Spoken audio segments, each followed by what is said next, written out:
Alaikum wa rahmatullah. I seek refuge in Allah against misleading and being misled.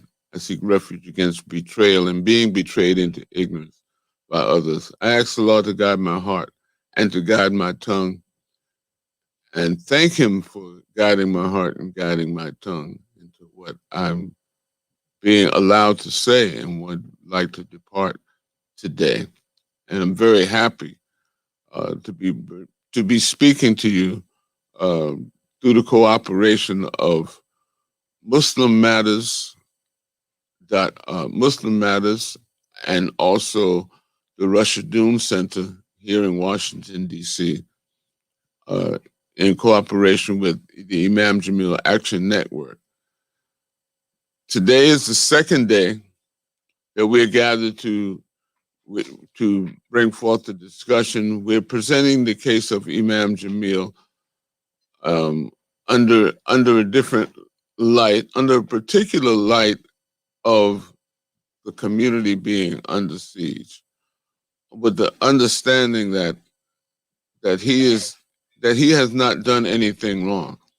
It's been 50 years that we can count, at least since 1967, where we know of Imam Jamil being hunted down and arrested and being placed behind bars for doing absolutely nothing. You know, it's like he don't do nothing, and they go and they lock him up, and they put him behind bars, and they say things. You know, they say things to make you think that he's extra militant, or that he's extra radical, and one of the reasons they said he's so radical is because he said, as Imam Isa Abdul Karim pointed out in the khutbah yesterday, he says that that violence was as American as cherry pie. And he was talking about America. He was talking about the America in rural Alabama, where he had been organizing around the right to vote, around the right that people in rural Alabama, the African people, the descendants of those who were enslaved in rural Alabama, should have the right to vote and should have the right to defend themselves, because when they would dare to vote, they would be assaulted, with their houses being burnt down, they're losing limbs, losing their lives, and at least, if they were sharecroppers, being kicked off the plantation of where they were sharecropping and not being allowed to sharecrop. So just from the act of daring to vote, daring to consider registered to vote, it catapulted people from a position of dependence to a position of having to depend on themselves, because now they were no longer sharecroppers. They had some land that because they wanted to vote and control their own destiny, they were put on some land that they now own together. In tents, they lived in tents. And the white vigilantes would come around and try to burn those tents down and shoot at the people and kill them. But H. Rap Brown and Wendell Parrish, Stokely Carmichael, who now known as Kwame Ture, and Allah be pleased with his work, who has departed from us. They were chiefly responsible for setting up self-defense forces so that those people could continue to live a life of self-determination. And that's the beginning of our journey into voting and our sojourn into voting. And that was the first element of fighting against voter suppression. And so we're bringing it right up to today. Imam Jamil is being held for over 21 years now for a case in which someone the next morning, within 12 hours after the shooting incident, within 12 hours, someone confessed to it. the district attorney, Paul Howard, one of the first black men to be elected to the office of the district attorney, said about the person who confessed, we don't want to hear from them. And he called for the death of Imam Jamil. When I was opening up, and part of my dua to Allah was against betrayal and being betrayed into ignorance, that for the first person to be elected as the district attorney of Fulton County to lock up a person who lives in Fulton County and is working harder to bring peace and develop the community and to bring safety in the community than the district attorney himself. And for that district attorney to call for discount a confessor and then go along with the United States government and call for the death of Imam Jamil. He called for the death of Imam Jamil. And he's the first elected district attorney. This type of betrayal amongst our people has got to stop. This type of betrayal is what leads the way to our community being under siege as it is now.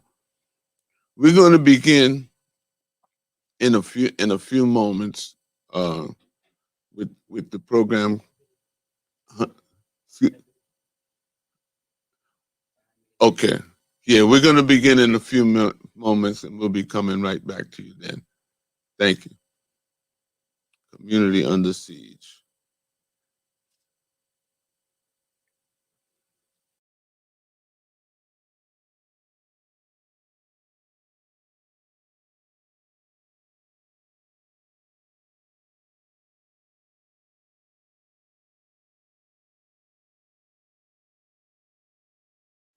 The Prophet ﷺ has said, never petition Allah for armed combat, but when it comes, be patient. Never petition, never pray to Allah for armed combat, never pray for war, but when it comes, be patient. And so therefore he gives us those tools that enables us to practice sabra, to develop sabra, prayer, fasting, charity.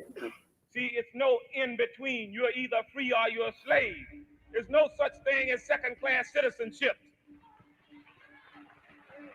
If we go to YouTube and search H. Rap Brown, I don't think there's anyone, I think his performance was unparalleled. After, he became Imam Jamil, we know the tremendous work that was done.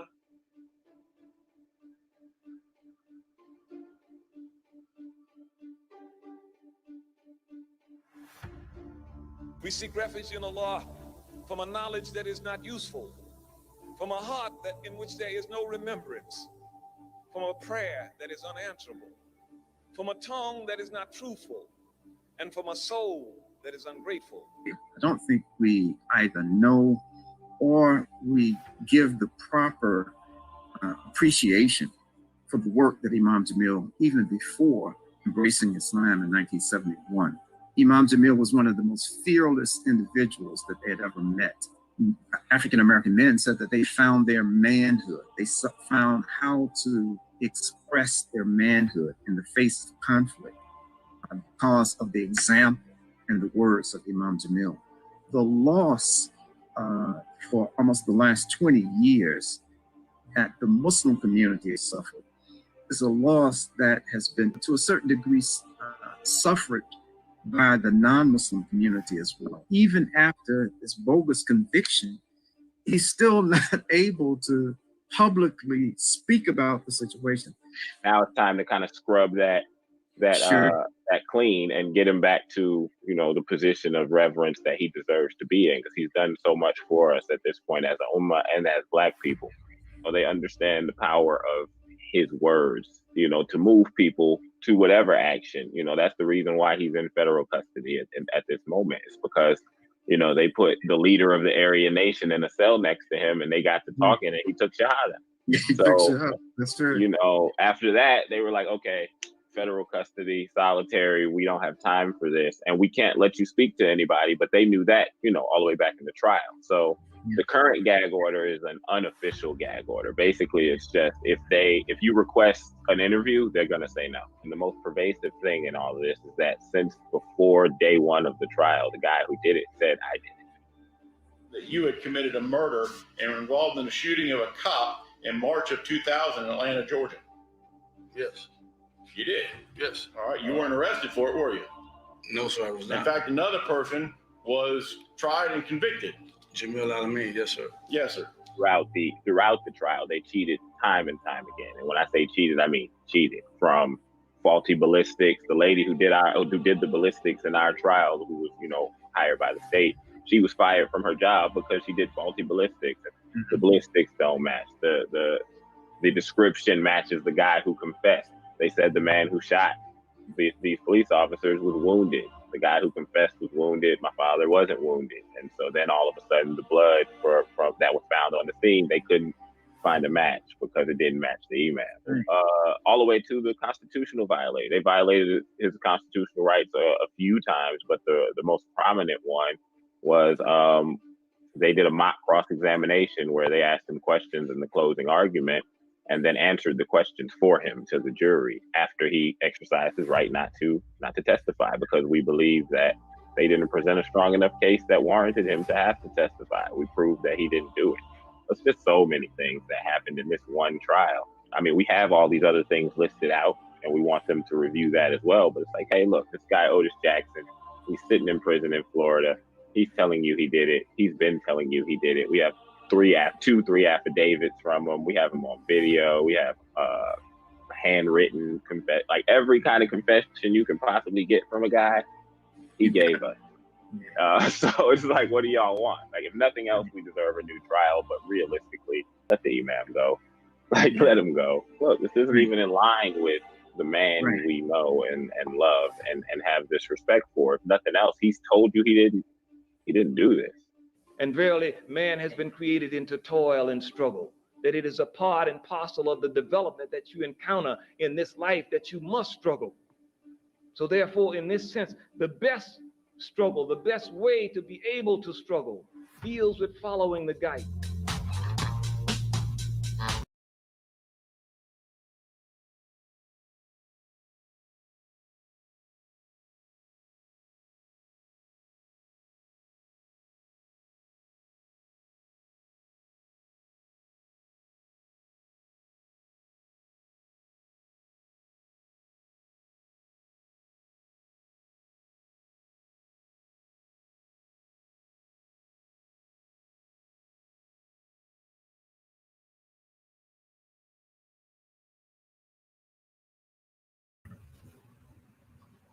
Assalamu alaikum wa rahmatullahi wa barakatuh.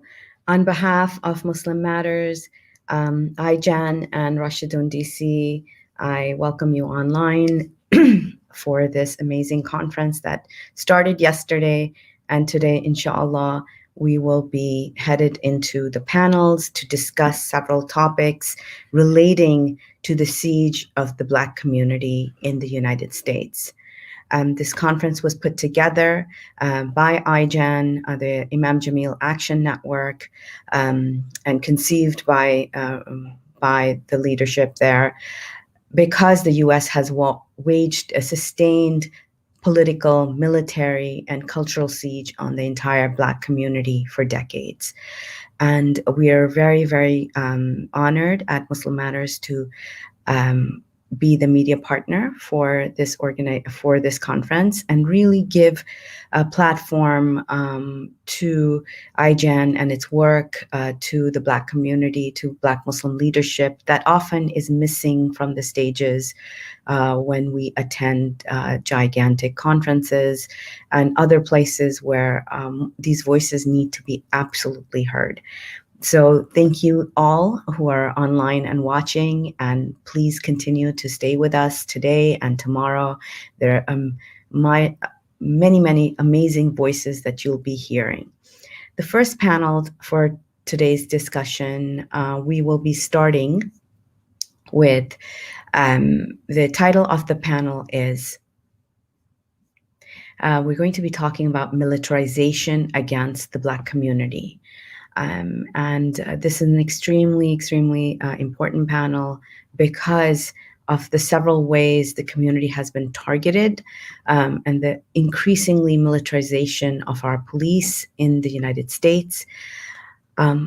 American police in the way America polices its neighborhoods and the world are linked in a manner that it's so clear.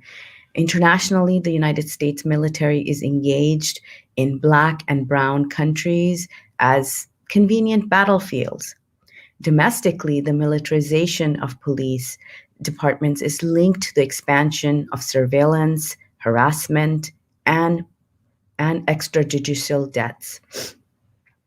As a civil rights activist and founder of the Racial Justice Coalition of San Diego and Domingo and George Horry of AATC, the Arab American Discrimination Anti-Arab Discrimination Committee says, since the War on Terror began in 2001, militarization in American policing has been amplified by training in Israel. Hundreds of law enforcement officials and government agents from across our country have been sent to Israel to meet with military and police forces, and thousands more have engaged in conferences, trainings, and workshops with Israeli officials in the United States. Israel's police works closely with its military occupation forces. So police use of tear gas, rubber bullets, and live ammunition against indigenous people in the occupied territories is an everyday occurrence. And we see this, like, for example, just over the summer, we saw these tactics being used against peaceful protesters in the Black George Floyd protests. The knee on the neck restraint, like those that the one that killed George Floyd, are regularly applied to the Palestinian population. And increasingly, we're seeing the same tactics being applied in India against protesters and Muslim communities there, indigenous community, the tribal communities there. So there is increasingly a link between forces, and especially in Kashmir, in the occupation of Kashmir, you see these tactics. So there's a definitely sharing of resources in occupational forces across the world. For example, since according to Israeli own their own websites, more than at least 1,000 law enforcement officers and first responders have gone to Israel for joint training and exercises with their Israeli counterpartners. Since 2003, the U.S. Department of Homeland Security established a special Office of International Affairs to institutionalize the relationship between Israeli and American security forces. In November 2011, a delegation of senior American law enforcement officials, including police commanders, security experts, and FBI agents, went for a joint training seminar. In early September 2012, the New York Police Department opened an Israeli branch at the Sharon District Police Headquarters in the Israeli coastal city of Kfar Saba. The NYPD also decided to open an Israeli branch because the Israeli police is one of the largest major police forces, which it maintains close work relationships and daily contact. Officials hailing from the U.S. Marshals, the U.S. Customs and Immigration Enforcement, and International Association of Chief Polices from Chicago, Los Angeles, Las Vegas, Seattle, Austin, Oakland, Miami, police departments all participate in these training exercises. So you can see, and these are the places exactly where Black communities especially have been targeted. In a diverse group of 52 law enforcement officers from 12 U.S. states visited Israel and participated in 2017 under the tour called the Police Unity Tour.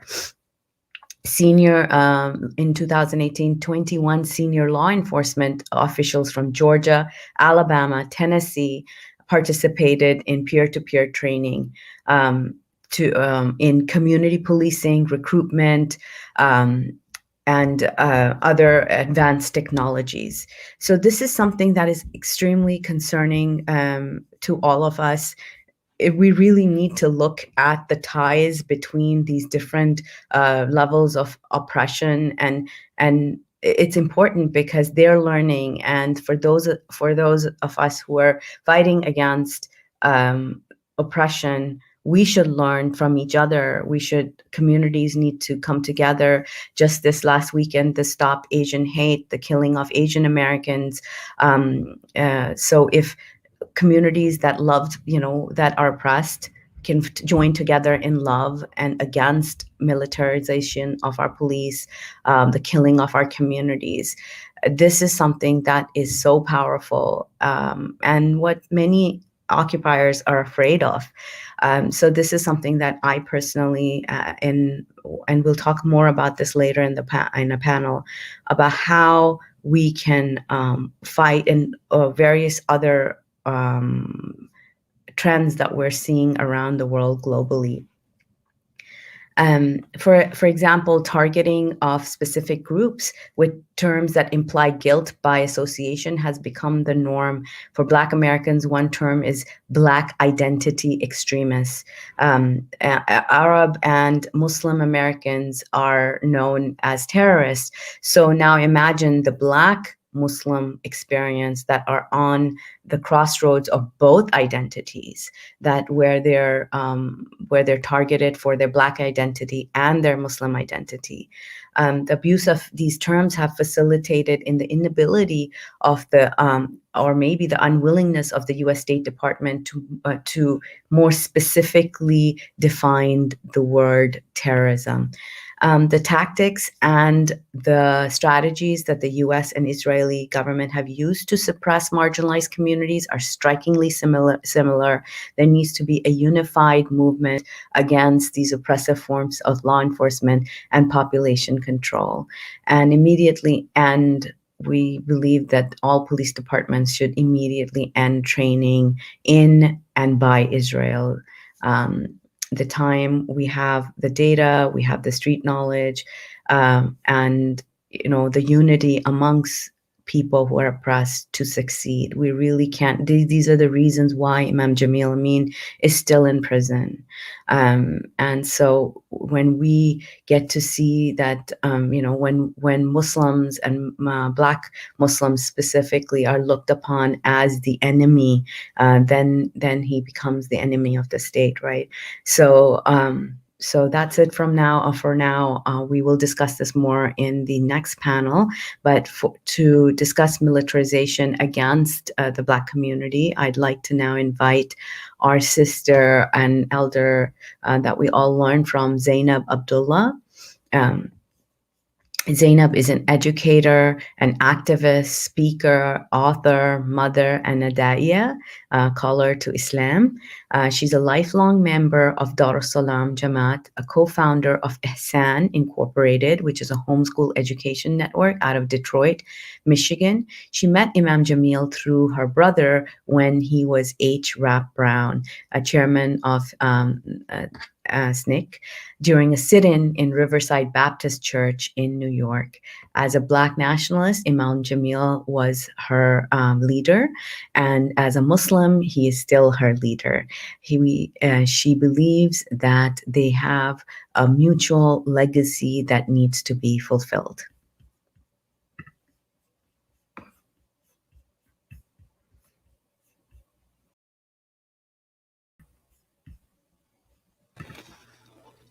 Assalamu alaikum, Sister ZAYNAB.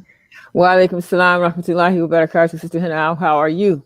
Long time no see, alhamdulillah. Long time no see, alhamdulillah. This is a hardship on all of us, alhamdulillah. Well, I reward you, inshallah, for your constant effort, inshallah, in this path, inshallah. Ameen. Yeah, Ameen. I'm going to hand it over to you, inshallah. All right, and thank you so much, alhamdulillah.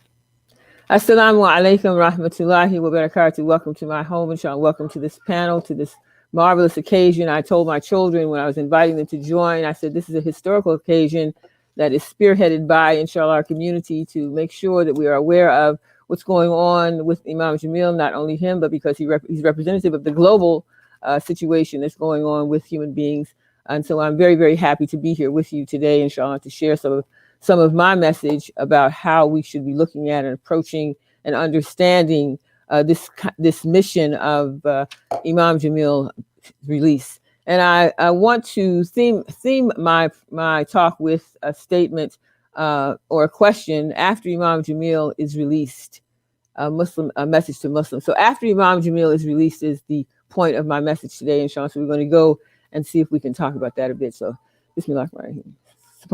Nahmaduhu wa nusalli ala rasulil kareem. Amma ba'd. The paradigm doesn't shift.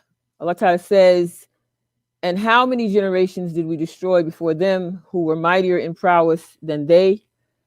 So they went about and about the lands is their place of refuge. Factors foreshadowing the destruction of nations repeat themselves.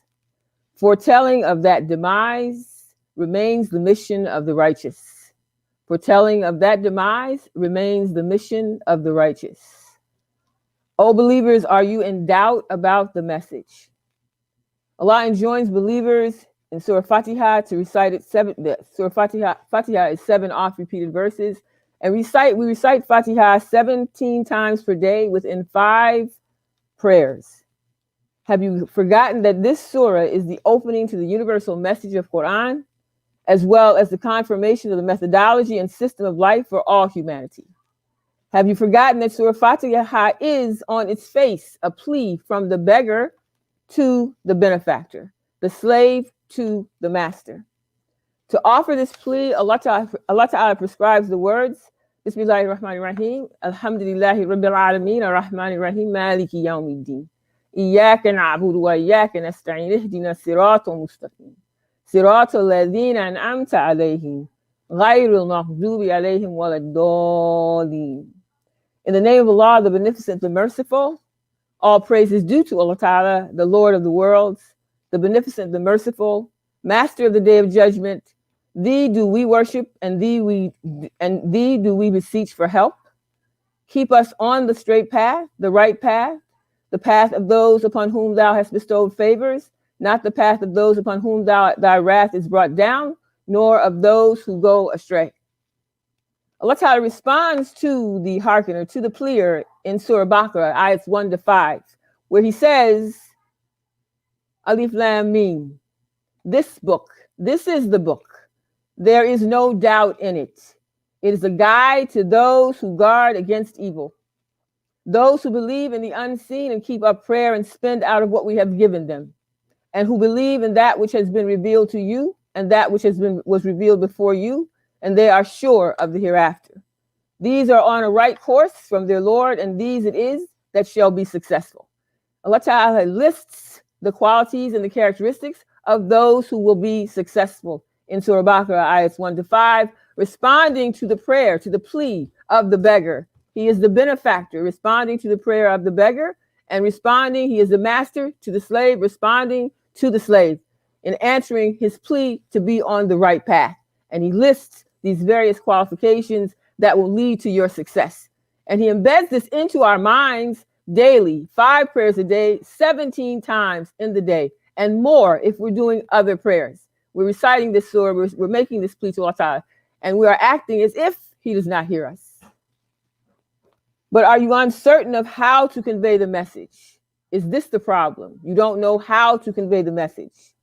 Look to our legacy. We look backwards to come forwards. History reveals the lessons wherein we Muslims find strength in discourse and models. Through our conversations and through the models that Allah Ta'ala has given and prescribed for us and shown us, we can see these models of success. We can see Baqarah 1 to 5. We can see it happening in real time through people and their struggles. And we're going to talk about that further. Allah Ta'ala confirms this when he prescribes a method of conveyance. One of Imam Jamil's favorite surah, Wal Asr. Bismillahirrahmanirrahim. Wal Asr. Inna al-insana lafi khusr illa alladhina amanu wa amilu salihati wa tawasaw bil haqq wa tawasaw bis sabr. Allah Ta'ala says in the English interpretation of that ayat, of those ayat, by the declining day And some commentators say, scholars say this means Asr, declining day. We also started off talking about the fall of civilizations, the destruction of civilizations by the declining day, that time when the night or the afternoon or the night and day are emerging slowly. Lo, man is in a state of loss. Save those who believe and do good works and exhort one another to truth and exhort one another to endurance. But do you remain in doubt about the kuffar, about the disbelievers, about the mushrik, about the idolaters, the munafiq? Do you remain in doubt about them? Because you want to convey the message to them and perhaps shift the paradigm? Allah Ta'ala says in Surah Baqarah, ayah 6 to 11, surely those who disbelieve, it being the same to them, whether you warn them or do not warn them, will not believe. Allah has set a seal upon their hearts and upon their hearing, and there is a covering over their eyes, and there is a great punishment for them. And there are some people who say we believe in Allah Ta'ala in the last day, and they're not at all and they're not at all believers. They desire to deceive Allah Ta'ala and those who believe, and they deceive only themselves, and they do not perceive. There is a disease in their hearts, so Allah Ta'ala added to their disease, and they shall have a painful chastisement because they used to tell lies. And when it's said to them, do not make mischief in the land, they say, we are but peacemakers. Now surely they themselves are the mischief makers, but they do not perceive. And when it is said to them, believe as the people believe, they say, shall we believe as the fools believe? No, now surely they themselves are the fools, but they do not know. And when they meet those who believe, they say, we believe. And when they are alone with their shaitans, they say, surely we are with you. We were only mocking. Allah shall pay them back their mockery, and he leaves them alone in their inordinacy, blindly wandering on. These are they who buy error for the right direction, so their bargain shall bring no gain, nor are they the followers of the right direction. So Allah Ta'ala shows us in Surah Baqarah again, ayats 1 to 11, where he contrasts the ones who are on the right path and gives those qualifications, and the ones who are not on the right path, who are perceiving themselves as being there, but they're not. Still, are you in doubt about who you are? Allah describes you in Surah Al-Imran, ayat 110. He says, you are the best of the nations, raised up for the benefit of men. You enjoin what is right and forbid the wrong and believe in Allah Ta'ala.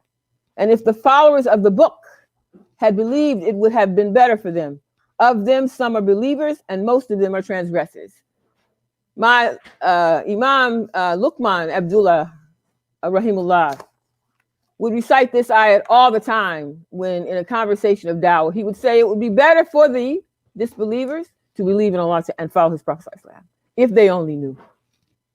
Do you accept the mission that you swear to with tashahhud on each daily salah? You accept, but you're not sure how to convert to Islam, how to convert sins to virtue and impurities to purity for the pleasure of Allah Ta'ala. Allah commands in Surah Ma'idah, forbidden to you is that which dies of itself, and blood and flesh of swine, and that on which any other name than that of Allah Ta'ala has been invoked, and the strangled animal, and that beaten to death, and that killed by a fall, and that killed by being smitten with a horn, and that which wild beasts have eaten, except what you slaughter, and what is sacrificed on stones set up for idols, and that you divide by the arrows. That is transgression. This day have those who disbelieve despaired of your religion. So fear them not and fear me. This day have I perfected for your religion and completed my favor on you and chosen for you Islam as a religion. But whoever is compelled by hunger, but inclining willfully to sin, then surely Allah is not inclining willfully to sin, then surely Allah Ta'ala is forgiving, merciful. And I want to just put another term, or I want to address the term of religion. We do not believe in religion. This is not our way. Religion is a ritual based on its evolution through the times. It may have meant a deen before, but it doesn't mean deen now. And so they've used this term to separate us from our way of life. Allah Ta'ala says deen in the translation of the Quran. In the actual Quranic ayat, he refers to deen. And that means a covenant, a contract, a promise that was taken from Ibrahim alayhi salam, and that we take from the Prophet sallallahu alaihi wasallam for Ibrahim. So therefore, inshallah, we are, this is our way of life. This is what we do. This is how we behave. As we can see from Surah Baqarah in those ayahs that I recited to you, in Surah 1 to 5, he gives you a behavior that verifies or confirms, solidifies your path, or solidifies your place on that path. There's a hadith that Sheikh Abdul Hakim has, a lovely book, 40 hadith, that he's comprised for contemporary, for today, inshallah, for us. And one of those hadiths is hadith 2, and this is from the Sunnah of Abu Dawood and Ibn Majah and others, where it says, this my ummah is a nation that has mercy on it. Its punishment will not be in the hereafter, but in this life. That being fitan, trials, tribulations, punishment, temptation, confusion, or calamity, war between Muslims, earthquakes, and murder. This is the punishment for the believers in this life. Mercy for the believers in the Akhirah. Imam Jamil continually pushes and continually reminds us that our lives are engaged with struggle continuously from one to another. This is how we spend our time, in struggle from one to another. And of course, there's the happy times. Even in the happy times, getting to them, there's a struggle to get to them. Alhamdulillah, alhamdulillah, alhamdulillah. Prevaricate means to deviate from the truth. To prevaricate means to deviate from the truth. Not to disbelieve in the truth, but to deviate from it, to not follow it. That means to veer from the path, to veer from the path. And when we veer from the path, we become prey to all of those things away from the path. So inshallah, to prevaricate is to deviate from the truth. And Allah Ta'ala says about that, he remedies this problem in Surah Al-Anbiya in ayah 18 when he says, now, nay, we cast the truth against the falsehood, so that it breaks its head, and lo, it vanishes, and woe to you for what you describe. And whoever is in the heavens and the earth, and whoever is in the heavens and the earth is his. And those who are with him are not proud to serve him, nor do they grow weary. In the case of Imam Jamil al-Amin specifically, world and social events do not shift paradigm. They confirm them. Quran does not languish in the past. We do not spend our time mulling over and lingering in the past. We live, as one man said, one scholar said, we live in the moment, moment to moment, so that we're present in what is happening right now, at this moment, today. And we're present in the next moment that's happening right now, in this moment today. And we have such skills and such ability Allah Ta'ala has given us. He has given us a platform, a paradigm by which doesn't shift regardless of what we're going through. And we can fall onto that paradigm. We can use that to take us through any situation, to negotiate any time, to facilitate any problem. We have it all. We are not without anything. We may be absent a person. We may be absent a time, but we're not without a mechanism or remedy or solution to any space, any time, any place, ever, by the mercy and grace of Allah Ta'ala, subhanahu wa ta'ala. Quran is the past, present, and future. It links ideology to method and belief to application. Believers live this pattern daily. Their worldview aligns with Quran and is confirmed by the character of the Prophet ﷺ. In other words, messages from the Quran and the life converge. So the messages from the Quran and our lives through the agency of Prophet Muhammad ﷺ converge constantly, daily, endlessly. Imam Jamil and his family exemplify this reality. Imam Jamil and his family exemplify this reality, which is the way of Allah Ta'ala to reaffirm, reinforce, review, and sustain his governance over his creation, especially humankind. It does not matter the persona, believer, disbeliever, mushrik, munafiq. Allah Ta'ala is the owner of them all. He does as he pleases with whom he pleases, and we, the created, may or may not be privy to his design except as he informs us. So how does Allah Ta'ala inform us of his design? By alignment.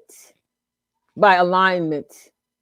He aligned the character, law, legislation, application of the Quran to the behavior of the Prophet sallallahu alaihi wasallam, who then mirrors the message of the Quran in every aspect of human life.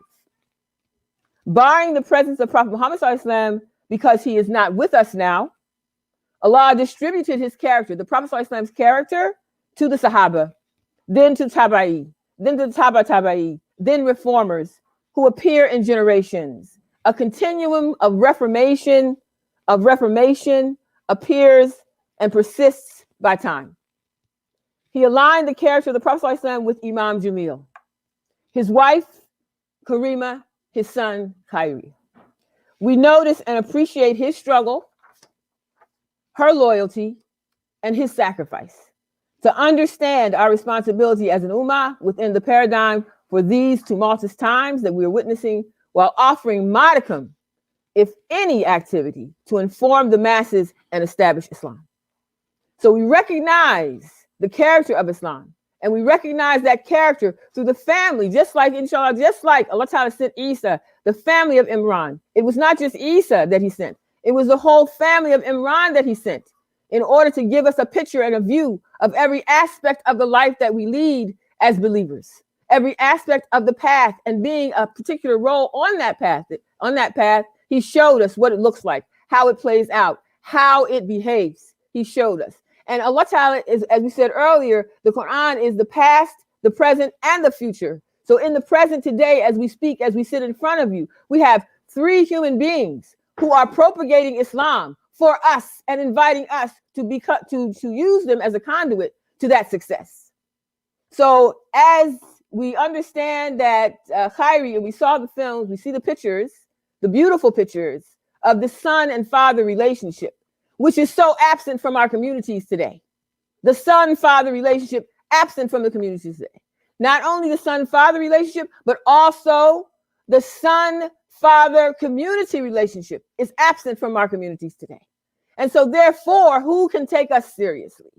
Who can believe us? But we have this model in front of us that Allah Ta'ala says, you are not left high and dry. I will give you a model that you can propagate, that you can put in front of the people. And that is Imam Jamil and his family. So now when we take on this cause of Imam Jamil, inshallah, in terms of releasing him from prison, when we support, inshallah, what is being done, inshallah, the sacrifice of KAIRI and the loyalty of Sister Karima, when we support them, inshallah, and we show them and we highlight them and we showcase them, we do not leave them in the background. We do not let them hide. We keep them in front of us and in front of the people. We say, this is Islam. This is Islam. And this is Islam. Anybody can put Sister Karima in front of any feminist movement, any derangement or degradation of women in Islam. And we can see Sister Karima in her relationship with her child, KAIRI, and with her relationship with her husband, Imam Jamil. And we can see Khadija. And we can see Aisha in terms of pushing them forward to do what they had to do, to carry the mission of Islam. There was support, dedication there with her. We see it. Then we see paying back the situation, so young, 12 years old. His life was spent with his father in jail, but he went towards a goal to do what? Get him out. Made that his mission. And you see it in his person. So Allah Ta'ala said we cannot consider Imam Jamil without looking behind him at those intimate relations that continue to exemplify the qualities of belief in their presentation of humility, dignity, and hope. They are conduits for one another, and they affirm the station of Imam Jamil as da'i, exemplary of the Prophet ﷺ by his speech, his sincerity, and his works. They have established the way of Islam in their lives by not only steadfastly upholding the mission that Imam Jamil is, but also by keeping the light of Islam burning in their character. When Muslims understand how Imam Jamil, his wife, and his son bring the message of Islam to the forefront of society, then Imam Jamil becomes the mission of the Ummah. When Imam Jamil becomes the mission of the Ummah, the paradigm will not change, but it will shift. It will shift from Taghut, the system of disbelief and shirk, to Islam, Iman, and Ihsan. The environment of Islam begins with individuals who work spiritually, mentally, and physically to shine the light of Islam in every aspect of their lives. Do you Muslims see the intense, sincere effort and sacrifice for his father in the persona of Imam Jamil's son, KAIRI? Do you see it? when you look at him? Do you recognize the beauty of Islamic womanhood, the dedication, devotion, loyalty of Khadija radiallahu anha when you see Sister Karima? Do these three people individually and collectively remind you of Allah subhanahu wa ta'ala, of his Prophet sallallahu alaihi wasallam? Could this model impact the message of Islam in this country, indeed in the world? Yes. And this is Allah's plan. A brother said so nicely in Juma, Imam in Flint, Imam Hanafi, said so nicely in his Juma, he says, man plans, and he says it in such a beautiful way. Man plans and Allah plans. As man executes his plan, Allah Ta'ala is executing his plan. Which one is the success? So we pull success from the struggle. We pull success from the struggle and we spread it around. We don't let it sit and lie dormant. We spread it around. This is our task. This is our ability. This is our innovation. This is our synthesis. This is what we do as Muslims. This is what the Prophet did. You go and you look at Andalusia and you see the Muslims who went into Andalusia and they created a civilization like no one, like had not been seen before. They invented many things. They innovated many things. In the Arabs, and when they came out of Arabia, they went into other towns. They went and they expanded all that was good. So we don't take struggle and we sit inside of struggle and we go dormant inside of struggle. We become apathetic inside of struggle. We don't do this. This is not our way. We take struggle. We pull from it. We take the energy from it. It is a conduit for us to increase us, to revive us, and to spread Islam to others, inshallah, which is our obligation as this destruction of this society proceeds. We all see and we must know, we must understand that America is falling. But Allah Ta'ala says in the Quran, he says, inshallah, that he will not cause destruction of a civilization until the message has come. And we see our prophets and the prophetic mission in front of us, and it's falling, and we're acting like we're ready to free fall with it. We cannot free fall with it. We cannot possibly think about releasing Imam Jamil in a free fall. Allah Ta'ala will not do that to him. During an interview with the late Fred Hampton's son, who drilled Imam Jamil for an answer to this question, what can we do, Fred Hampton said, what can we do for you? How can we get you out of here is what he was saying. This is the same, the picture that you have on the screen of the community under siege. That particular picture is coming from that interview. Fred Hampton persisted in prompting Imam Jamil to say, he persisted in this question. He kept asking this question. And Imam Jamil said, they think they got us in here, but they don't. We got them. So as if to say, don't ask me about how we can get out of here. He flipped it on him. He said, what are you doing out there? Imam Jamil voiced valid concern about the environment he would enter when he is released. Rightfully, his expectation of the Ummah is as high as his expectation of his family. And I do want to add to that group, I want to add his brother to that group. May Allah Ta'ala give him hidayah, inshallah. And I want to add his brother to that group, who was like an Abu Talib for him. He was like an Abu Talib for him. He fought hard for his release from the time he would end, and fought hard for him even before this particular event. He would expect the Ummah, we believe, to live and act upon the message of the Quran implanted 1414 years ago. He would expect that effective programs of dawah are pursuant and ongoing between communities, and the citizens in every town where Muslims maintain masjids, and within the citizens of every for the citizens of every town where Muslims maintain masjids. He would expect self-sustained communities and product-driven self-sufficiency to be the ethics supporting the Islamic societies appearing from that dawah. He would expect human interaction and social engagement daily by law, whereas believers are locked down, daily. He would expect loyalty and his sacrifice to understand our responsibility as an ummah within the paradigm for these tumultuous times that we are witnessing, while offering modicum of any activity to inform. Alhamdulillah.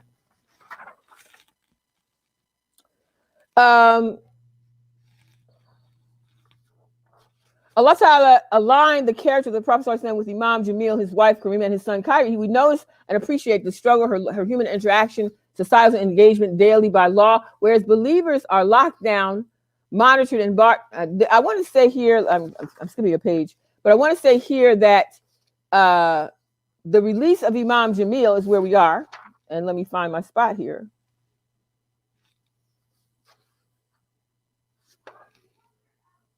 He would expect alliances between Muslims and movements. He would expect his model of community building to be adopted and instituted as a strategy toward an Islamic state. In essence, in 20 years, he would expect us to have progressed beyond Atlanta, Georgia, and Philadelphia, Pennsylvania, and Detroit, Michigan, and New York City, in a world ummah of unity and Islamic sovereignty.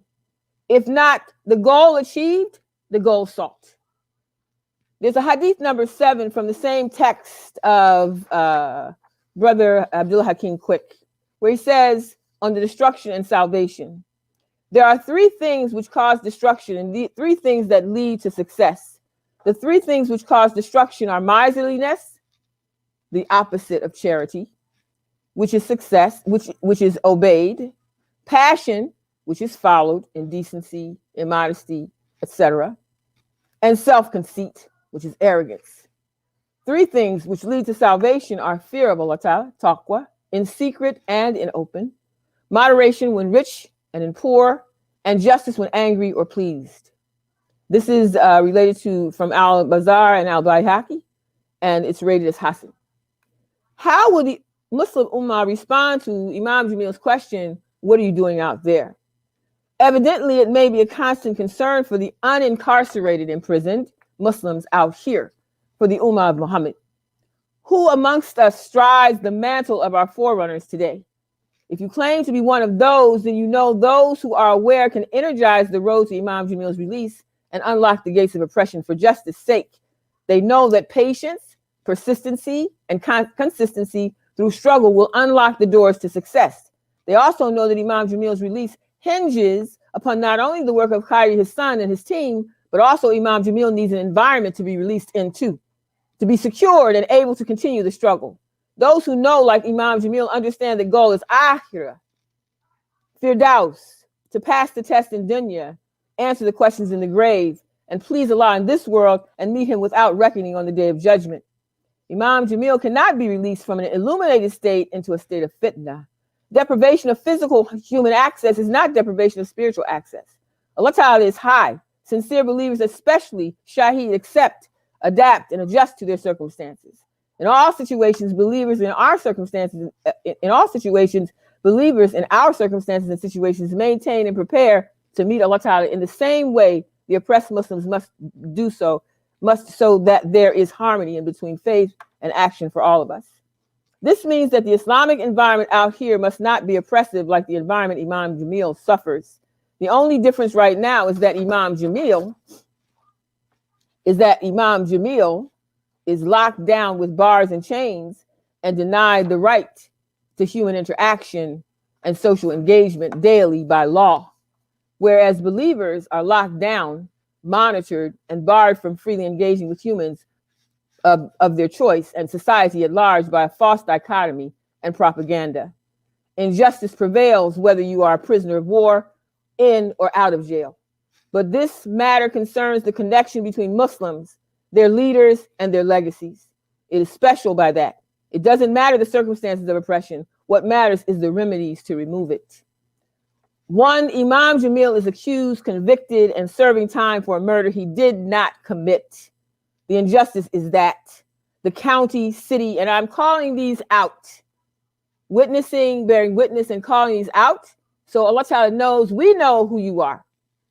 The county, city, precinct, arresting officers, the district attorneys, the judges and justices, state and appellate for the state of Georgia colluded in this adjudication of an innocent man, and they all continue to cooperate to keep Imam Jamil imprisoned. These are the oppressors, and they are guilty of crimes against Allah Ta'ala and his Prophet Sallallahu Alaihi Wasallam. The federal courts, federal prison system, prison authorities, and those who transported Imam Jamil between states to imprison him in Georgia, Colorado, and North Carolina, as well as those who deprive him of medical services, abuse his human rights in those facilities, and refuse to hear of his innocence by taking the testimony of the real perpetrator, are guilty of injustice and oppression. About them, Allah Ta'ala has said, Let not the free disposal and affluence of the disbelievers throughout the land deceive you. At a brief moment, a brief enjoyment, then their ultimate abode is hell. And worse indeed is that place for rest. Remember, Allah Ta'ala says that the believers' punishment is in this world, whereas the disbelievers' punishment is in the Akhirah. So rest assured that they are not getting away with anything. What's happening to Imam Jamil and others is from Allah Ta'ala a purge and a notification to the believers to step up and be aware and do what's necessary in order to propagate this deen. A brief enjoyment, the Muslims who committed, number two, the Muslims who committed rancor against themselves by committing sins against Allah Ta'ala and the Prophet ﷺ, breaking the laws of Islam, disobeying the commandments of Allah when Imam Jamil was with the community. These were those about whom Allah Ta'ala says in Surah Ma'un.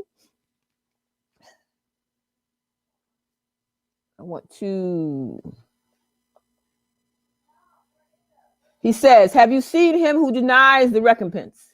That is he who repulses the orphan harshly and urges not the feeding of the miskin, the poor.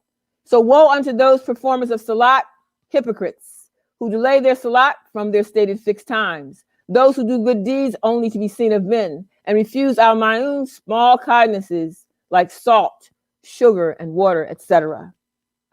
The munafiq who weakened the bonds of humanity that Imam Jamil tightened with Quran, and disenfranchised the love Imam Jamil infused for the love of the Prophet ﷺ, and that was implanted from his days of ignorance to his days of enlightenment, which made Imam Jamil the forerunner who carries the legacy of our Muslim ancestors gifted from Allah Ta'ala by the Prophet ﷺ. And we Muslims did not use our lives to protect that flag.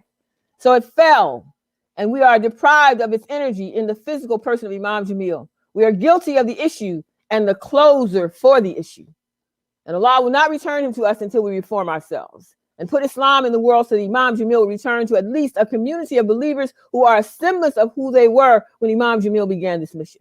This is a call to revive Deen in America, and Imam Jamil is the living sacrifice inviting us to that call.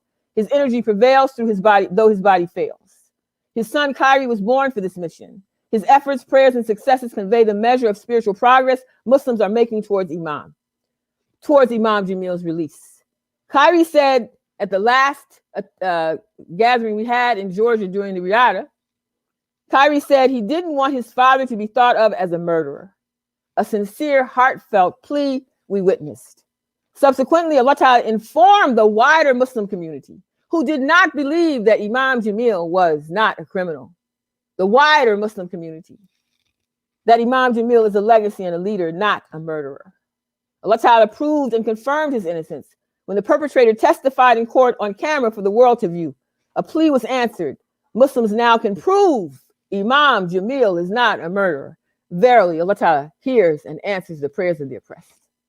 Each step he takes, KAIRI, brings Imam Jamil nearer the goal. And each time KAIRI takes another step, he calls on the Muslims to energize his effort with their prayers and good wishes. By default, his agency unites Muslims under a common cause, with individual Muslims forced to reaffirm their spiritual ritualistic efforts, purify them to gain the attention of Allah Ta'ala so that they individually may impact KAIRI's efforts to get his father released, which is his sole current mission. He embodies hope for his mission, but that character portrays its value in struggle, which becomes a lesson from the Prophet ﷺ to the Muslims. We humans reside in a parallel universe with tracks or paths connecting one another. There are multiple paths, but the connections along them attract like energy. Ours, Muslims, is the path of light upon light emanating from a single source. The rubric is the same whether we are groups or individuals, and we can recognize one another from its paradigm. KAIRI was born from Karima and Jamil to be a conduit of their energy congealed with his own. They're reflections of times linked to one another. As Imam Jamil often recites Surah Asr, KAIRI is the link between Imam Jamil's time, literally and figuratively, wherein his success hinges on our Muslim revival and unity. When Allah Ta'ala witnesses our sincerity, ikhlas, and tawheed appropriate to establish his deen in the world, he will release Imam Jamil. One way or another, to us or to him.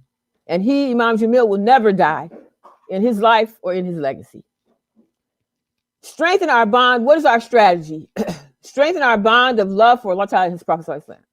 Purify our intentions, increase our amals, and adopt a consistent program of ibadah for yourself and your family. Wage jihad in the path of Allah Ta'ala with dawah, enjoining all that is halal and forbidding all that is haram, and own your vision of the world to remove injustice everywhere in the name of Allah Ta'ala. This is Imam Jamil's living legacy, bequeathed to him by Allah Ta'ala through the Prophet Sallallahu Alaihi Wasallam.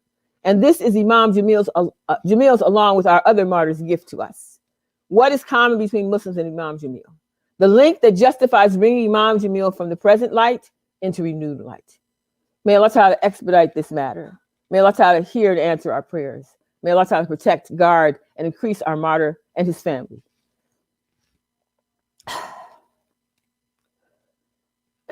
May Allah Ta'ala always sustain KAIRI and his mother for the Ummah and for Imam Jamil.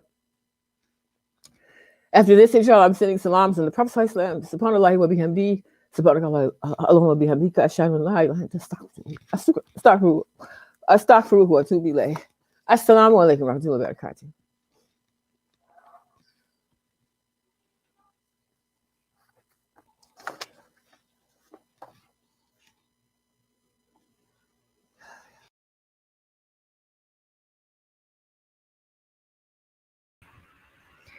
Assalamu alaikum wa rahmatullah.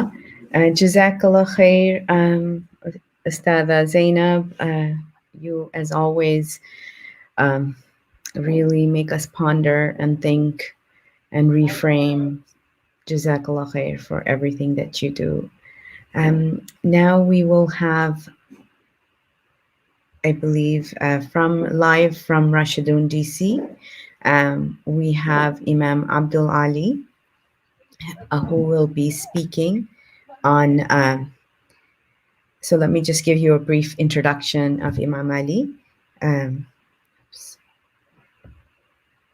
He is the Imam of Al-Rashidun Community Center in Washington, DC, where he has been working on the street and in the masjid for over several years.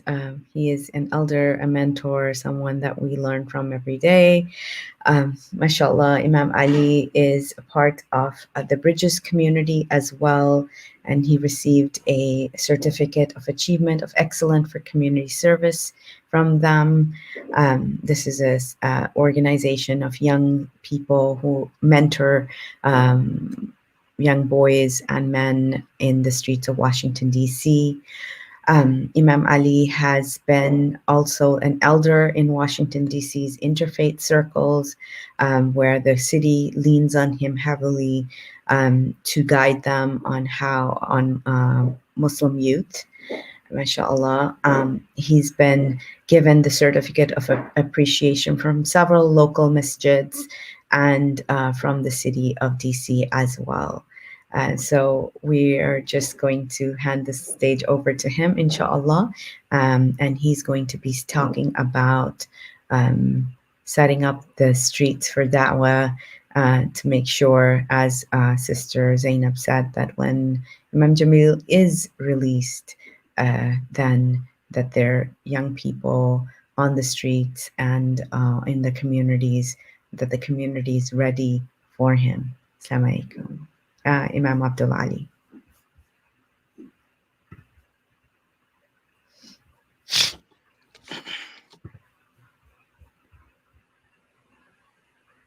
Assalamu alaikum wa rahmatullah.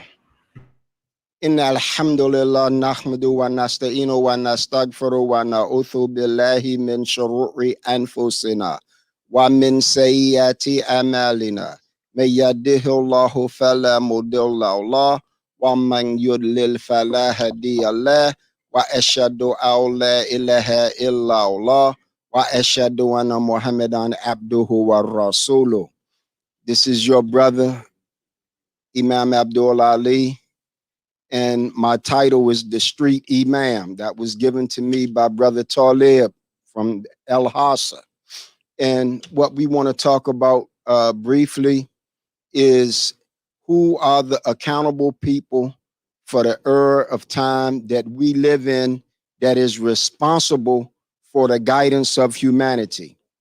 and we would have to admit that it is the Muslim community. Prophet Muhammad sallallahu alaihi wasallam has said that there is no prophet or messenger after him, and that there is no community after his community. We are the ones that are responsible for guiding humanity. And what humanity needs right now, more than any other time in human history, they need a murshid, someone that can teach them the science of human nature. And that is our job. We say that we have ilm ul mu'amalat, the knowledge of social behavior, how to treat people, how you want to be treated. Ilm ul ruhaniya, the spiritual knowledge that you can get yourself from an animal stage to a human stage to a spiritual conscious stage.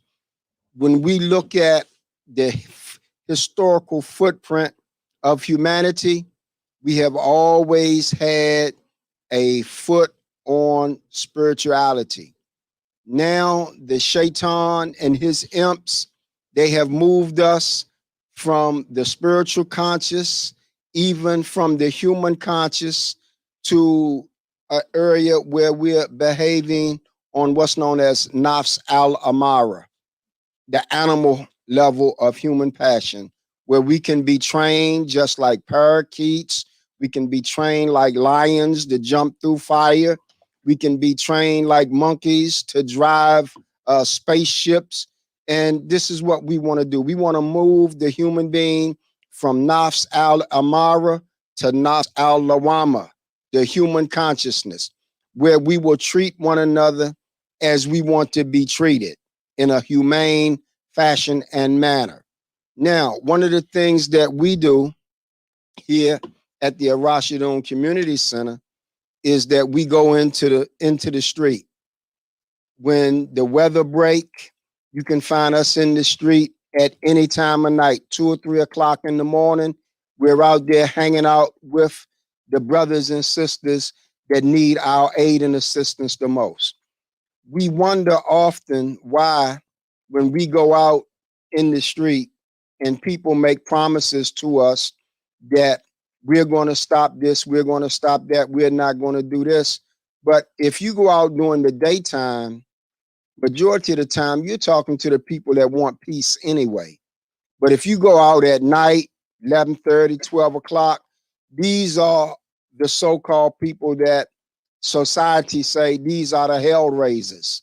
You got to go out at night and talk to them. 9 times out of 10, if you go out there and you show them some love, they're going to show you some love back. You can't be afraid to deal with these, our young people. I remember we was at a meeting and we were dealing with some of the resident council members, the president of the resident council, some of the ANC commissioners, and we had one of the had the chief of police from 6th district over there. And they were telling him that they want him to clear out these hallways. They wanted him to clear out the people from standing in front of the stores. And his response was that when you were their age, you had people that made sure that the rec center was open. You had people that made sure that the school gymnasium was open, that they made sure that you had somewhere to go and get your energy off. Now that it's your turn to make sure that the young generation have something to do, you are failing in your responsibility, and you're calling me to lock all of these children up. But soon as I grab one of your grandchildren or your niece or your nephew, you're in my office begging me to let them go. So it is our turn. We are now Miss Wilson, Sister Harriet. We are Mr. Johnson. We are Mr. Jones that have the responsibility to set something up for our young people so that they don't have to hang in front of the store, so that they don't have to hang in these hallways, so that they are not a nuisance to us, but they are fulfilling their obligation to serve the senior citizens. They have an obligation, but the seniors have an obligation also to make sure that they get trained up and raised properly. And we are failing in that because we are afraid to talk to these young people out there in the street. And they see this fear and they operate on this fear and they feed off of that fear. So what we're saying is, let's take La ilaha illallah. Let's take this message to the street and let's build a school for our children. We're saying, let's take La ilaha illallah to the street and let's get all of the liquor stores out of our neighborhood. It is not fair to take the street pharmacists off the street, but leave the legal, illegal pharmacists in the liquor store on the neighborhood corner. Do you know they're even selling liquor out of the grocery stores now? Because they're selling malt liquor, and malt liquor is liquor. It's just in a malt form, and they're selling it out of the grocery store that you take your grandsons and your granddaughters in. Let's say La ilaha illallah, and let's get all of that hog out the grocery store. Let's put halal food in the grocery store. Let's say La ilaha illallah, and let's build a clinic for our senior citizens. Let's say La ilaha illallah, and let's get a homeless shelter. Do you know how many homeless young people are in this city right here in Washington, D.C. alone? Let's build a shelter for those people. Let's get a drug clinic that do not use a stronger drug that is more dangerous than the drugs that they're buying on the street that's tearing their bodies up. Let's get a drug clinic in our community where we can use acupuncture and get people off our drugs. Let's say La ilaha illallah, and let's end domestic violence. And why am I saying La ilaha illallah? Because everywhere that I go, the first thing I say is Assalamu alaikum. And I'm going to get at least 3 responses if it's 10 people. Our Muslim brothers and sisters are out there too. Let's say La ilaha illallah, and let's build a serious prison project that's able to employ our brothers and sisters that's coming home from this penitentiary system. Let's do that. Let's take our dawah and let's take it to the street. Imam Jamil AL-AMIN has shown us that you can do it in 18 months, 2 years at the most. What happened in the West End? The West End was just like anywhere else. It was okay corral, all systems go. Imam Jamil Al-Amin, they changed their whole community, and they only did it in 18 months. So we don't need a lifetime to change a community. All we need is dedicated people to go in there. They have one vision, they have one imagination, and they go in there and they work with the people in the community, because you're not going nowhere unless you get in the community and work with the people in these communities. And we have beautiful brothers and sisters, mothers and fathers that want a way out, but they don't have a way out. They don't know the way out. That's our responsibility to go in and show them a pathway out. One of the things that we say as Muslims, we say Hayya ala salat. We call people to come to pray, but we also say Hayya ala falah. Come to the success of this world's life, but do not neglect the success of the next world's life. And see, this is what the shaitan has done. The devil has tricked us into believing that all we have is this world, and when we die, there's no accountability and there's no afterlife. But let me share this with you. Once you get life, you will always have it. It'll just be in a different form and in a different stage. There's life down there in that grave. There's life on the day of judgment, and there's life after the day of judgment. And you get to choose which life you want to live. You get to choose it. But what we want to do is we want to show you out here, because see, you don't have to be like me and Imam Jamil, get your shahada in jail. You can get your shahada out here, But you got to come to the masjid. You got to come around people that truly care something about you. And let me tell you this. You got a lot of poverty pimp parasites that's out there feeding off of the filth that these people have gurgitated in our society. Stop and think for a minute. Prior to the 1970s, we lived in neighborhoods. We didn't live in the hood. We had what? A mother and a father in majority of our houses.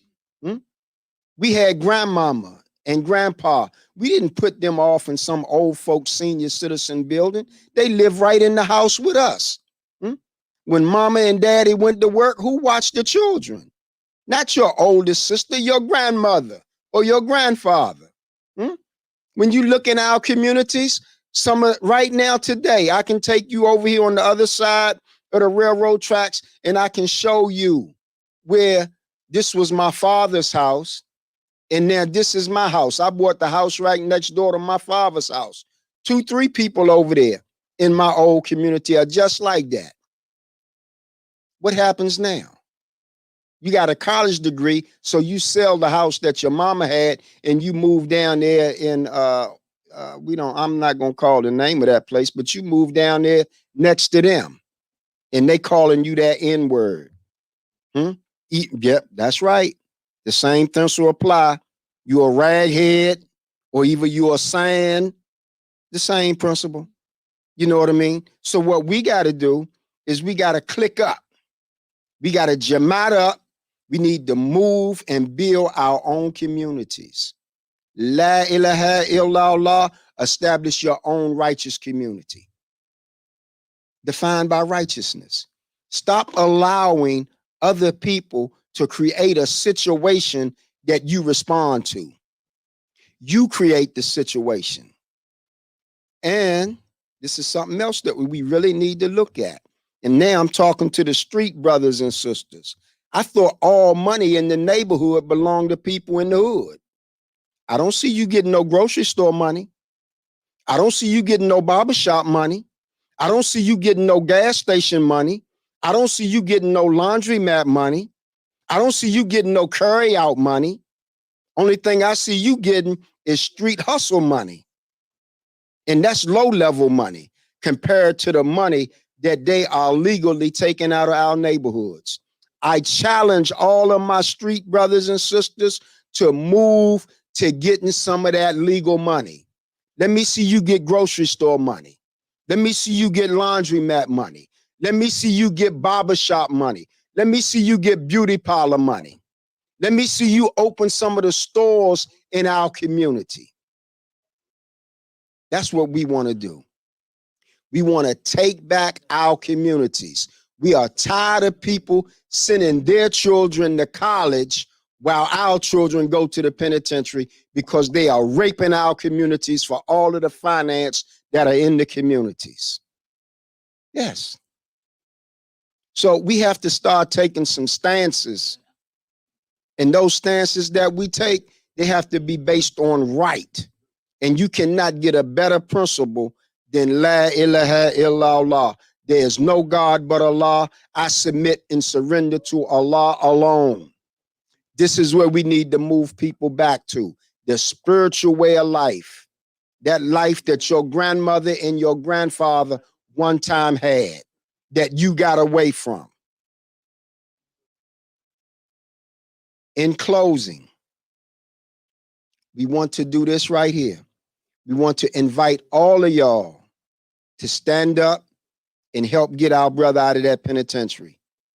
Imam Jamil ABDUL-MUMIT, he's been illegally convicted.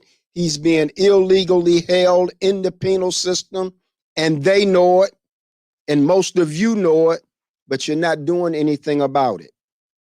We need to click up, mob up, and we need to get that brother out of the penitentiary.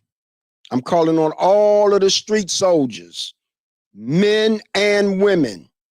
I'm calling on all of y'all to line up and let's get that brother out of jail. We got a lot of good brothers and sisters in jail that been in the jail since the 60s. some of them since the 50s, because they took a stance for us when nobody else would. And now it's time for us to take a stance for them and get these brothers and sisters out of the penitentiary. And we need to get away from all of these political bootlickers and hindpot kissers. We need to get them out of our communities.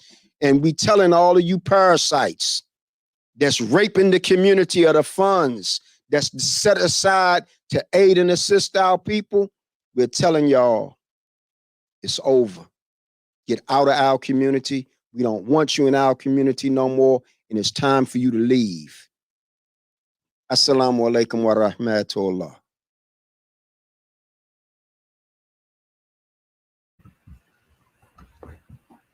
Subhanallah. Jazakallah khair, Imam. May Allah bless you with health and just increase the strength of the community that you have built around that beautiful building. May Allah bless it and bless everyone who is connected with it. Subhanallah. Next, inshallah, we will be having with us a brother Amir Al-Hajj Khalid Abdul-Samad. Al-Hajj Amir Khalid Abdul-Samad is an internationally known and recognized community activist, peacemaker, and leader who formerly served as the Special Assistant to the Public Safety Director for the City of Cleveland for youth gang interventions. He's also served as a gang prevention and investigative specialist for the CMSD Gang Task Force. In addition, he's the Chief Executive Officer and co-founder of a Coalition for a Better Life, otherwise known as Peace in the Hood, an organization dedicated to peace, justice, empowerment, as well as serving as a spokesperson for the formerly National Council for Urban Peace, Justice, and Empowerment. The council is the largest faith and community-based collaborative 35 organizations dealing with youth gang crime and violence, radicalization of communities, and cross-cultural issues in the United States.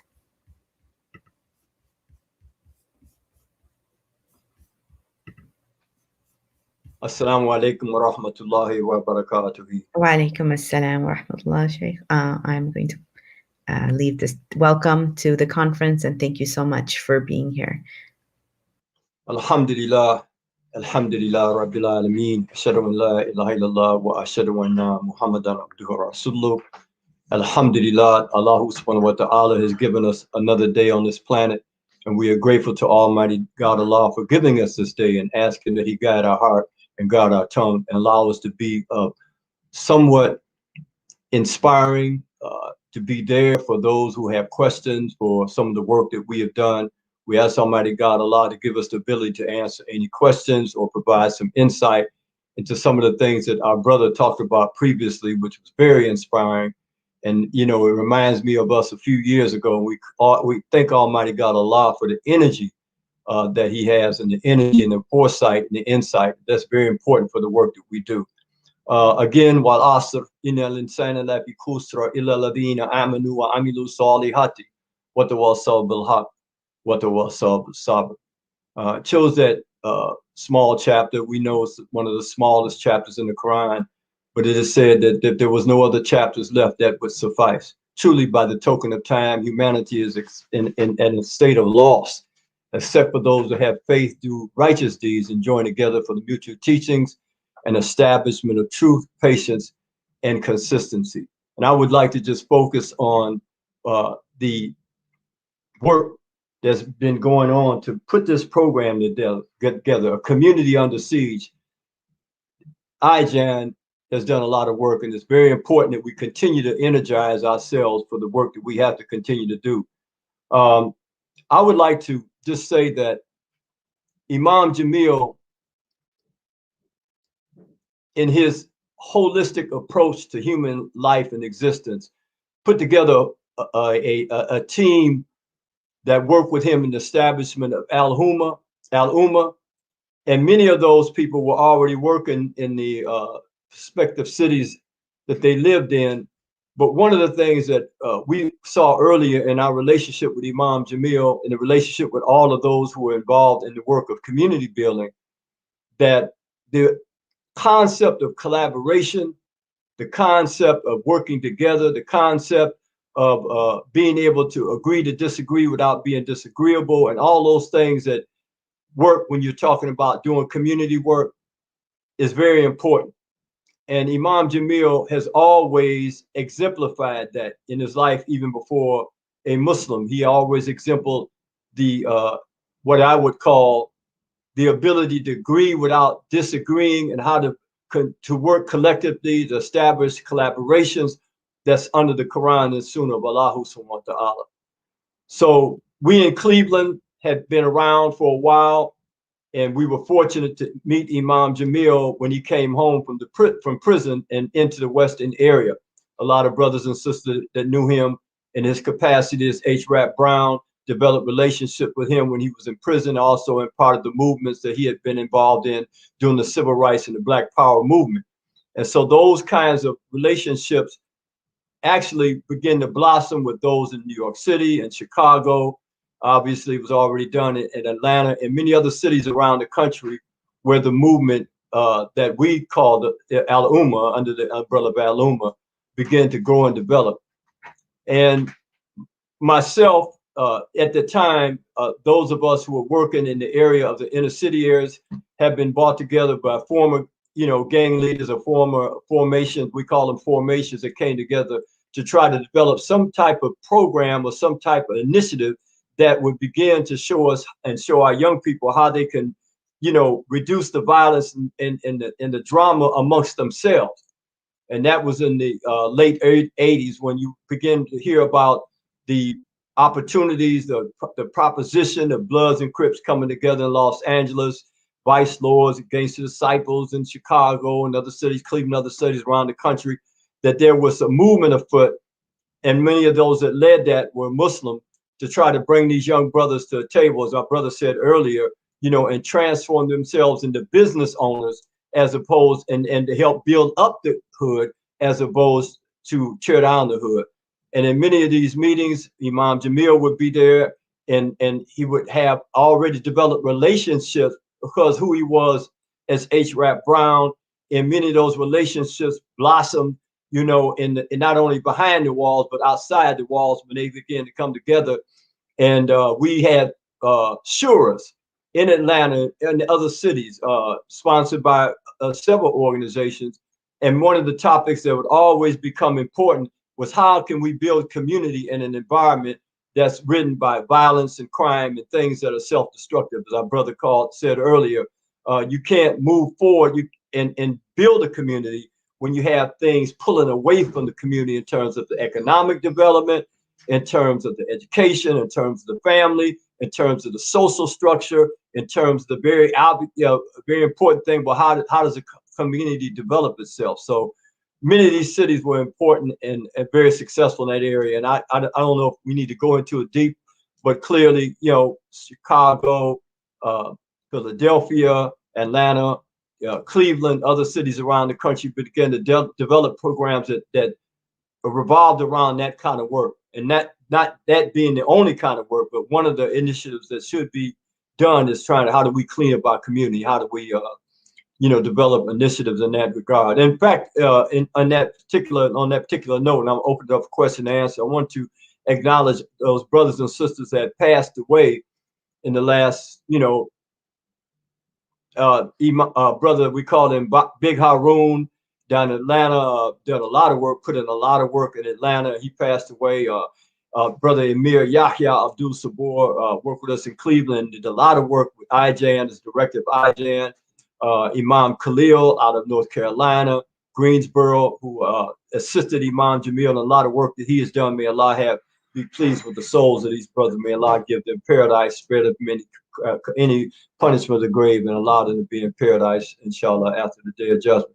So I'd like to open it up to, some of the things I think we were successful in doing, and see if there's any kinds of things, that any information we can lend to you in terms of that work that we're trying to do now. Obviously, first and foremost, on one end is to get Imam Jamil, as we said, out of prison. He shouldn't have been there. He should have never been there.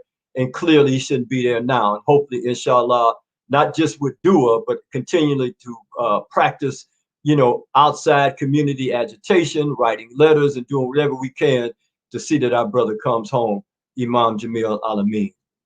So inshallah, I'd like to, you know, open it up for a panel, open up for questions, and hopefully the things that we will share today and then things that I will learn from you all that can help us in terms of developing more programs and making the programs more effective in the you know, areas and communities that we live and work in today.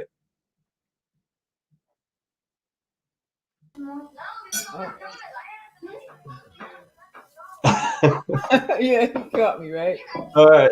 Alhamdulillah. That's one of the benefits of being online, right? Alhamdulillah. Alhamdulillah. Assalamu alaikum. So there was a question from one of the audience members. They say, do you think it's too many renegades? A lot of the youth do not understand collective versus individual. There's a lot of loyalty to money. And then they say, parentheses, the condition. Yeah, in terms of the renegadism, that is a byproduct of the attack that has gone on in trying to neutralize the family and to make the family subservient influence our young brothers and sisters today. You're absolutely right. You know, it's like the social media, the whole aspect of what influence that has had on parents, on their children, and on the society outside of the family circle is one of the biggest issues that we have to deal with. And you can't get around it because, you know, everything starts in the home, you know. And one of the things that we saw when we would begin to deal with young people is that we had one of the elders, elder Muslim brother that we worked with quite a bit. His name was Harun too. He said, if you want to know what's going on, just follow him home. You know, and that was an accurate statement because we began to learn that the issues that our children were dealing with, the young people, in terms of renegadism, being involved in gang violence, joining the violence of the gang, because they found some love in the gang. That's one of the reasons why they joined the gang, is that there was some love in the gang, you know, but that's not the kind of love that we want to see them involved in. So it's very important that there be some family counseling, understanding, and you know, how we can train people. Many of our brothers and sisters are trained social workers, taking a holistic approach, you know, to dealing with our young people, trying to provide them with some insight to develop a process that we called it dealing with the mistaken thinking. You know, there was an author named Dr. Carter G. Woodson who wrote a book called The Miseducation in the Negro. And truly, many of us have been miseducated, misguided, misdirected. And so it's about us trying to develop modalities that will turn that back around and change the thinking and the social behavior of our young people for self-construction as opposed to self-destruction.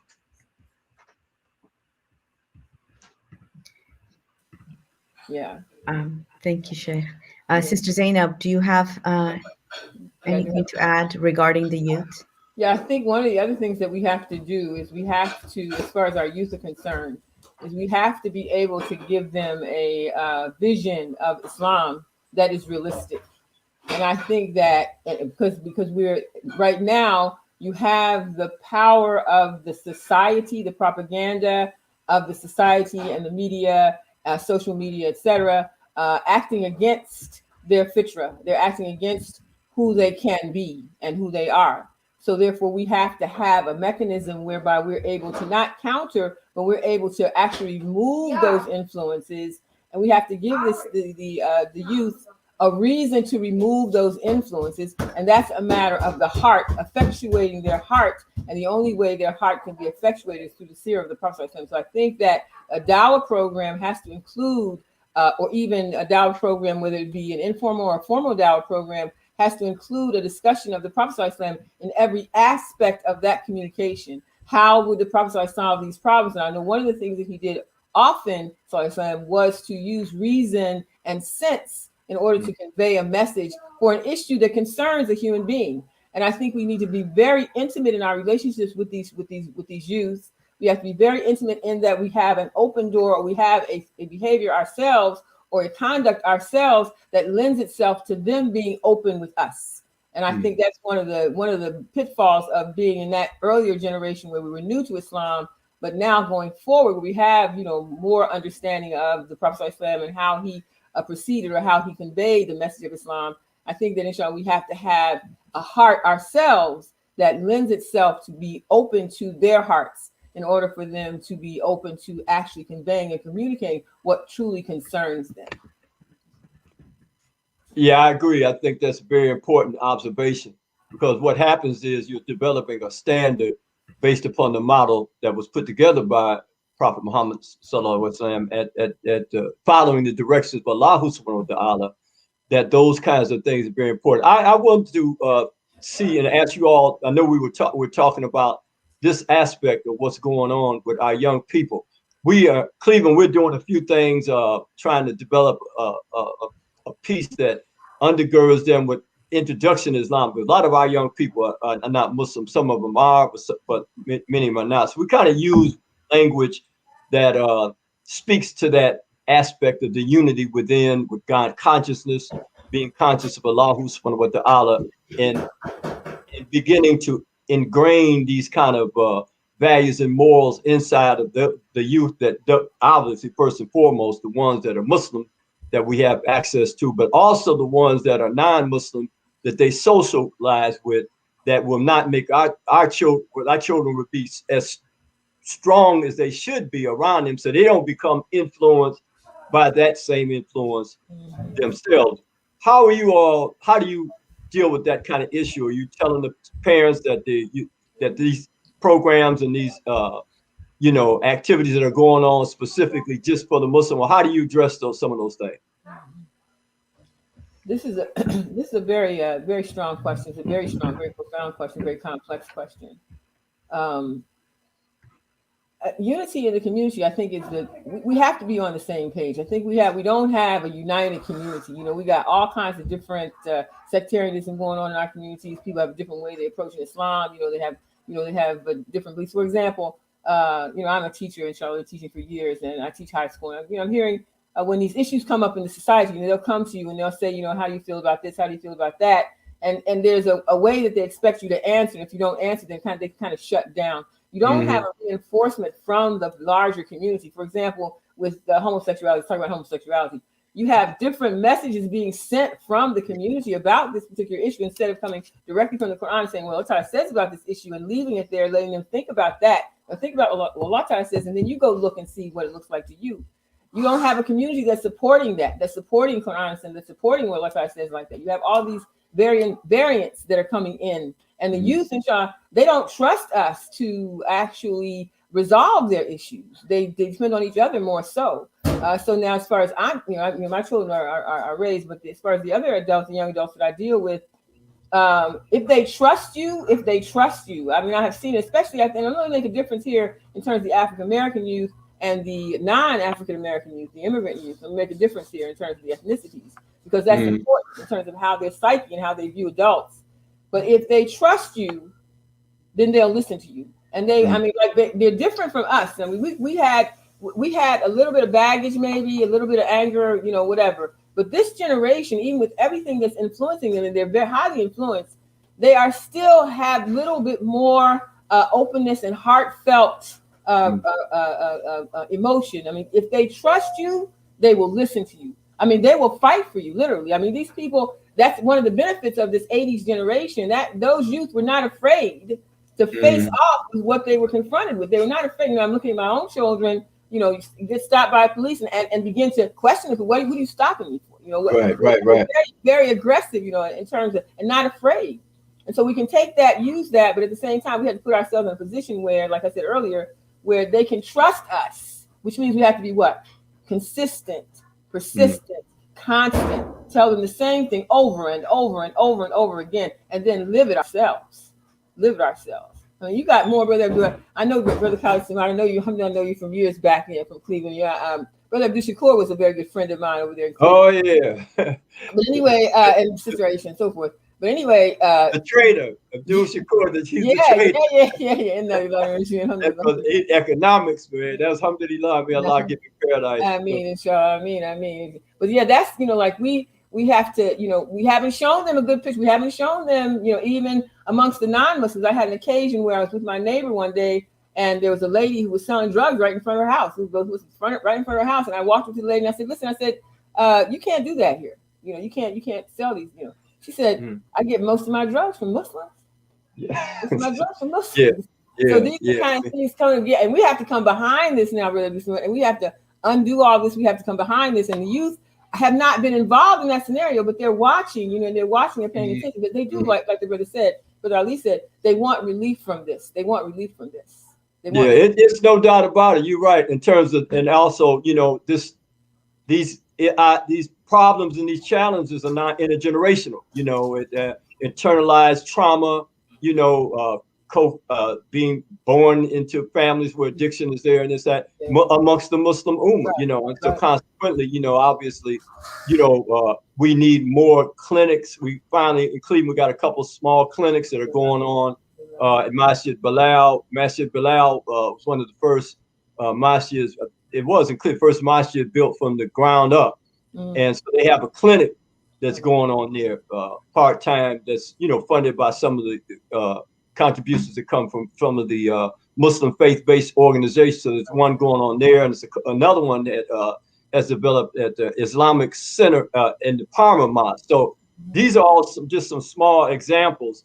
And now that you know, the pandemic, you know, COVID-19, you know, it's even making it more important that we have a strong relationship with Muslims that are involved in the, you know, in the medical community, and these efforts that appear they're small now. What happened, but you know, inshallah, they will grow. And more young people will get involved in that whole aspect of understanding how they can develop themselves in a way to make a contribution in these kinds of initiatives, because we know that these challenges and these issues are going on in our community today. But 20 years ago, we didn't have those small family-based, you know, medical centers, but we have them now. We got, I think, 2, and there's another one going to be opened up soon. So that's a good idea, you know, in terms of what's going on there, you know. Assalamualaikum. So there's another question. Gang members play a large part within our neighborhoods. How can we reach out to these figures that have a great influence within their neighborhood? Well, it's a big task, but you can't get around. You know, we in the early 90s put together a series of Stop the Killing summits around the country. And in fact, we were working with Brother Raheem Jenkins and a lot of the Brother Hadari, Brother Jahari. We were working with a lot of Muslim leaders here in Washington, D.C. back in the mid to late 80s. And that's how a lot of these efforts became more important in the inner cities around the country. So what happens is that there's a head for everybody. You know, there's no body without a head. And so consequently, that a lot of that work has to go into in terms of finding out who it is that you're dealing with in leadership, which sometimes you have to be, you know, you have to watch yourself because they wonder, well, why you want, you know, that kind of thing. So consequently, that's important. But usually what happens, a lot of times you find Muslims that are already part of the street organization, man. They you know, they already acknowledge that they are involved in that, but they say we're Muslim. You know, that is going on in the prison for years. And so a lot of that work that's going on in the prison, hopefully preparing these young men and young ladies as well to come out and get actively involved in that positive aspect of what's going on in their community, as opposed to that thing that is negative. But that's what we did. I mean, obviously it's a different era, but you know, we still have relationships when some of these young people that came out, they became Muslim, they got involved in the work that did. Many of them have businesses now. They're doing, a lot of them are working in home repair. They've developed themselves. They can go out and reconvene a house. You know, they know how to do that kind of work, and they can move around the community good in that way. So that's one aspect. And then you got another thing with the reentry programs that are going on, and should increase now with this new administration that we've got in place, and we can push as a lobby of Muslims to make sure that we have access to those resources. Not that we're going to twist somebody's arm or anything, but the new HUD director is of the former Congressman Marsha Fudge from Cleveland, Ohio. So she was actually our Congresswoman. Now she's director of HUD. So and she has a real good relationship with the Muslims. So I highly advise anybody that's involved in that kind of work and want to work within the inner city areas, especially in particular with public housing now, the door is open for the work that can be done, and resources are available as well. And if we are if you're having issues with people that are in the neighborhood that you don't know, look to the Muslim leadership, and maybe that they can find out if this individual, group of individuals, are somebody you can approach by something like what our brother was talking about, taking that money and reinvesting it. You understand? And instead of investing it in Cadillacs and Rolls Royces and jewelry and all that kind of crap, take that money that you already have, been able to save or whatever, put it in a business. Put it in something that's going to return on the investment, as opposed to some material thing that's all going to do is get them locked back up, and then they starting all over from scratch once they get busted again.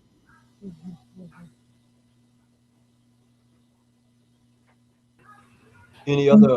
Thank you both for those excellent insights. One of the things that also faces the communities is policing and relationship with community policing, especially with the now defund policing initiatives. How can the Muslim community get involved with this and redirect some of those funds that somehow target the community instead of healing and helping the community? Well, I could use myself for an example. We got involved in electoral politics in Cleveland, and a lot of the heads of the mosques came together to talk about, what would happen if this individual was running for office would be elected. They said they wanted to see some Muslims in positions in key areas. Obviously, one was public safety. So by the grace and mercy of Allah, I was asked to assume a position of assistant safety director in the city of Cleveland, which was I was the first one that I thought of had been given a position like that. The safety director's office is very influential, and we a lot of things that were going on that we would not have been a part of if I wasn't there to see. Oh, there's some funding coming down to deal with gang intervention. There's some funding coming down to deal with this. There's something going on in the community that has been a problematic, and being in that position as assistant safety director allowed us to go in and allow me to go in and work with Muslims directly with those kind of areas and see whatever we need, whatever problems we had be solved, that we could be effective in that. And that also, we had Muslim brothers that actually joined the police department, and we're involved with housing police, because a lot of problems come up with housing, as you already know. So that was one aspect of it. The other aspect is the funding for programs that, everybody should have access to, but many times we didn't as Muslims because we didn't have a relationship. We didn't know who the people in positions of power were. And when those things begin to open up for community relations efforts, public safety efforts around housing and neighborhood development, areas that revolve around employment. We had another brother that was went from an EMS employee in a truck to assistant director of the EMS in the city of Cleveland. So all those positions that developed and opened up as a result of a handful of us, as a result of the Muslim leadership saying, we're going to get involved, we're going to support some of these, young men and young women that are running for some of these offices. And as a result of that, it didn't solve every problem. And it's not once you get in there, you're going to have to work hard or whatever, but that would help us out. And then the Muslims that in these positions like safety and this and that have to have forums, invite the Muslims in so they can be a sounding board for any kind of things that they need for help for them. But when you have a meeting and you have the people there that represent that particular council ward, this and that, then that would help out as well. We just had a young brother a couple years ago, Bashir Jones, who is now a councilman. He started off as a young man running behind us at vigils and rallies. He would get on the microphone and say poetry. That we was interested in getting involved with community activity. Now, as a result of that, he's a Cleveland-based council person, and he's developed relationships with the mosques and other people around the country that are doing similar things. I'm not saying that's a quick fix, but it definitely is better when you're invited into the room as opposed to standing outside saying no justice, no peace. In regards to that same issue, one of the things that I have seen in the years is that all of these strategies that we've used, that have been used, have not improved the situation, but the situation has actually escalated. The communities are in worse state than they've ever been in years. Our youth are further away from solutions, or further away from safety and security than they've ever been for years. And I think that that one of the things, as Imam Ali was talking about, and El-Hajj Malik talked about, and Imam Jamil also stressed, and that is that until we are able to individually and collectively decide who we are and how we want to move forward, and what our goal is, and that has not been consistently added to our engagement with the community. For example, in terms of the gang situation, I'm a strong believer that gangs represent the maleness of our society, lacking the ability to protect and secure governance, justice in their communities. They have a skewed way of seeing this as being a means to attain justice. Oh, let me I agree with you. Let me say this, and this is real good that you brought this issue up. When we were moving around in the 80s, we had already embraced and reached out to these leaders in the prisons.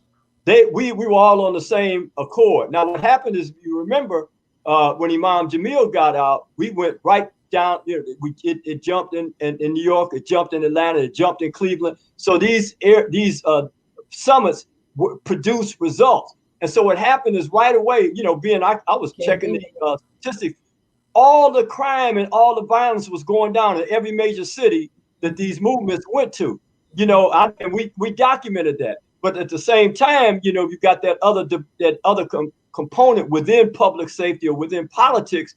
They were saying that we were all a threat to the community because we weren't really trying to organize the community, for safety. We were trying to get the gang leaders together so they could sell dope without being violent, without having problems in the hood and that's a bunch of BS. Yeah, well, but what happened is, that's where you got the 3 strikes, you got the minimum mandatories and sentencing, all those draconian, prison, it was like criminalizing. You're right, all the communities. They saw what was going on. They were taking note that the violence went down in the West End. Wasn't no doubt about that. Wasn't nobody selling no dope on no corners in the West End. Wasn't nobody selling no dope or kicking no doors in and robbing nobody around the mosques in Cleveland or any other place where you get even a security team that's in place to be, organized to deal with that. And consequently, that's why Imam Jamil was put in. I believe that. I believe that because of the influence, they saw the numbers go down. So they're saying like, oh, okay, so who is this leading this stuff? Who's it behind this? And then right away, there we go. When the Imam Jamil hadn't committed any federal or crime or anything, when he was pulled over by that cop, all that was done because they saw the work that was being put in. You understand? And consequently, this is what it resulted in. He's 5'9". Imam Jamil 6'5". The person that shot the detective, he had gray eyes. Imam's eyes are brown. It's obvious that he wasn't, involved in the shooting of that sheriff. He gets on there and I hit him. But Imam Jamil wasn't wounded. He didn't have no bullet wounds in him. He's not 6 foot 5. He's not 5'8". He don't have gray eyes. So how did it go from there, you know, to there? That's what it was. It's like, hold on now, you know, these Negroes are getting together, these vice lords and GDs in New York, in Chicago, the Stones and stuff in Chicago, Fred Hampton, that's what the movie was all about. You know, Bobby Rush, who was not a congressman, was a member of the Black Panther Party. You understand? All this was a part of what was going on in the 80s into the early 90s. And that's when the attack came down, you know, on Imam Jamil. And many of us were on Hajj when that faithful day. We knew it was Al-Adha. So, you know, why would they, think about that? Al-Adha in Atlanta, who in the hell would come down there, and why would they send 2 African Americans down there to roll on Imam Jamil for a daggone traffic ticket? You know, I want to say, you just follow up on that emotion. This is Imam Jamil is not the only one. Imam Jamil is the one I chose to lead that. But you all been working for like years, and we got to go back historically, you know, to the Dar es-Salaam movement and all of the changes that were made in these major cities. My father was not Muslim, and he was tutoring the work of the Muslims in Philadelphia. The fact that they had ownership of economics in Philadelphia. Right. And, you know, so we know that, you know, anytime, of course, and that's the point. The point is that anytime you step up, especially attach Muslims to Black men, and you got a problem. That's been a problem since slavery. So right. I think at this particular juncture, I talked about earlier, living in the moment. Let's live in the moment. Can we revive that? Can we revive that particular ethic with our youth? You have a program. It's been a program. It's been a workable program. It's turnkey. Like I said, paradigm doesn't shift. But can we turnkey that program? We talked. The question was asked: how do you communicate with these gang leaders? Not only an individual, but we have groups that are countering, groups that are giving dawah lessons, training in dawah to specifically speak to these particular individuals, or establish a power broker or a power jamaat that is going out, or that is seen, if not even saying anything, but seen in the communities and talking to the various people, talking about how they can do this differently, except from our youth themselves. And now we have the other advantage we have also is now we have an international community. Our community is not just African American. We have an international community of youth who align themselves with us and are suffering the same struggles that we suffer. I know the Somalian community and the Ethiopian community, their young men are suffering a great deal from this gang thing. Pakistanis, Bangladesh, and Detroit, same thing going on. They've picked up the negative or the not-nots of our communities, and they've taken that and they're running with that. But their ethic is coming from the African-American male. This is who they've looked at, and picked up that culture, the music, the whole nine. So can we kind of harness that energy? And also the other thing I want to say too is another thing I want to say, that aside from that's the youth part, but the other part is, like you said earlier, you have all these professionals. The Muslim community has like 3 million Muslims in this country, of which we are probably the smallest group.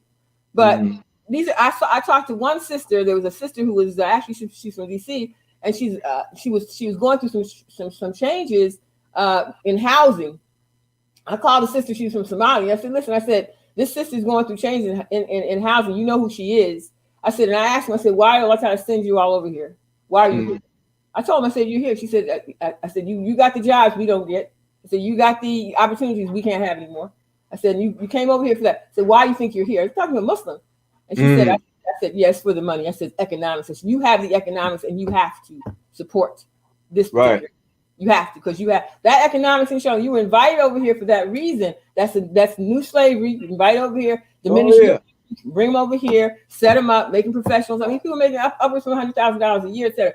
Can we establish a pool of professionals, doctors, categorize them, doctors, lawyers, teachers? Can we get a database going where we know who they are, Muslims, we know who they are? And anytime there's, like, for example, with Imam Jamil, I think all of the lawyers that we have in this country, Muslim, should be supporting KAIRI. He should never have to set up a GoFundMe in order to get his case in court.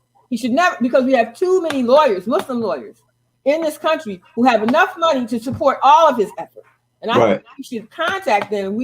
That should be our dawah. That should be our persuasion. And then we have the doctors, the teachers. Imam Ali's talking about he wants a school, dawah, teachers, whatever. We should have a pool where we have teachers, Muslim teachers. We can say, listen, we want a dawah program over here, and then we need you to at least come in and train people, or at least come in and teach us how to do this, whatever. But you all can decide what. But I think we need to categorize Muslims in this And that's another way to unify the Muslims, to unify them in this country.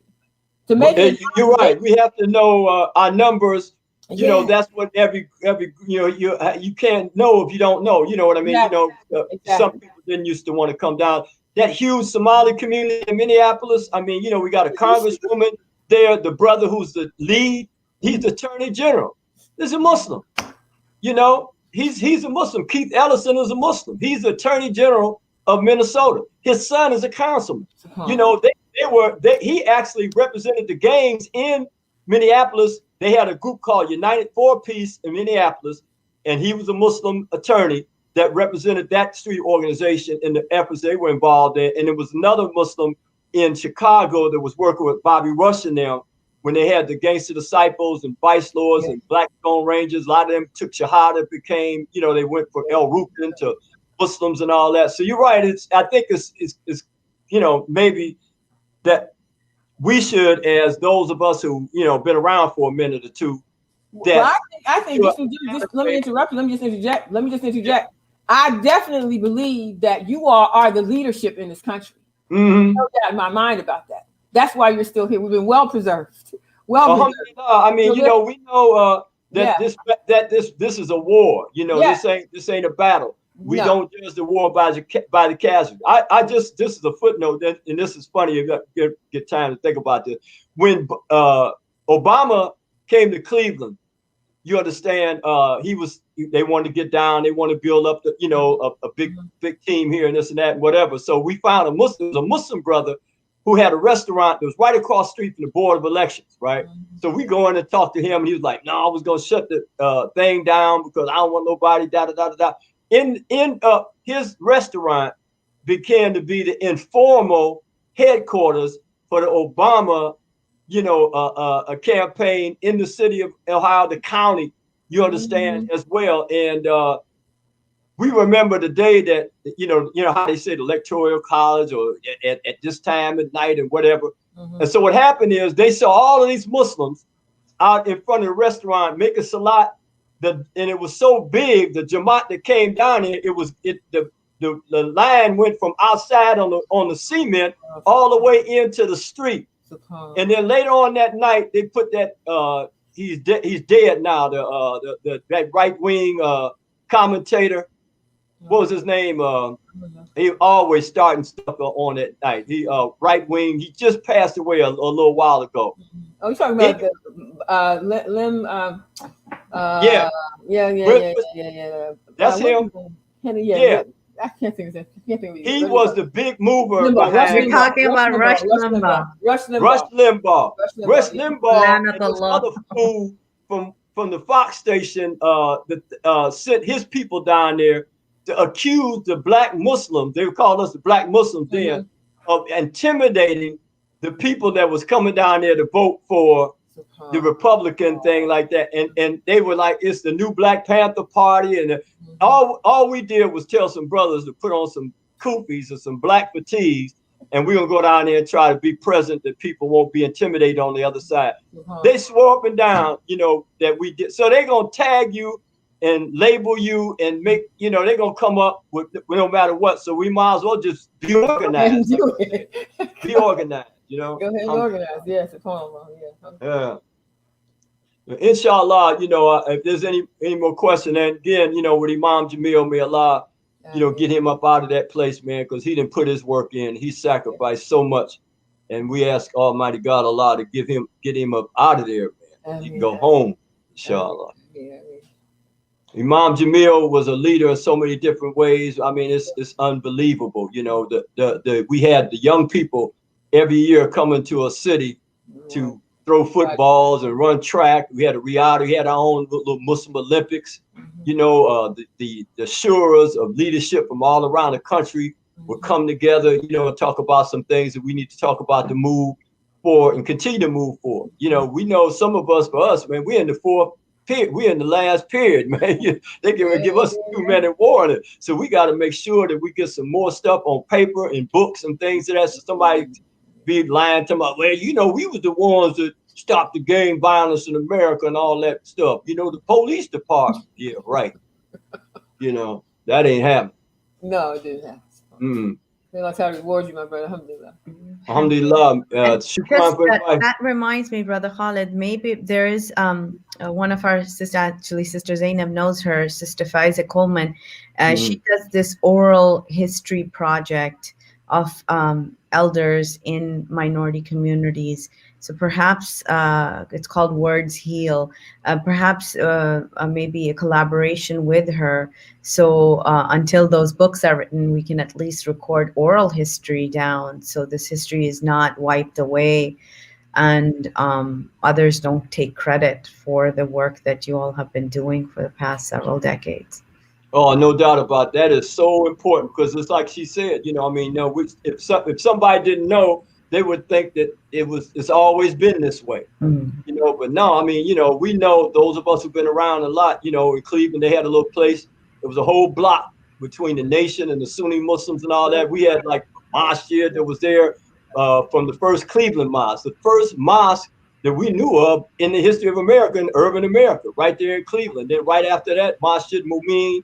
You know, we've been around for a little over 50, 60 years, you know, other Masjid Noor. And when these masjids come together to do collective things amongst the collective leadership, we have Imam Jamil, he's the longest standing Muslim Imam of a major Muslim mosque in America. Imam El-Hajj Imam Shaheed he has served in over 50 years in leadership in the North America. El-Hajj, you know, so we got all these people, you know, in these cities who have put their work in, but of course, you ain't gonna hear a lot about them. No. You know what I mean? But so that's right, we gotta do that. Yeah, definitely. We'll be in touch, and inshallah, any stories that we can highlight on this platform, you know, use it. Inshallah, it was built for the Muslim community. So inshallah, we hope that we can highlight those stories, you know.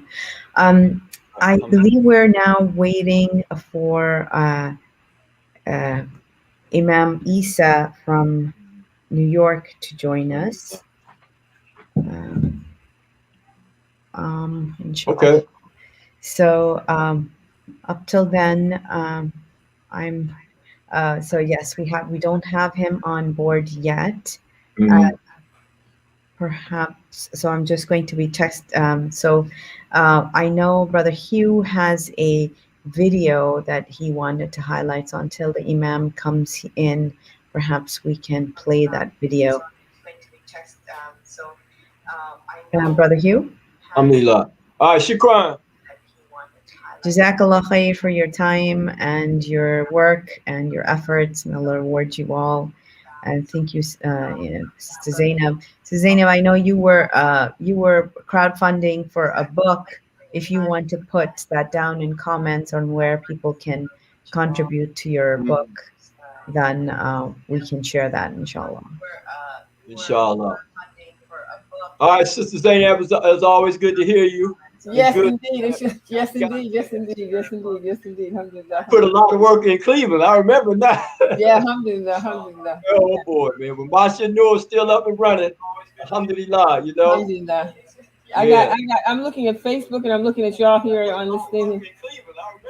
Yeah, subhanAllah. Yes. My son is married to alhamdulillah, you know. Okay. The book, subhanAllah. Yeah, it's okay. Yeah, it's called Common Sense Muslim, and it's literally talking about my polemic self, talking about some of the issues I have been concerned with the Muslims and the necessity for Muslims to come together, united, be a united front. So that's literally what it's about. So yeah, I'm trying to raise the funds to get that thing finished, published, and inshallah, it's going pretty good. The crowdfunding, inshallah, I don't have anybody else's email, so if you want to send me, inshallah, I can send you. Yeah, yeah, definitely. Zaynab, I know. Yeah. Okay, that's right. Alhamdulillah, inshallah. So if you want to just send me anybody who they can, I mean, you can give my email address out here on HENA, inshallah, and they can send it there. And if they want the information about the book, inshallah, and I will forward the funding campaign to them, inshallah. Alhamdulillah. If you have that link to the campaign fund, we can share it. Okay, where I put it? All right. I'm going to look for it and I'll send that. I'll post that, inshallah. All right, thank you. Well, Jazakallah khair to both of you, and inshallah we will have now. Oh, okay, inshallah. Inshallah.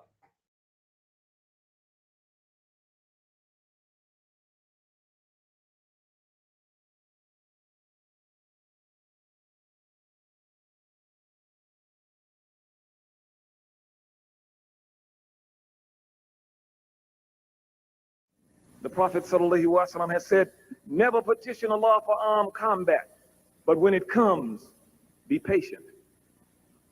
Never petition, never pray to Allah for armed combat, never pray for war, but when it comes, be patient. And so therefore he gives us those tools that enables us to practice sabra, to develop sabra, prayer, fasting, charity. See, it's no in between. You're either free or you're a slave. There's no such thing as second-class citizenship. If we go to YouTube and search H. Rap Brown, I don't think there's anyone, I think his performance was unparalleled. After, he became Imam Jamil, we know the tremendous work that was done.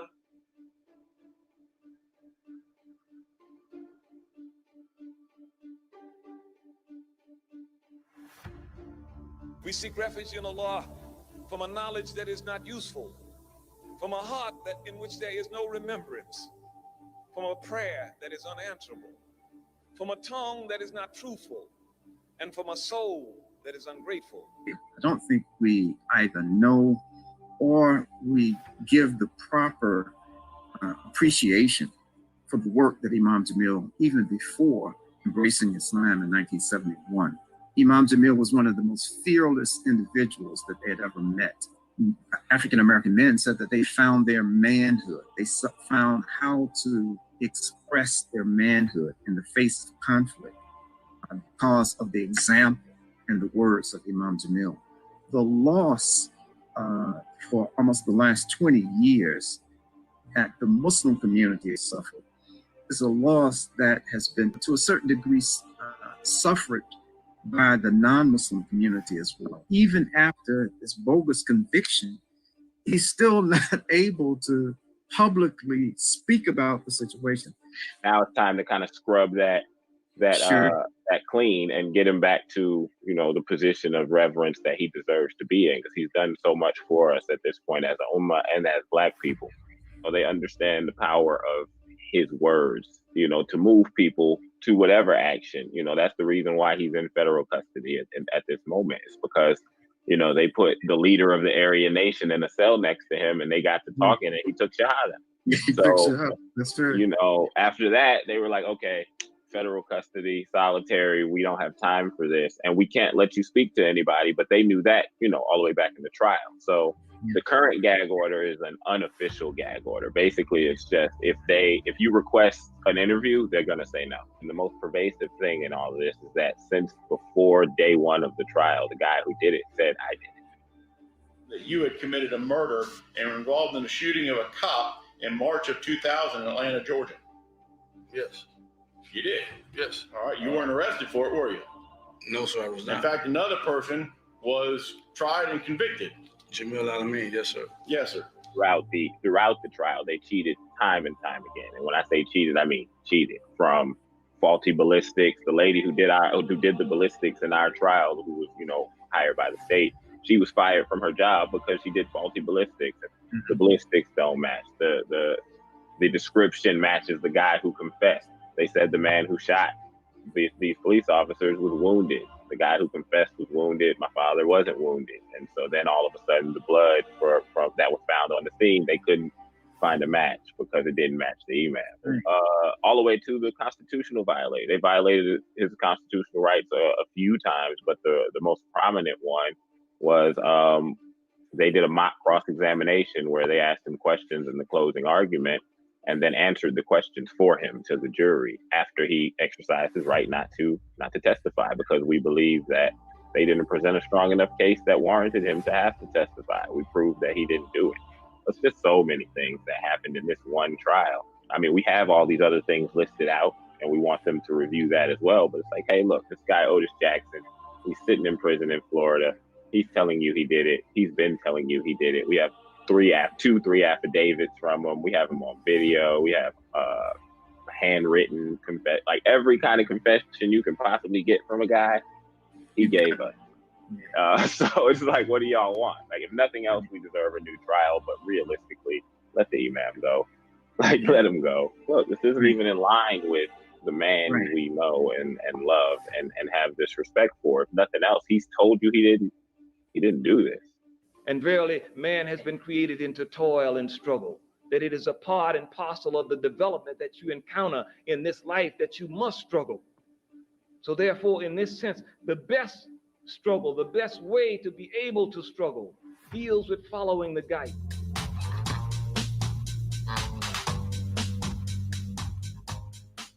On the move.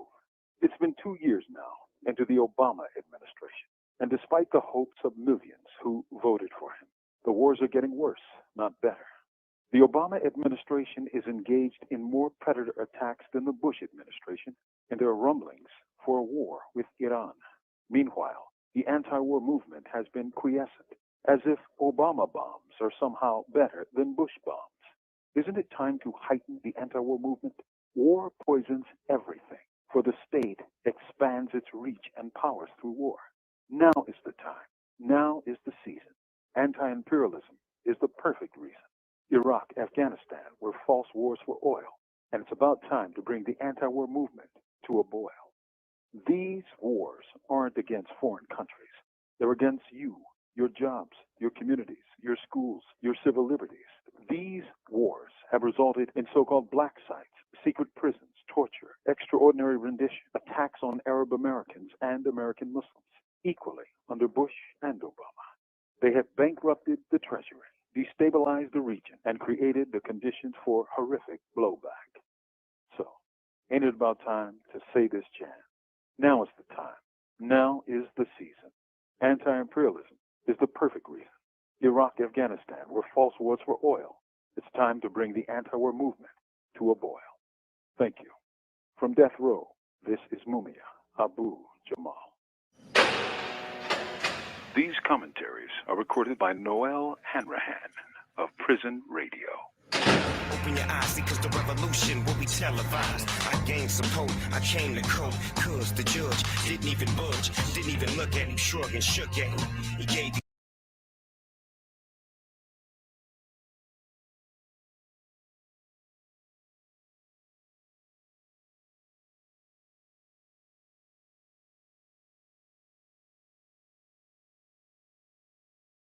My name is Imam Jamil AL-AMIN, the former H. Brown.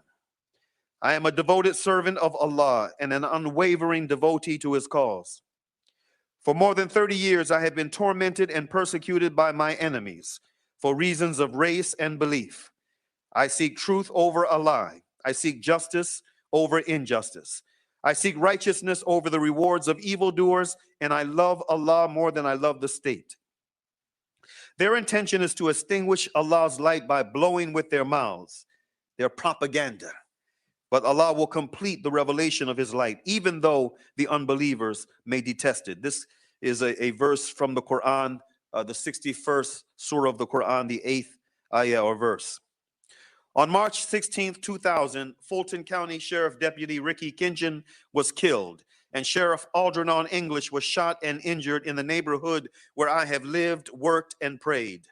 Indeed, this tragedy occurred across the street from the mosque I founded. I have been accused by the state of Georgia of having committed these crimes. Let me declare before the families of these men, before the state, and anyone who would care to know the truth, that I am innocent of the 13 charges that have been brought against me. Let me also declare that I am joined at the heart with his widow and her children at the loss of a husband and father. I drink from the same bitter cup of sorrow as the siblings at the loss of a beloved brother. I am powerless to do anything to ease your pain and suffering except pray that Allah comforts you in your hour of need and grant you peace for the remainder of your days. I have been maliciously maligned, scandalized, and vilified in the press by the police establishment and before the court of world opinion, even before I was charged with any crime. They have sought to marginalize my humanity and humiliate my family. They have done their level best to reduce me to a one-dimensional monster that is a composite of a Black Panther with a negative connotation, a cop killer, and the fictional character of the Godfather. I am entitled to every right and every consideration as every other human being, including fairness, a fair trial, and the presumption of innocence. Fulton County District Attorney Paul Howard, as a representative of the state, has asked for my death. Mr. Howard can have my death based on the power of the state, but not on the basis of justice. He can only have my death because my life belongs to Allah, and He alone in life and in death will deliver me from my tormentors and persecutors. I will pray for those who spitefully abuse me because of power, prestige, or blind ambition, for they must face the ultimate bar of justice and face the judge of judges and answer the question, by what right and by whose permission did you ask for the death of this human being and my devoted servant? Signed, Imam Jamil, Abdullah, Al-Amin. In the name of Allah, the most compassionate, the most merciful, all praise is due to Allah, the Lord of the worlds. I want to begin by thanking everyone who is present and those who are yet to come for this evening's very, very important conversation on the life and legacy of Imam Jamil Abdullah Al-Amin, the former H. Rap Brown. You know, I mentioned earlier in an address I gave on the West End that it is impossible to talk about Imam Jamil Abdullah Al-Amin without talking about H. Rap Brown. It is impossible to talk about H. Rap Brown without talking about one of the most important and most turbulent decades in American history, the 1960s. I'm looking forward. I am looking forward with great anticipation to this conversation that's going to take place tonight. On behalf of the African American Studies Department in Georgia State and Suncoast Society, we welcome you here to this wonderful get together we got. This is important. He's used a word that I like to bring up, inspirational. Let this inspire you. This is what you know, let this gear you to seek out your goals, out your, knowledge, basically. Let me get that. This is just one of the events we like to show to the world and the community and the society that we live in. Political prisoners, are evident thing. There's multiple ones still in jail now. We got evidence that they didn't do such things, and yet they still sit in prison. We need to work on a lot more than just collectively getting together. We need to actually put forward, get the society moving, the community working. I'm indeed honored to be a part of this very important conversation, to recognize, to acknowledge, to build upon a legacy of struggle that our brother H. Rap Brown, Imam Jamil Abdullah Al-Amin, a legacy of principled struggle on behalf of oppressed people, a legacy of principled struggle on behalf of struggling people of African descent in particular. And when we come together this evening, we have to first remind ourselves of a comment. It actually was a letter that Imam Jamil wrote me about 2 years ago. And it's just something, and he wasn't the only person to say it, but in the context of his very eloquent letter, he had something that stays with me all the time, and that is that struggle is the price that we pay for our soul. That struggle is the price that we pay for our soul. And the persons that we're going to have this conversation with this evening are exemplars of this saying, that they have paid the price. They are paying the price for their soul through their decades of continuous struggle. I was excited when I got involved in the civil rights movement in the 60s.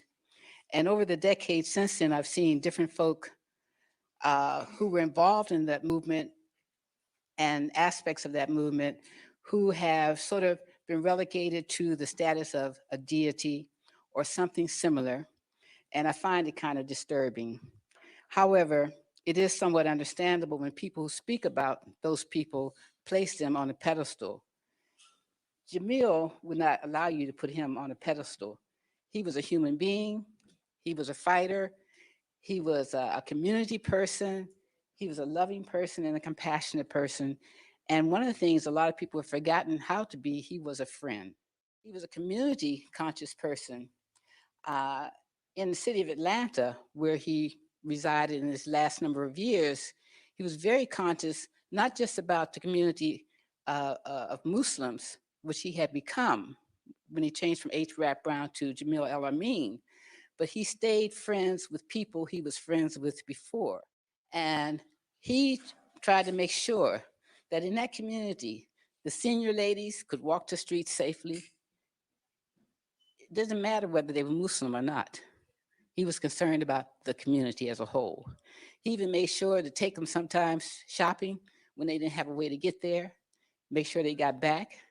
He was a friend. Bismillahirrahmanirrahim.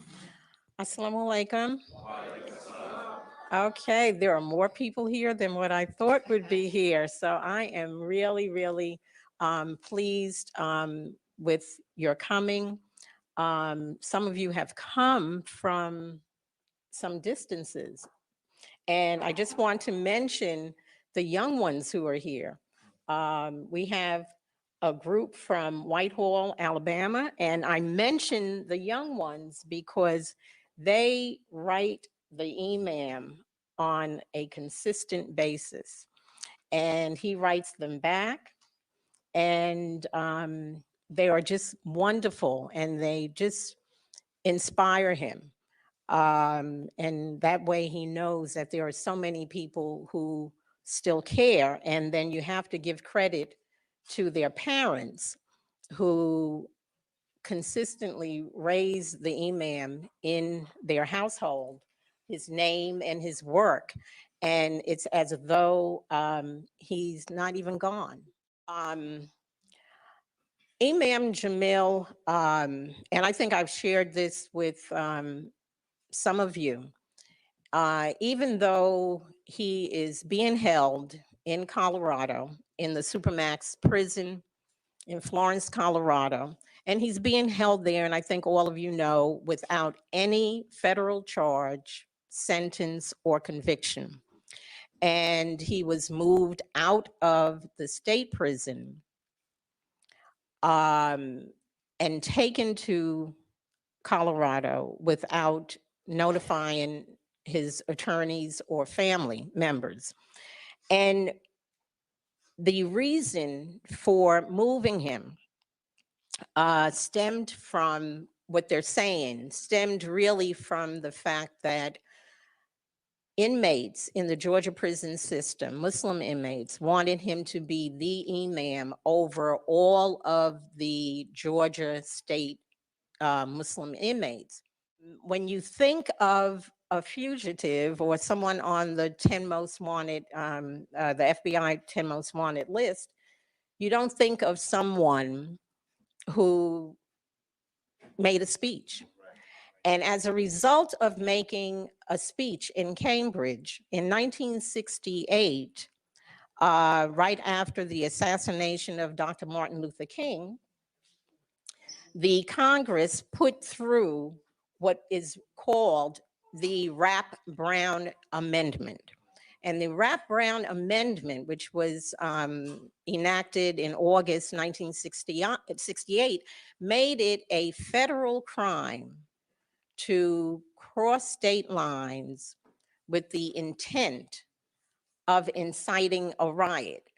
Now, you may, and that's making a speech. You know, we have a lot of imams who cross state lines to make speeches. And if your listeners react, then it becomes a crime against you. As a result of that H. Rap Brown Amendment, more than 80 charges and convictions and sentences and cases came about. Imam Jamil's, when we look at his cases, we have to go back to when he was known as H. Rap Brown. And I maintain that this government has not forgiven him for what he did back then. And what did he do? He was trying to raise the consciousness of people of color. When people were being bought off, we called it bought off, he was not. He's one of the few leaders that come out of the 1960s, come out of that movement, who didn't sell us out, who didn't compromise. And COINTELPRO was established because there was this Cold War going on. And after a period of time, when the civil rights movement began to get momentum, and then there was a transition to what we call Black Power, that became the primary target of this thing called COINTELPRO.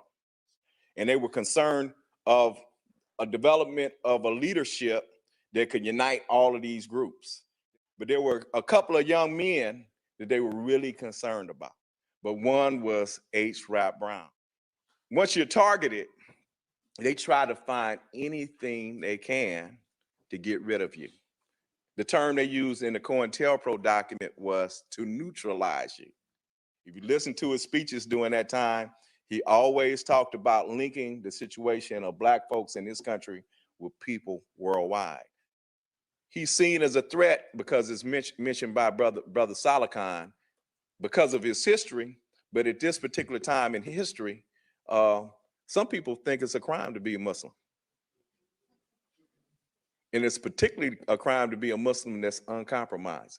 This is why he's incarcerated.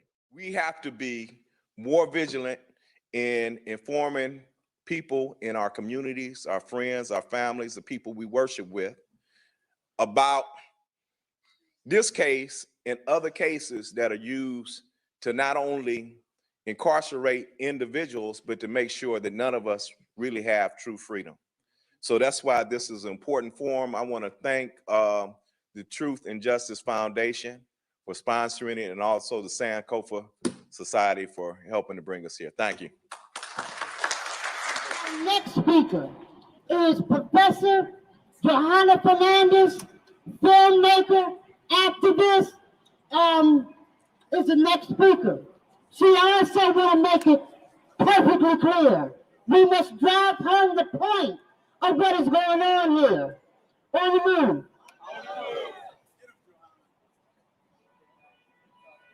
I think we have an opportunity that's historic in the city of Philadelphia. For 36 or 37 years, the media in Philadelphia has pretty much aped. They've parroted the line of the Fraternal Order of Police, of the Pennsylvania establishment, of the mayor of Philadelphia, all of whom used the case of MUMIA Abu-Jamal in the 1980s and 1990s to build the apparatus of mass incarceration. Everyone around the world, from Africa to the Caribbean, to Latin America, to Amnesty International, has said that there is something profoundly wrong with the case of MUMIA Abu-Jamal. But the Philadelphia media has pretty much carried out a blackout. Well, I'm here to tell you that it is time to change the narrative on the case of MUMIA Abu-Jamal, and that begins by talking about who is MUMIA Abu-Jamal. At the time of his incarceration, MUMIA Abu-Jamal was an award-winning journalist. He won the coveted Armstrong Award from Columbia University for his reporting on the Pope's visit to Philadelphia. He was also elected the president of the Association of Black Journalists. Now, let me ask all you journalists here a question. If MUMIA Abu-Jamal had been a white journalist, would we be having this conversation today? Would he be in prison today? Would he have been railroaded in the courts? Would he have been convicted in the court of public opinion? Absolutely not. Had he been a white, award-winning journalist, he was also a father and a husband and a brother. Two of his brothers are high-ranking officers of the military. This is a son of Philadelphia. He is Philadelphia's native son, and he deserves an impartial hearing in the court of public appearance. Mumia has always maintained his innocence. I think it's important to note that we are gathered here today in the context of Black Lives Matter. In the context of Black Lives Matter in the city that has the most corrupt and homicidal police department in the country. It was that homicidal police department and corrupt police department that framed Mumia Abu-Jamal. 15 of the 35 police officers involved in collecting evidence in Mumia's case, within weeks of the end of Mumia's case, were tried and convicted of falsifying evidence and tampering with evidence to obtain convictions. The key investigator was Alfonso Giordano, who went to jail for tampering with evidence and falsifying evidence to obtain convictions. 2 years before Mumia was railroaded and framed by the police, the Department of Justice, for the first time in the history of the United States, took over the Philadelphia Police Department. That investigation that was initiated by the Department of Justice concluded that the level of homicidal violence on the part of the police against Black and Latino detainees, quote, shocks the conscience. They also said, the investigation, that the level of falsification of evidence and tampering with evidence on the part of police to obtain a conviction shocks the conscience. What else was going on in this case? The presiding judge, Albert Sabo, known as the hanging judge, was overheard by a court stenographer say to another judge, quote, I'm going to help them fry the nigger, referring to how this judge, Albert Sabo, the hanging judge known around the world, was going to instruct the jury that was hearing Mumia's case. I think it's time for us to say that we can't acknowledge in the mainstream that there is a problem with the criminal justice system and that innocent people get put behind bars, but everything went right in the case of Mumia Abu-Jamal. That does not work. We know that exculpatory evidence was concealed by the prosecution, by Joe McGill. What was that exculpatory evidence? There was a fourth person at the crime scene. Kenneth Freeman.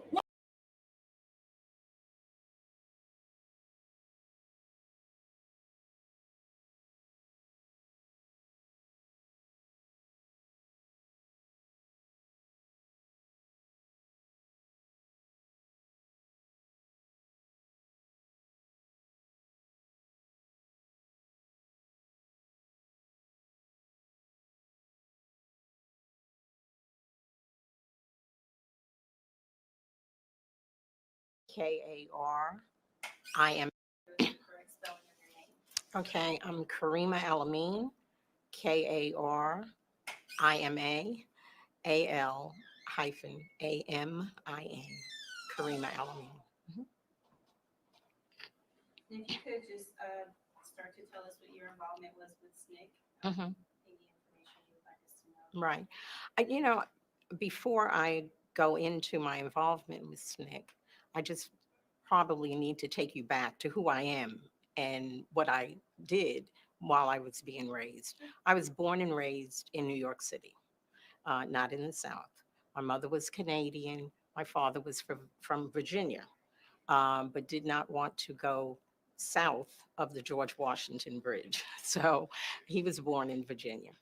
My mother was undocumented when she came here, and she was here for many, many years, undocumented. Married my US father. And then in 1959, my mother was hired to be over the payroll department of the Legal Defense Fund of the NAACP. So my mother was hired by Thurgood Marshall. So I was raised in a household around attorneys. Some of the attorneys who were involved with the Brown v. Board of Education case, in addition to Thurgood Marshall, Constance Baker Motley, and really some of the giants who defended and took on cases of the students in the South. So I was raised in New York City. I was used to seeing Malcolm X on the street and listening to him on 125th Street. And in fact, I was one of the very young ones. I think I was about 14 years of age when Fidel Castro came to the Hotel Teresa, and we were out there cheering him on because he had to leave Midtown because the hotel did not really want his entourage there. So I was raised looking at Marcus Garvey parades, and it was a really very rich experience being raised in Harlem, having a teacher in the 6th grade having us recite Langston Hughes. So I was raised with a very deep sense of peoplehood and the necessity to correct wrongs and to change the condition and the quality of life for people of color, especially African Americans.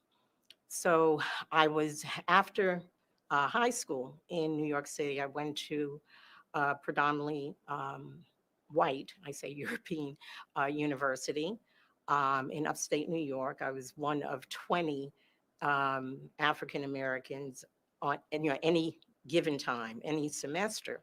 But my parents taught us to go to the schools, even though I wanted to come south and go to HBCU, but they taught us to pick up the skills and then come back to Harlem and to teach, our people. While I was in college, and that was in like 1966, right after 1965, I wanted to come to Selma naturally in 1965. I called my parents. They said, that's okay, we'll go. You stay in school. And I started a Friends of SNCC in college. I was able to get many, of the students, non-minority students, to join the Friends of SNCC. After that, when I came back went back to New York City in 1967, in fact, July 31st, 1967, I met my husband, who was then the chairperson of SNCC. When SNCC moved into what was considered or called the Black Power movement. So then I was really, thrown into the SNCC family, and, which I loved because, they were young. We were young at that point. Many of them had gotten a lot of experience and direction from Ella Baker, who started, was the founder of SNCC in 1960 with Shaw, at Shaw University. I've been to, naturally, the anniversaries that SNCC, hold what they hold. The Mississippi Veterans Organization, and I've been there and I've spoken there.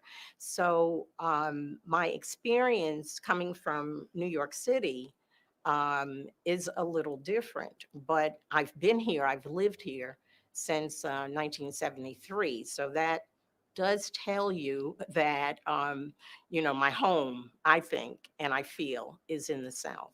I came to Atlanta to live because of the history of Atlanta, not only SNCC, but at that time, Maynard Jackson was coming into running, you know, for mayor. And it was just a really very exciting period. In SNCC, naturally, in the 1967, 68, you know, we had to try to raise money because at that time, SNCC, a lot of the support, financial support, was beginning to dry up. Even though Harry Belafonte was still involved, his family, and helpful in raising money.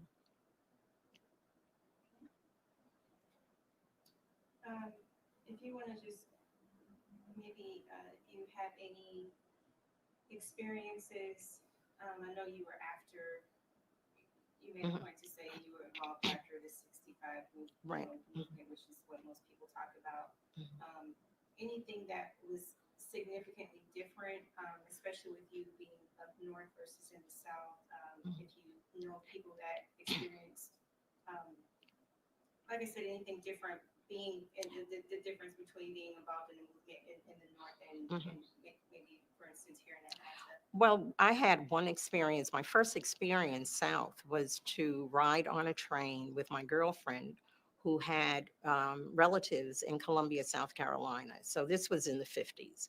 And we got on the train and went to Columbia, South Carolina. And it was my first experience in the South, although we did consider Philadelphia the South. And every April, my parents would take us to the pen relays. So, you know, that was, you know, one experience. And Philadelphia was South, you know, for anyone living in New York.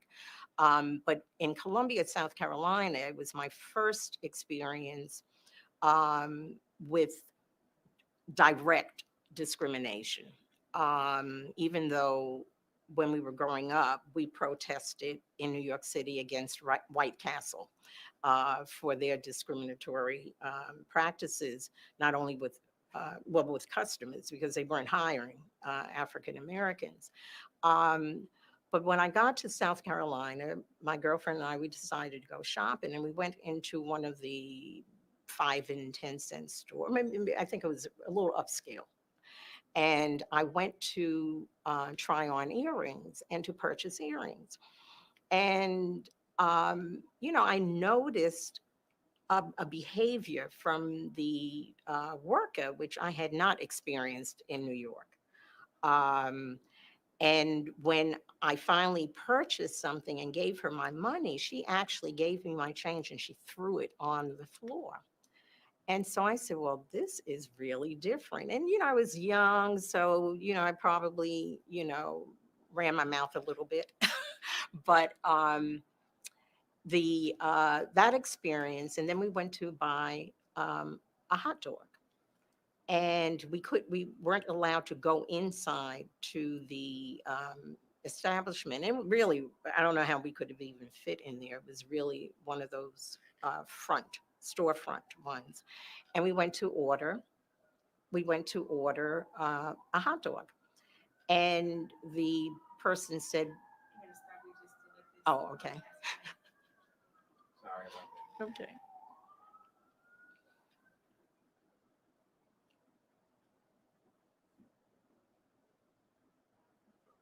Okay.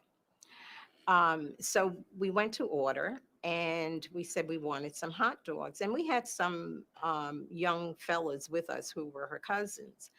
And the owner said to us, well, we don't serve, and you know the word that he used. And we said, well, we didn't order that. You know, we want hot dogs, you know. And so, so we stood there. And because of that, the fellas said, well, you know, we need 20 hot dogs. And so then after they prepared the 20 and gave, we walked away. So we said, we're not giving you our money. You know, if you don't want to serve us, we're not giving you our money. So that experience, you know, introduced me to a condition that existed for African Americans, which we did not have to go through. It wasn't, it wasn't that direct with us. It was more institutionalized racism. And then, being in Harlem, we thought we just ruled the world. We didn't, we just knew that, we could do everything and anything in there, but we were very conscious of what was going on in the South. Because my mother was over the payroll department of the Legal Defense Fund, NAACP Legal Defense Fund, she had me get my girlfriends, about 4 of them, and during the intermission at the Apollo Theater, we had cans for people to donate for the Freedom Riders, the ones sitting in, and so we weren't disconnected. It was a real connection, and a lot of that connection not only came from the way I was raised, but because my mother worked for the NAACP Legal Defense Fund, and I was a babysitter. I babysat for Thurgood Marshall. He used to drive me home. I can still remember the coats that he wore when he drove me home.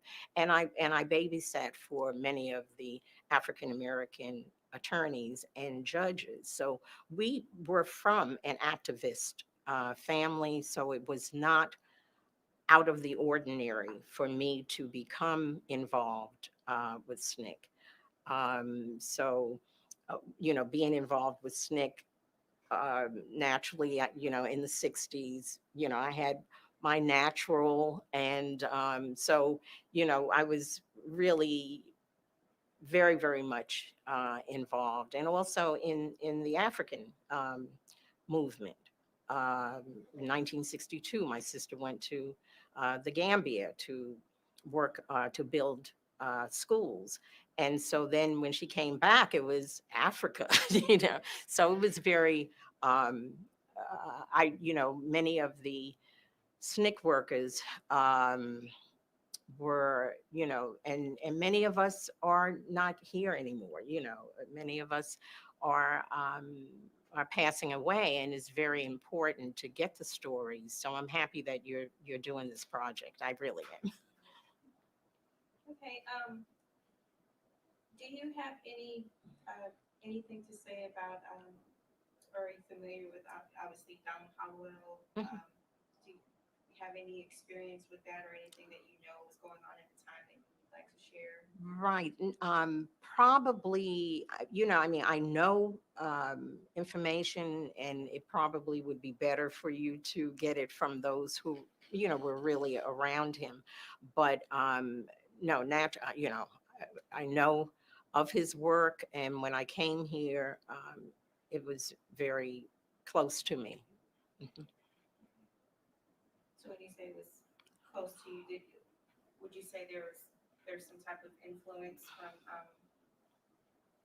from him, or just any type of connection you could think? Well, not personally, not personally. I would say that, I was a teacher before I became, I was a teacher, and then I worked with a foundation here, Southern Education Foundation, for 15 years, giving money away to, to work on the desegregation of the Georgia University system. So because of that, we were involved or connected with a lot of the attorneys, but not personally with him.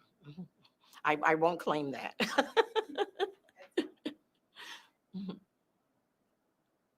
Okay, I'm just going to call out a few topics. I know you were not in Atlanta, so if you don't know anything about it, it's fine. We'll keep moving on to the next. Just the Atlanta student movement in general. Any connections with people that were involved in that, or did that have any type of impact on you? Right. Well, all of the SNCC workers that I met, I was very close with them. But again, I came after that. But people like Faye Bellamy, Stanley Wise, Cortland Cox, Charlie Cobb. I mean, all of the, you know,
Assalamu alaikum.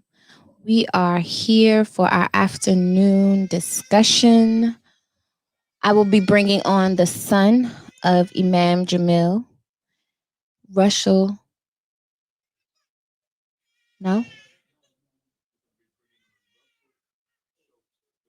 Okay, I apologize. I will be bringing on Russell Schultz III, the son of Russell Maroon Schultz. My apologies. And so he has been involved in the struggles to free his father. And we've seen him grow up in this struggle in Philadelphia. And so he will be talking about the execution and medical neglect that his father has encountered. Greetings. I would like to first and foremost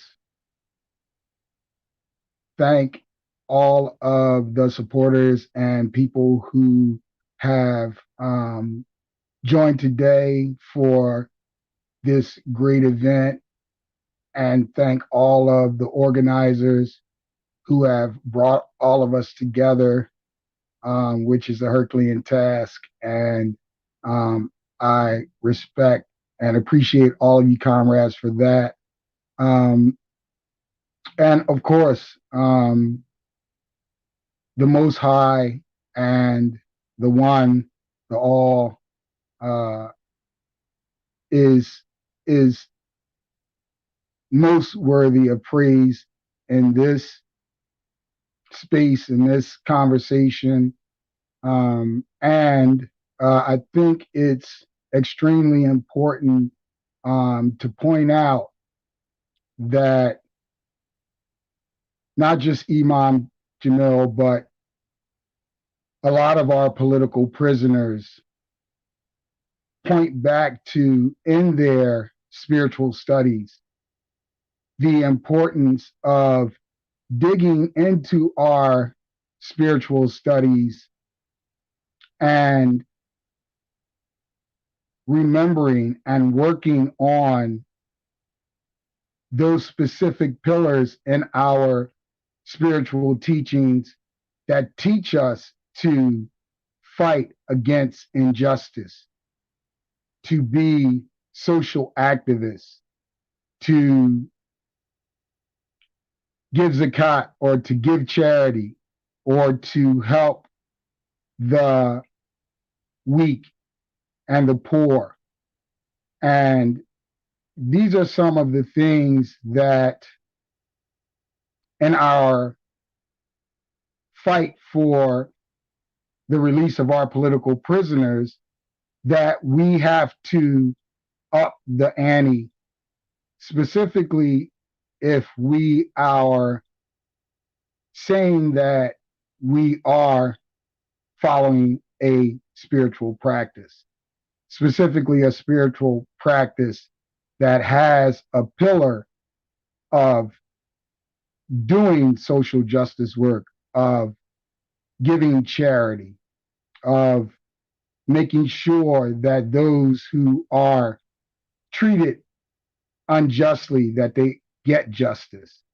These are very fundamental principles in most spiritual teachings, definitely in Islam. And I think a lot of times these very basic fundamental principles are looked over in our study, in our practice, in our deen.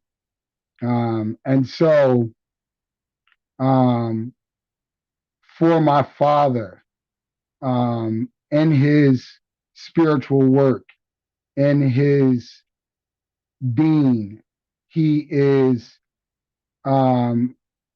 recognizing those very fundamental details and those very fundamental practices and pillars of Islam.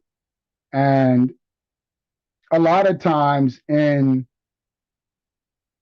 social movements, we get caught up in the names of things. So now we have a lot of political correct terms that we have to adhere by in a lot of our social justice work. We can't get caught up in terms as much as we need to get caught up in actually what people are doing, not what they're saying. Because someone's actions may differ from what they say, or they may be politically incorrect and say something wrong, but have the perfect actions in reference to their social justice work, in reference to their charity, in reference to their making sure that the weak and poor are taken care of.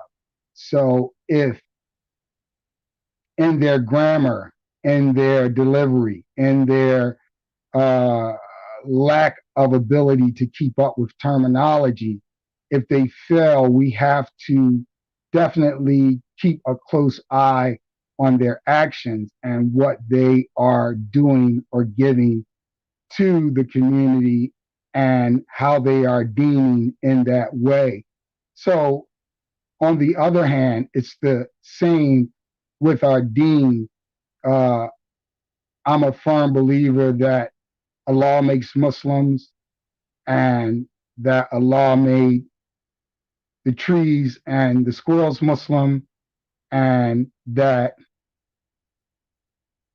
we have a lot of work to do in our communities in fashioning what Allah has made us and making that charity, making that social justice work, making that commitment to those who had a rougher time in life than us. That commitment has to shine in a way that people say, I want to meet Allah, I want to deen, I want to walk in the way that these Muslims walk, because they have shown it to me in their way, not in what they said, not in they said you should come to Juma, or not in they bump their heads 7 times a day, and none of that, but in the very specific work that you have done to get them to come to the prayer rug with you. That is one of the bigger pieces of work that we have to do, specifically here in Philadelphia, but nationally and internationally, to open up these conversations and also to show the intersections between the work. And when I say the intersections between the work, that first example is just one, but there are tons of intersections in the work, specifically in the case of my father, Russell Maroon Shokes. And you can find information on my father and his case at www.freerussellmaroonshokes@wordpress.com. And you can also find us on social media, Russell Maroon Shokes, Twitter, Facebook, and also Instagram. But these intersections are very important, specifically in the context of the work that a lot of our brothers and sisters have done. And I'll be very specific to my father's work and Baba Imam Jamil Amin. So both of these brothers have a very strong historical understanding of Black and brown people's struggles. They both have a very strong understanding of our Islamic struggles and where those struggles intersect. And I think both of them have done a very good job of doing the work and putting examples forth of what a good Muslim, what a good servant is of the community, what a good charitable person looks like, those type of things. The other intersection is the study that they have done around our history as a people and how that relates to our social justice, how that relates to the laws that govern the places which we live, how to get better rights for us in these different places where we may live. They have both talked about national and international struggles, have been involved in national and international struggles, and toe a very tight rope in the context of just making sure that they are definitely well studied in the history of social justice movements along with their spiritual practices, and then aligning those spiritual practices together, specifically in the context of knowing what I'm supposed to be doing and giving from a spiritual aspect, but then intersectionally making sure that I'm boots on the ground, I'm in the streets, that I'm doing charity, that I'm educating, that I'm being a servant to my people in the community and those who have less than me and are less educated than me. And I'm trying to also educate them politically, not just spiritually, and using the political education to bring them over to the spiritual, and sometimes vice versa, depending on the neophyte, the student, the one who is seeking. And so these are the very important points to me in the Imam's work, in my father's work, is the ability to be able to go out and, for lack of better terms, show and prove, be a pillar in the community, give zakat, give charity, do for others who have less than you, and educate them. Spiritually, a lot of times we miss the education piece. Islam is a learning religion. And so if we aren't continuing to educate ourselves, then we are really missing the mark spiritually. And we can say that with a certain level of assuredness that Imam Jamil is a lifetime learner and Maroon is a lifetime learner, and the freedom fighters and political prisoners that are incarcerated today are lifetime learners. So again, I can't put enough emphasis on how important it is for the Islamic community in general to come together collectively, to come together in a educated way, to come together in a outreach way. and to come together in a way that is doing the work and allowing that zakat, allowing that education, allowing that work in the community to be the tool, to be the show, to be the education that the community sees from us and sees. Of course, we're going to deem the way we deem outside of that, but we need a specific dean that reaches out outside of our comfort zones, that goes to places that are uncomfortable, that makes us feel uncomfortable, that questions whether or not we are doing enough, that questions, that does the level of work that my father did, that does the level of work that Imam did, that would have the state question you. So a lot of times I look at the work that we're doing, and a lot of the times I can gauge it specifically in the reaction that we get from the powers that be, or the state, or from those who hold our loved ones. And those are the things that got Russell Maroon Shokes and Imam Jamil incarcerated. Their audacity, the ability to stand up in the face of injustice. And we are not, I repeat, we are not standing up in the face of injustice in the way that I believe that I should be, we should be as a collective community. For these freedom fighters, if nothing else, these children who are being murdered in the street, not to mention George Floyd, that's a grown man, but we have children being murdered in the streets, and we are saying nothing. We allow a pandemic to cut us off from our covenants with the one.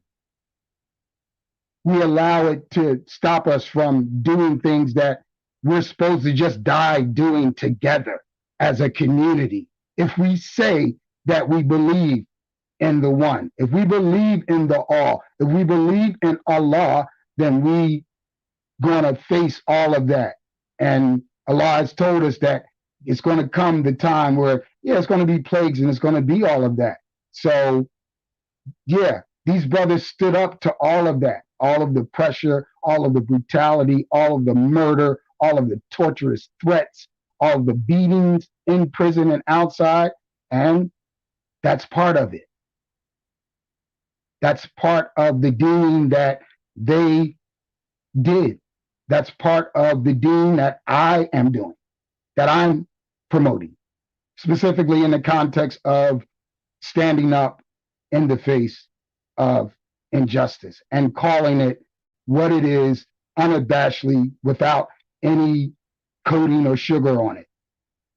So for Imam, I am humbled to be able to raise my voice for his liberation, and I have for 20 years, and I will continue to do that consistently on our outlets, on our pages.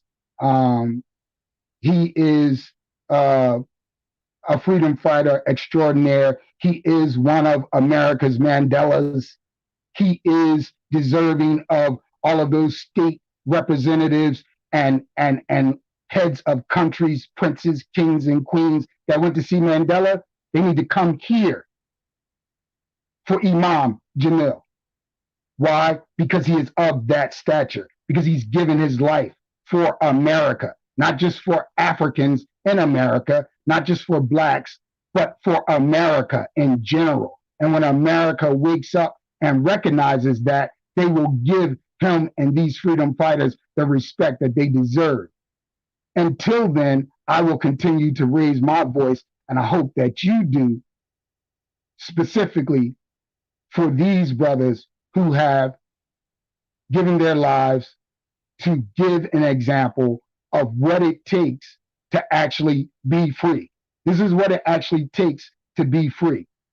I think people have pushed that to the side. I think people have also pushed to the side that there's a way that we can fix this system.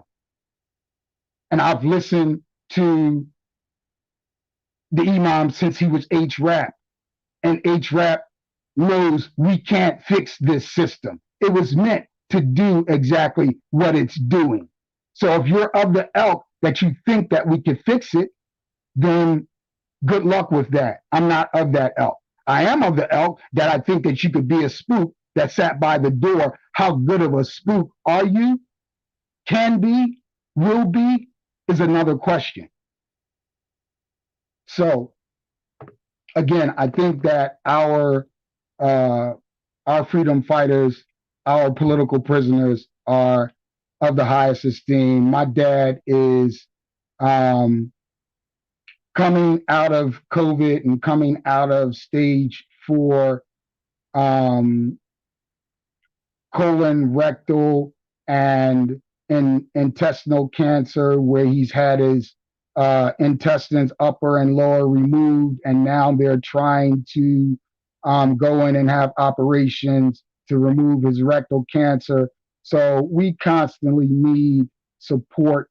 We constantly calls to the governor's office. All of this information can be found at www.freerussellmaroonshokes.com or at WordPress.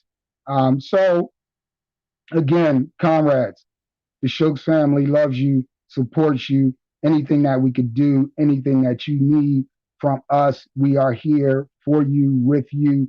Join the Jericho movement. Join the movement to free Imam Jamil Al-Amin, free MUMIA, free all political prisoners, free Sundiata, free Matulu, free them all.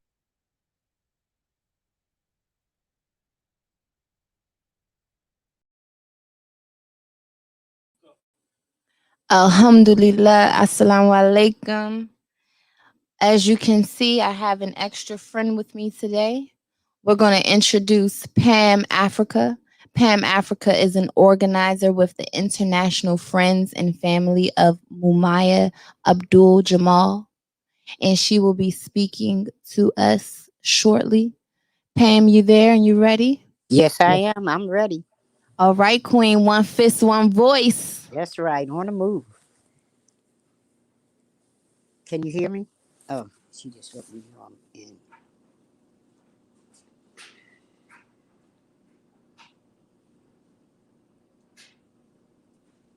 On the move. I don't know. I don't hear anybody. Okay, I don't hear anybody. Am I muted?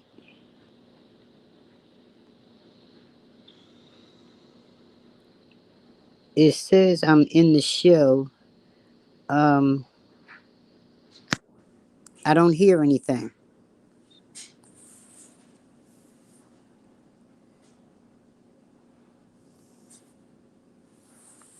Down below, see, let them know I'm not hearing anything.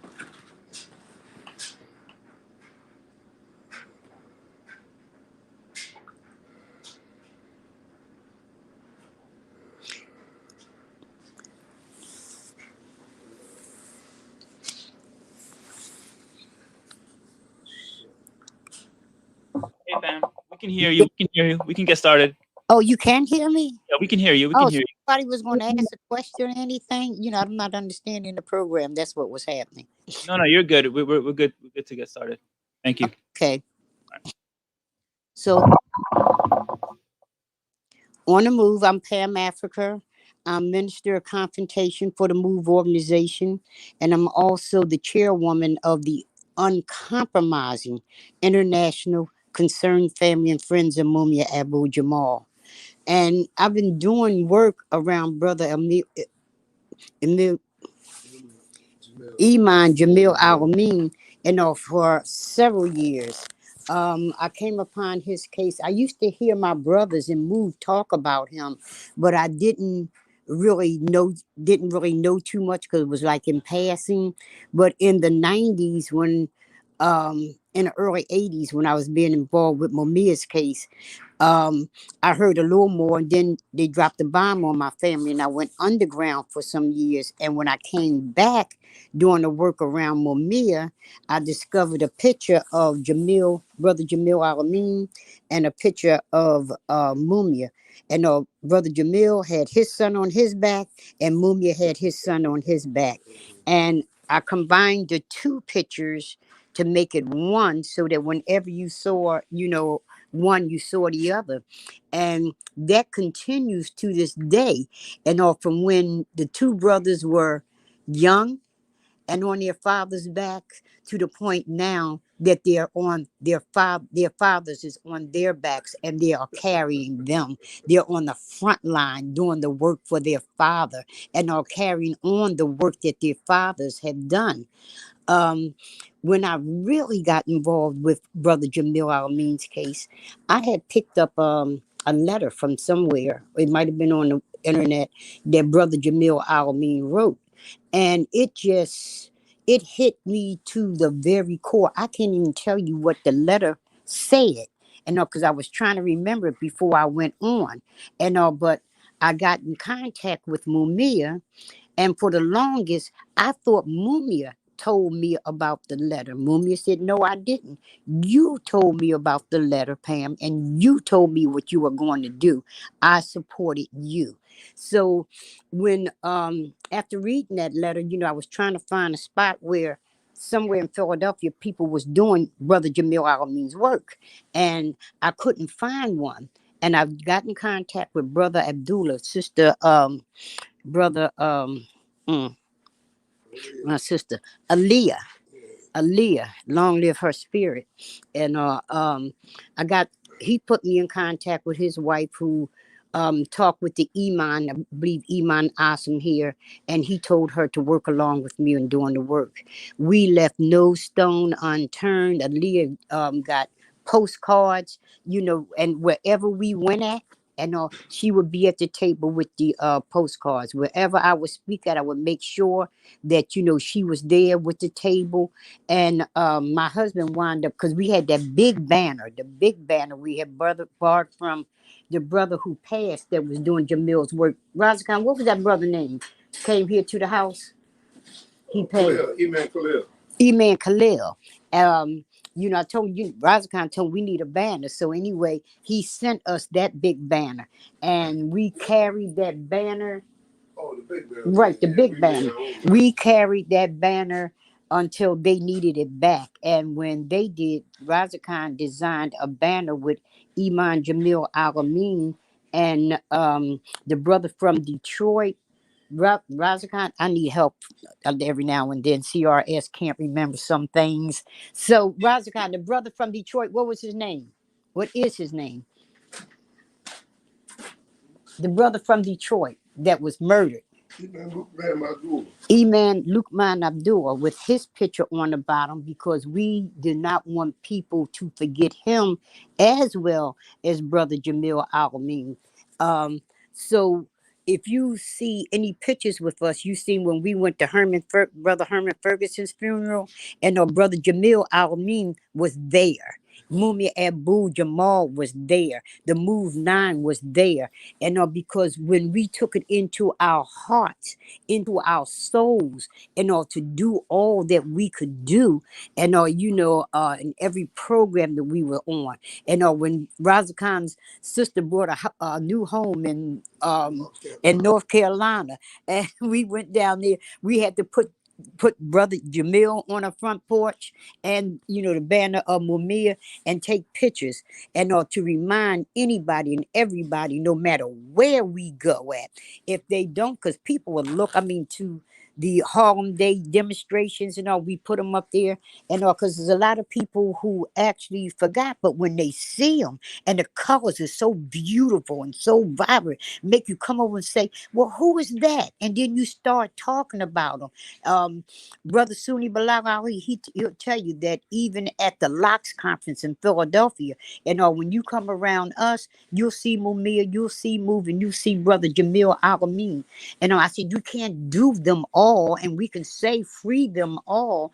And but I took on, we took on Brother Jamil Al-Amin and Brother MUMIA and the Move 9 and Russell Schultz. I don't have a banner for Russell but that's one of our ways of keeping the brother's name out there and reminding people around the time of like voting time, like now. And that Brother Jamil Al-Amin was one of the pioneers of getting people out to vote in some of the most dangerous times that there were.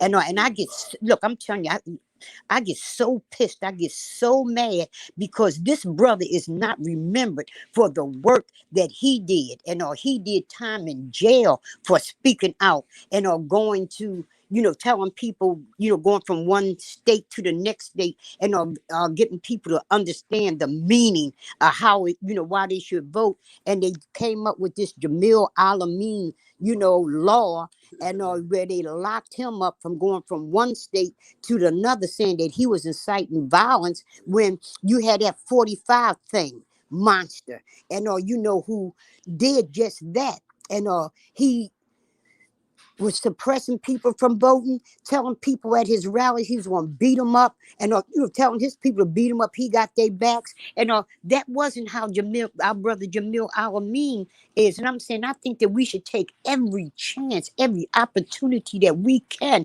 to compare him to what it is that he did in the White House. When he went to the White House, the outhouse, and there in Washington, he sat down with Johnson, President Johnson at that time, and a whole lot of other people. And and when Johnson said, well, something about his time, and because his daughter had a graduation or what, some event that she had to go to, and and brother Rat Brown at that point, and he said that well, what was the exact words, Raza Khan? Well, he spoke out against it, telling him about, how we are suffering. And, and it doesn't compare to what it was that, his daughter was going through, missing, a time, a date time or something like that. But, I feel as though that each and every last time when they talk about that stuff with Trump, and how we do it, bring our brother's name up in there, in that.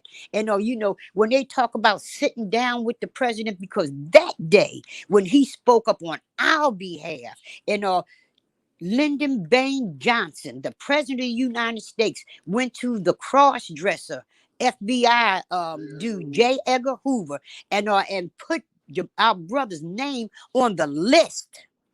And they have been, dealing with him in a awesome, in a terroristic way ever since then.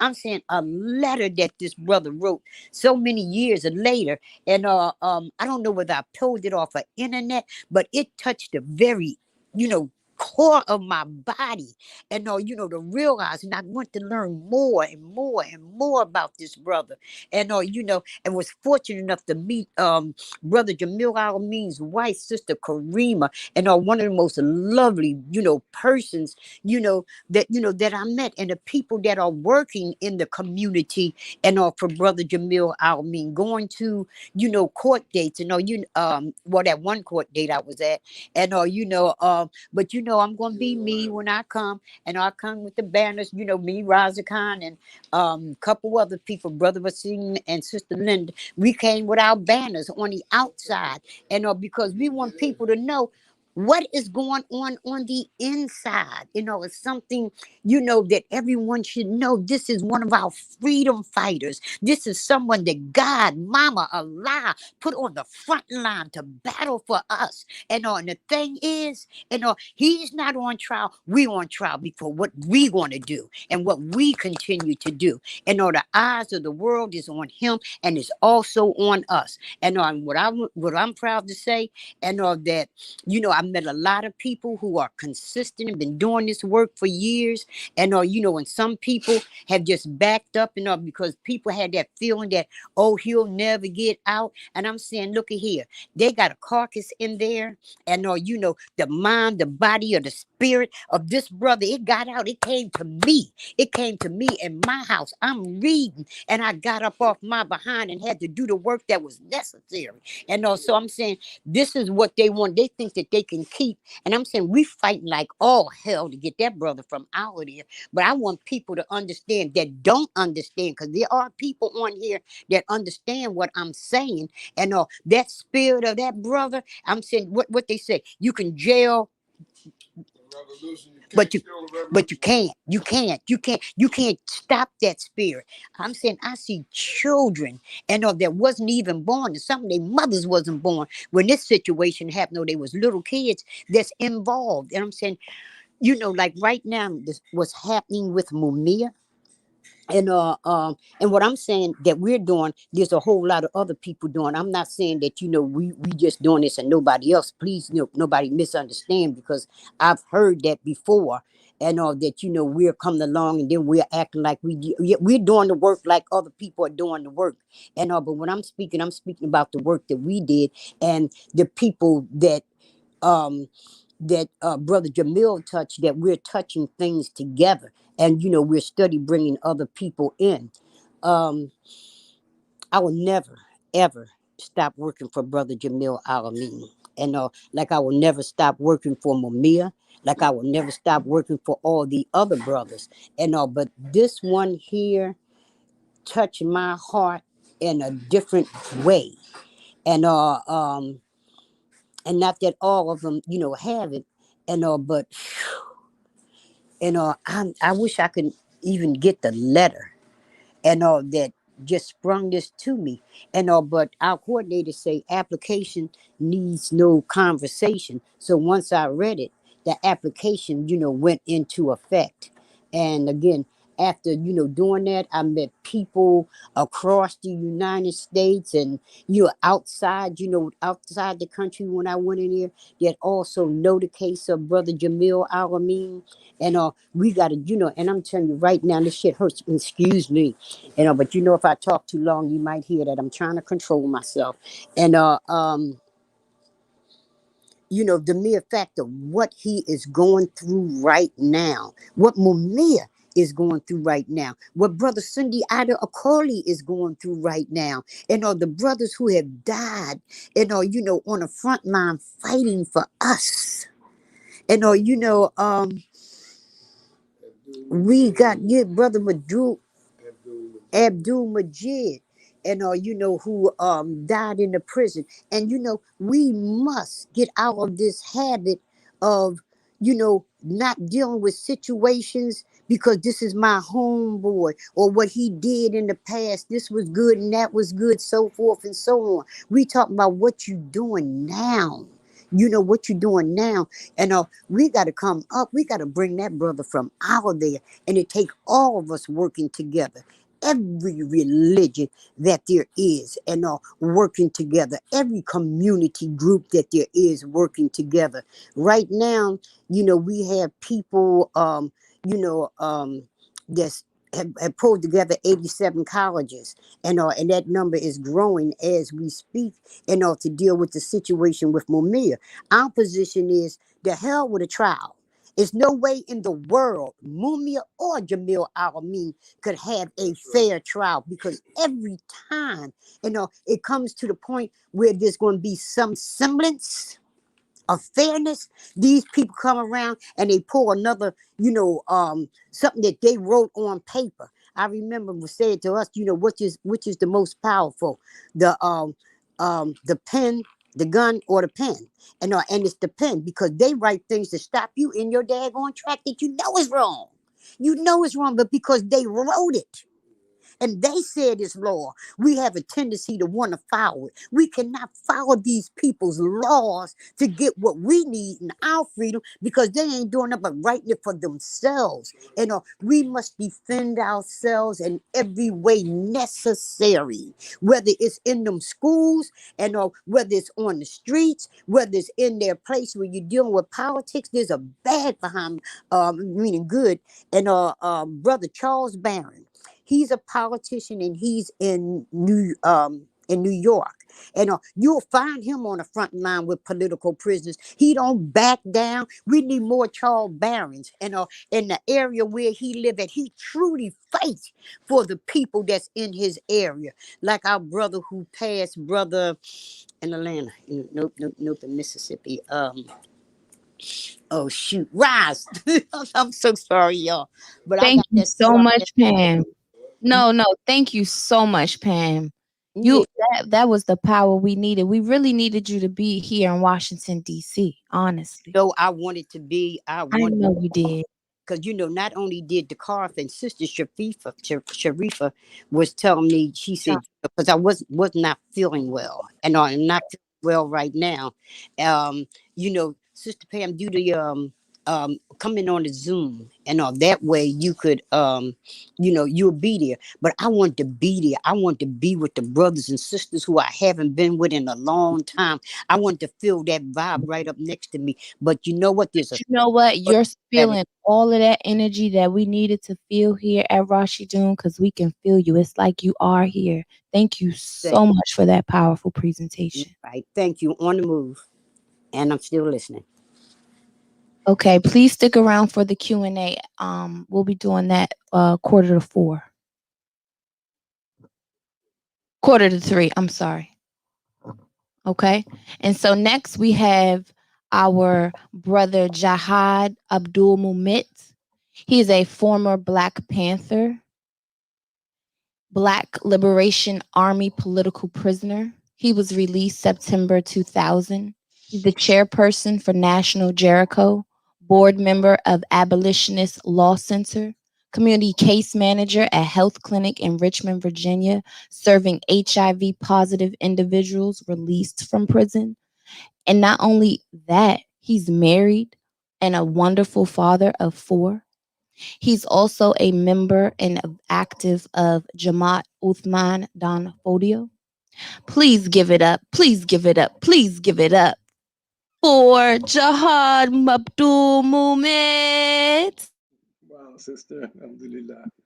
Alhamdulillah. And we're going to go ahead and give you 20 minutes to give your spiel, brother. One fits, one voice. Yes, indeed. Alhamdulillah. Alhamdulillah. Assalamu alaikum. Alhamdulillah, nahmaduhu, nasta'inuhu, wa nastaghfiruhu, wa na'udhu billahi min shururi anfusina wa min sayyiati a'malina. May yahdihillahu fala mudilla lahu wa may yudlil fala hadiya lahu. Ashhadu an la ilaha illallah, ashhadu anna Muhammadan rasulullah. Amma ba'd. Surely we give all praise to Allah. We seek His guidance, His mercy, and forgiveness. We seek protection from Allah from our own deeds and actions and the consequences thereof. We recognize the fact that whoever Allah guides, there is none to mislead, and vice versa. Whoever Allah allows to be misguided, there is none to guide. And I bear witness that there is no God but Allah, and that Muhammad ibn Abdullah is His last servant, prophet, and messenger, and what comes after. And again, assalamu alaikum to everybody. My name is JIHAD ABDUL-MUMIT. I want to give sincere, profound thanks and gratitude to the sisters and brothers who organized this platform and this program. And may Allah reward you, and may Allah grant us success in our endeavors. I want to take a moment I was listening to some of the presentations. I had to get off. I was on another call, and that's the busy work of a lot of us. And I'm sure we can relate to that. Also had to participate in funeral services for Black on Black. A friend of my son was murdered, shot 10 times last weekend. And I was listening to some of the presentations. And speaking of that, and how do we address that in our own community. So I may have some comments about that as I go on in my 20-minute segment right here. But first, I just want to explain a few things to sisters and brothers.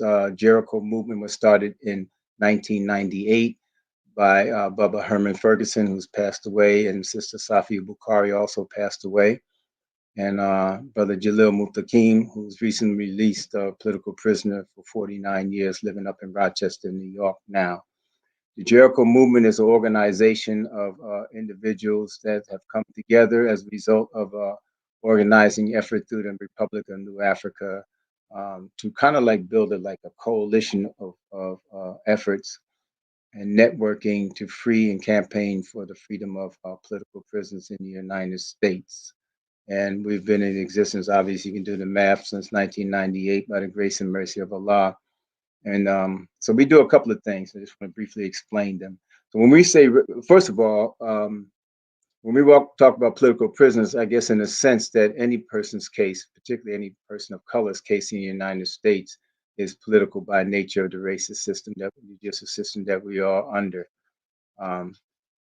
You know, so in the sense that your case, you're not a political prisoner, but your case has political ramifications because of the system that you're going through, regardless of crimes that you may commit against our own people, reprehensible crimes, disrespect, and all of that type of stuff.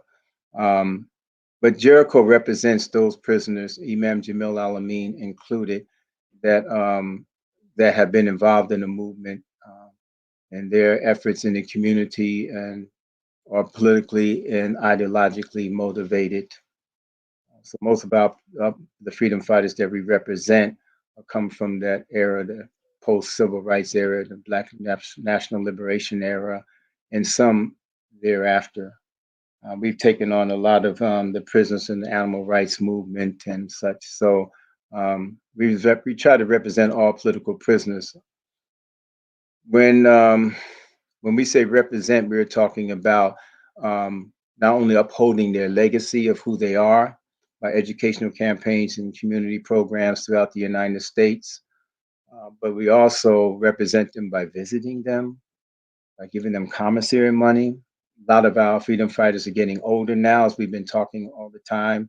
MUMIA and Russell Schultz and all of them are getting older now, and their old age infirmities are setting in. Just the whole thing about being in prison. So we have third-party doctor intervention. We do massive focused phone calls, campaigns to address these medical conditions that they may be experiencing in prison, and also joining in campaigns, calling for their freedom by writing the parole board, calling governors, making zillion calls and coordinating those efforts. Just recently on a call with Sister Pam, who we're just on now, for MUMIA, and she's been leading the charge. And Pam, you hear me talking, you know we're behind you 1,000,000% on that. And I want to take a serious moment to not necessarily just talk about the problems, but to actually lay out some options, some strategical options that all of us can really embrace and hear clearly. A lot of times, we spend 99% about the problem of our oppression, which definitely needs to be broken down and understood. And we have generations coming up behind us now that need to understand these problems and these issues. But it's not enough time, I think, and focus on dealing with how do we address them? How do we really address them? You know, I am 66 years old. I know I look old and decrepit, but here I am. And I joined the Black Panther Party when I was 16 years old. And wallahi, the same issues that we talk about now with the police violence, you know, it continues to exist, the marginalization, discrimination, homelessness, food insecurities, lack of control in our own communities, they still exist today. And we need to really look at that, sisters and brothers. I know that the beast that we're fighting is a superpower. And so what does that mean when where are we at today? This gray in my hair, and what is being passed on to the generations following? Because it is up to the youth how they're going to navigate and deal with this monster to deal with our exploitation, to deal with our oppression, to deal with the racism in society. But hopefully the older ones of us can give some type of light and passing that torch on. But I will say that the torch has been dropped in a lot of respects, but it doesn't leave the youth off the hook from picking it up. You know, when I was a teenager, it would be hard pressed for me to be asking a 66-year-old man to do pretty much anything for me. When we look at our leaders of the past and back in those days, the heyday, as we want to call it, you know, I guess the oldest of them were Al-Hajj Malik El-Shabazz and Dr. Martin Luther King Jr., both were assassinated when they're 39 years old. But when you look at the Huey Newtons and the Bobby Seals and the Dhoruba Ibn Wahads and all of us, the Sekou Dingas, all of our freedom fighters, myself, we were all young, and I was the youngest of the young. MUMIA Abu-Jamal is my age. He was born a couple of months before me. We were both 66 years old. And so we were out there young, and we were the vanguard. And believe me when I tell you, we were the vanguard, even in our communities, all right? We used to have a saying in the Black Panther Party that 2 hurricanes can't blow at the same time. There's only one hurricane, so where there's a Black Panther Party office, you know, that eliminates a lot of the street nonsense and the drug selling in that neighborhood. Because we are the hurricanes. We are the ones that are setting the vibe for protection and trying to address the survival needs of our community. And I think, sisters and brothers, we really need to kind of like get back to looking at how we can do that. Because my son's friend was assassinated by a Black person. I'm in the community every day for my work, as the sister read my bio. And I'm not looking over my shoulder for a cop. I'm looking over my shoulder for an ignorant Black man killing me. You feel what I'm saying? So our Black Lives Matter and the activists, we don't address those issues. And what we end up doing, sisters and brothers, a lot of times is begging the slave master to tell the overseer not to kill us or how to treat us. And we're very remiss on building our own communities to strengthen ourselves so that we don't have to ask them anything. So that over a period of time, we can set the vibe and establish the climate in our community. You know, where the police know that they can't do that. They know that they can't choke out Eric Gardner. They know that they can't put their knee in the back of George Floyd. They know they can't bust, you know, rabbit into an apartment and kill Breonna Taylor. They know that, and it takes time to do that. The situation with my son's friend getting killed, you can't address that in the immediacy that right then, because these brothers won't get back. You know that.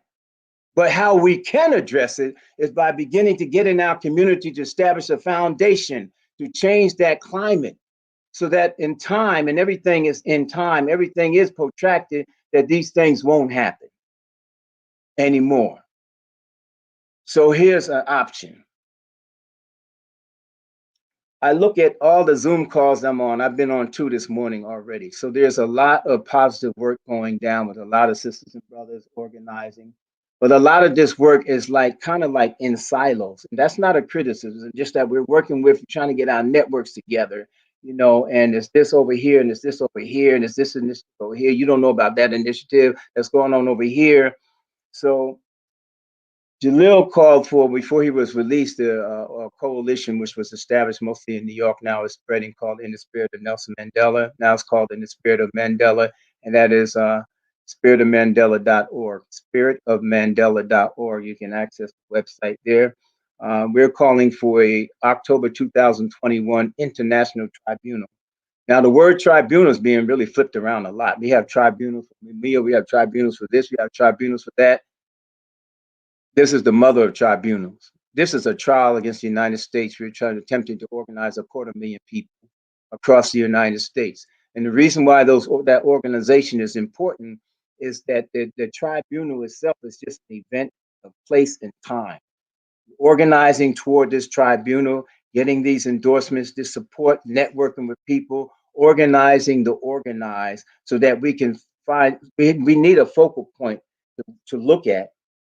We need a focal point to organize around, and then afterwards, we'll have a foundation to do massive organizing, and what we'll be calling for is establishment of a people's senate, so that we can have not a third party, but a people's senate of organizing across the country, so that when capitalism chokes itself out, or when the right wing mainstream elements of society take over the neoliberals mainstream of society, will be standing strong across the board. And sisters and brothers, Pam Africas, Russell Schultz, all of us listening, we're going to have to learn how to do that. We're going to have to learn how to do, we're going to have to learn how to speak beyond our comrades. I have to learn how to do that. I have to learn how to tweak what I'm saying, because what I've been saying for the last 50 years of my life puts me still right here sitting on my couch talking the same thing. So I have to like figure this stuff out here. I have to figure out where we are with 330 million people in a place called the United States of America, with everybody having their own special interest group. Drill down deep. How are we going to organize that to survive? And we have to learn how to do that without abandoning our own initiatives. I'm not saying that, believe me. We're talking about how can we do that together while keeping our own initiatives, but get to a certain level of resolve. And I'm saying this tribunal, which is going to be led by Sister NKECHI TAIFA, and she has a stellar team of attorneys behind that. We're charging the United States with human rights violation and civil rights violation. I know El-Haj Malik El-Shabazz has said this is a human rights issue. He's correct, and we should do that. But you know yourself, the United Nations hasn't done anything for us since he said that. I've been there many times, overseas, Geneva, and in Manhattan. You know that too. You know that too. And even when a cop kills and slaughters us on the street, guess what? They don't even indict the police. But George Floyd's family was awarded $20 million. I know that's going to be broken down with the city and all of this. Breonna Taylor was awarded $12 million. Eric Garner, $6 million. That's why we are having a caveat of civil rights showing civil rights violation. And we're going to attach this historic and systemic abuses that we've been experiencing and attach it to statute and international law violations. And we're going to present this to the people. In the process of doing that, we're going to have organized all of us together, all of us having an input. And once this tribunal is had in October, the weekend of the 22nd, 23rd, or whatever, after that, we will have established a foundation of input, of webinars, the same thing that you're doing now, my sisters and brothers, but it's going to be doing with a connectiveness that's not really there yet. You know, we're all working for it, but this is going to help us get there. We're going to have a nodal point, a focus point right there. It's going to be that tribunal. And after that tribunal, we're going to have more conferences for the purpose of networking and organizing. We're going to learn how to establish a process to vet out who's going to represent us across 50 contiguous states, native and indigenous nations, major religious groups. Inshallah, that's what we're striving for. We're striving for more than just having a rally with 20 people on the street corner. We're striving for more than having a program with 40 people on a Zoom call. That's what we're talking about doing. We're striving so that we can begin to really take, how can we take our revolutionary narrative? How can the Muslims take their Islam into the community and organize? What can we do different that has not happened? I know it's all by the grace and mercy of Allah anyway, but how can we take that and reach your next door neighbor, reach your grandmother? We have to figure this out, sisters and brothers. And so it's more than just freeing MUMIA ABU-JAMAL. It's more than just freeing our comrade Freedom. Those freedom fighters, I was in prison 23 years, and a lot, alhamdulillah, not 49 years or 60 years or over 60 years like Ruchell McGee. Alhamdulillah, I'm glad, thankful a lot to that, you know. But a freedom fighter knows that they may die there. We ain't bull jiving here. You're a freedom fighter. You know that. Our job is to get them out. We're not begging no one. You know what the stakes are. You pick up a gat, you stand up for what you are, you know what the consequences are. And for each and every one of us that believes in La ilaha illallah, we know that on that day and that time we will die. We will cry our tears because we're going to miss you. But we know what's happening. That doesn't make us fearful. That doesn't make us weak.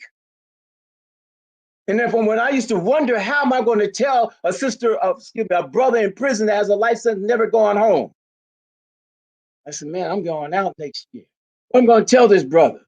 I finally realized what I tell that brother. You be strong, and you represent yourself to the last minute, to your breath. The angel takes your breath out of your body. That's what you do, man. We don't involve ourselves in a revolution and a struggle and get captured, and then all of a sudden, and the activists today got to realize that when you get out, I know my time is up in a minute. When the activists on the street today that are challenging police brutality, and a cop knocks you upside your head, you can't be crying. When they put the pepper spray in your face, you can't be crying. If you did a weekend in jail, you can't be crying. Dad, go and do your push-ups. And you'll be strong. That's what you do. That's the stakes. That's the vicious enemy that we're fighting. You don't be groveling on the ground and begging for no damn freedom. You fight for it. And if you die there, you die like this. You die like this. That's one freedom fighter to another. I'm telling you that. We're not coming from a position of weakness. We're coming from a position of strength. And I pray to Allah that I can embellish my words if I ever went back to prison again. You be saying, what's that 80-year-old man doing? He's doing push-ups. That's what I'm doing. I'm making my salat. That's what I'm doing. And I'm not begging no one. None of that, no more, sisters and brothers. We're working from a position of strength. We're going to rely on Allah. We're going to do the right thing. We're going to bring our Creator into our hearts and souls so that our character will represent the new nation that we're trying to build. We're going to get out in that community. We're going to super organize. This is a protracted struggle. It may not happen for another 50 years. That is my piece. And I cannot be more emphatic. Obviously, you can tell by the tone of my voice. I speak like a BLA member, so I speak strong. I'm not whispering to you. I'm telling you the deal. None of us are begging. And when when the police puts his knee on the back of another brother or sister in that community, not only we're going to pull out a cell phone, we're going to pull out something else, because that stuff stops now. And if you're not ready to pay them dues, as we quote Malcolm X all the time, then you need to get out the way. Don't ever get in front of another microphone again if you're not able to pay them dues. And I pray to Allah that He puts it in sincerely in my heart that I can represent everything that I just said to you. In closing, I say, as all Muslims say, if there's anything I said that was offensive, if my tone upsets you, forgive me. Anything that touches your heart to bring some light into this situation, it is from Allah subhanahu wa ta'ala. Glory be to Him, the Most High. Subhanaka Allahumma wa bihamdika. Ashhadu an la ilaha illa anta. Astaghfiruka wa atubu ilayk. Assalamu alaikum, and thank you. I'll stand on the mic later.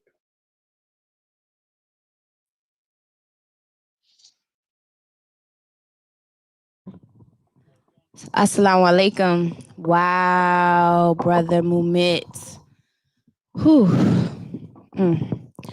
We needed that. We needed that. That was well needed. Whew. Thank you so much for that powerful message, brother. Wow. Okay. So I think that this will be appropriate. I'm going to give a piece of poetry and to lead into our next speaker, Sister Shafia. And so this piece was inspired by what is going on. And so I hope that you all enjoy it. What happened to morals? The extra mile just to extend a hand for the consideration of common courtesy. What happened to protect the streets? Instead, our babies are being slain before middle school as their peers sign up for counseling because the hood can't heal grieving babies. Daily, I'm sorry to all the moms who lost and had to bury their baby, because today's America lets me know I can't be crazy for my constant fear of safety. So I isolate my mind Allah gave us eyes to see, but we running round blind. But as I look to Jannah's sky, all I see is the angel's eyes protecting us from population control. And they ain't gotta kill us, brothers, cause we taking the role. And to our young girls, I can tell you don't fear our maker, cause you too busy praising the pole. I said protecting us from population control. And they ain't gotta kill us, brothers, cause we taking the role. And to our young girls, I can tell you don't fear our maker, cause you too busy praising the pole. I don't think y'all ready for this conversation, but it has to be made. All a young dude care about is getting paid at the expense of a raid just so he can go out like them dead presidents he collected and just made. And desperate handshakes of an addiction. Depression ain't real, y'all. It's all an illusion. And to my conclusion, we all walking around half alive, mentally abusing ourselves, crying out for help. We gotta change the world, but first we gotta change ourselves. Yeah, it's a sickness. Matter of fact, it's sickening. Better yet, it's trickling. Oh no, it done got to our babies. I'm sure I don't think normalizing disorder is gonna solve the issue. I think it's gonna take a while before we can handle these problems, because we don't need the white man or his white tissue. Y'all gotta understand what's really going on. And see, I get everything I do and I write it in this poem. And so I need y'all to understand. We are here for a purpose. This form was put together with blood, sweat, and tears.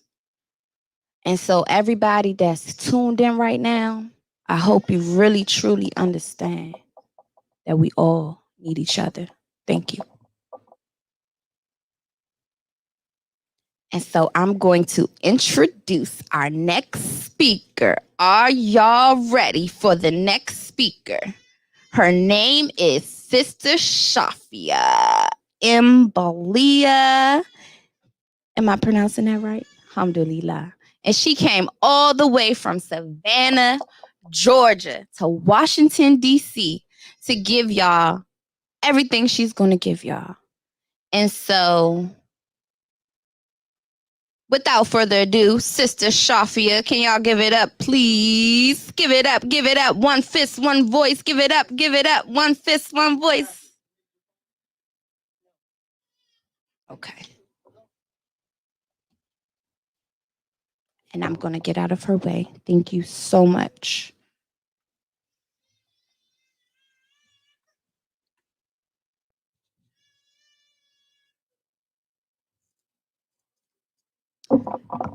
Thank you very much, Sister Azara. One fist, one voice. Azari, one fist, one voice. One fist, one voice. I want to thank Sister Azara, for all of the hard work that she's given in helping to organize this weekend, along with other brothers and sisters of our Rashidun. My name is Shafi Mbali. I'm the Southeast Regional Coordinator for Imam Jamil Action Network. I'm also a member of Black Workers for Justice and assigned as co-director of its education partner, the Community University, and a founding member of the Muslims for Social Justice. On behalf of Imam Jamil Action Network, the advocacy arm for Imam Jamil AL-AMIN, we also would like to thank Muslim Matters and Rashidun, Imam Ali, and all the brothers and sisters who have been patient with us, who have hung in, not only stood for this weekend, but also have been standing long before us with our Imam Jamil Abdullah Al-Amin. That includes Brother SAALAKHAN, Sister Pam, boy, you always bring the fire. And Brother Jihad, I don't know how many even follow you. You just laid it down. We wish to thank everyone who has been a part of this and to say, you know, we take it to the next level. Imam Jamil Abdullah Al-Amin, formerly known as H. Rap Brown, was the 5th chairman of the Student Nonviolent Coordinating Committee. He got to that position because of his work in Greene County, Alabama, that in the parlance of today, fighting voter suppression, in the parlance of today, fighting police brutality and extra legal right-wing actions, the Ku Klux Klan, the KKK. But for our younger brothers and sisters, we need to take a step back and explain what that means, because we hear about John Lewis and all these names get thrown around, but what does that mean? The Student Nonviolent Coordinating Committee was an organization of young people, many as young as 12, 13, 14 years old, who took it upon themselves because they were tired of the conditions of the US apartheid system that is called Jim Crow, and rebelled against it. And they went across the South in times when buses were bombed, churches were bombed, lynching was a common occurrence, where the burning of Black men and Black women was a common occurrence in order to be in submission to our people.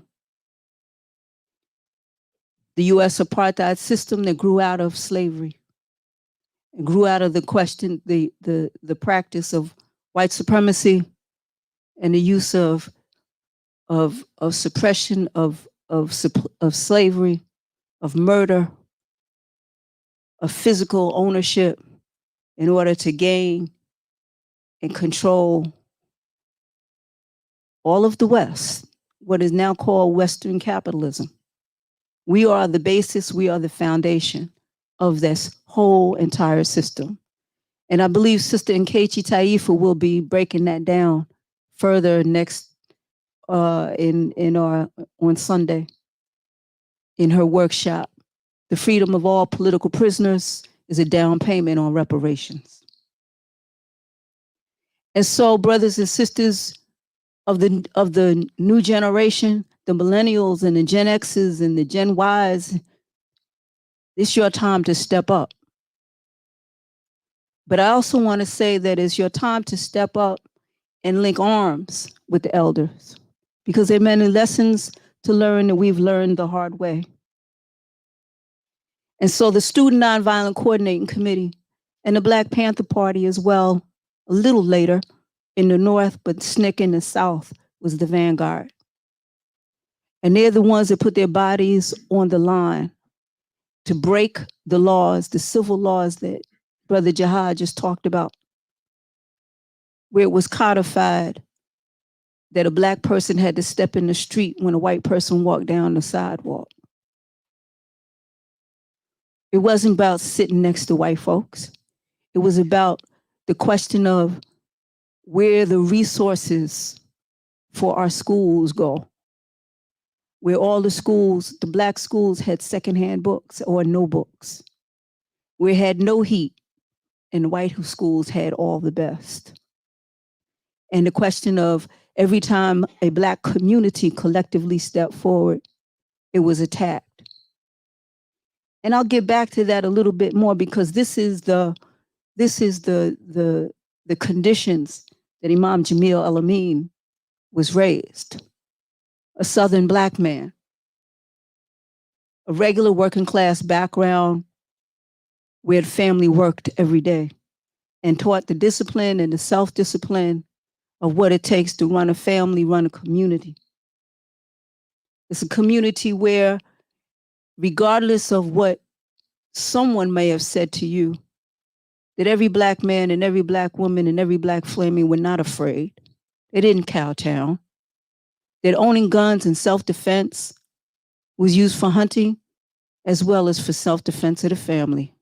It was not unusual to have Leroy and Willie by the front door. And you knew what that was for.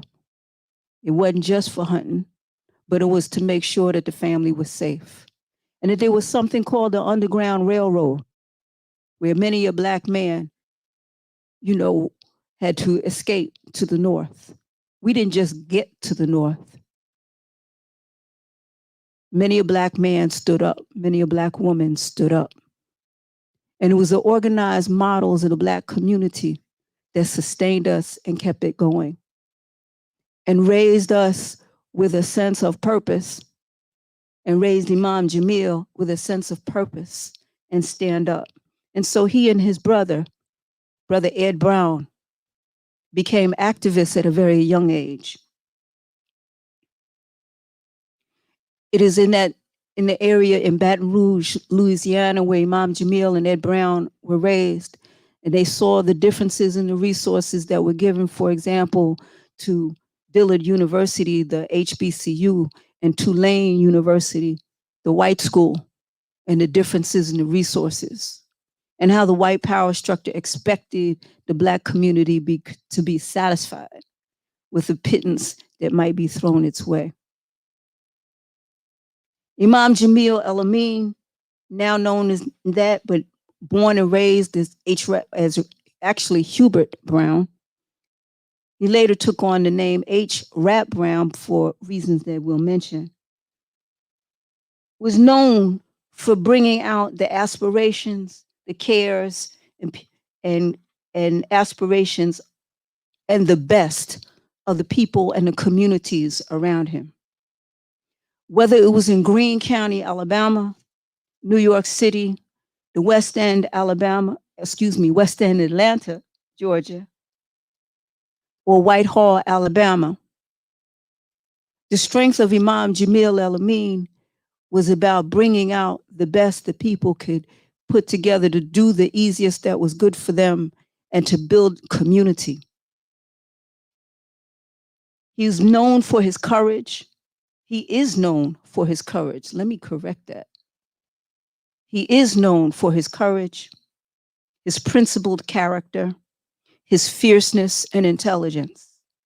But he is best known for his tongue, his wit, his courage to speak truth, his courage to speak the truth to power.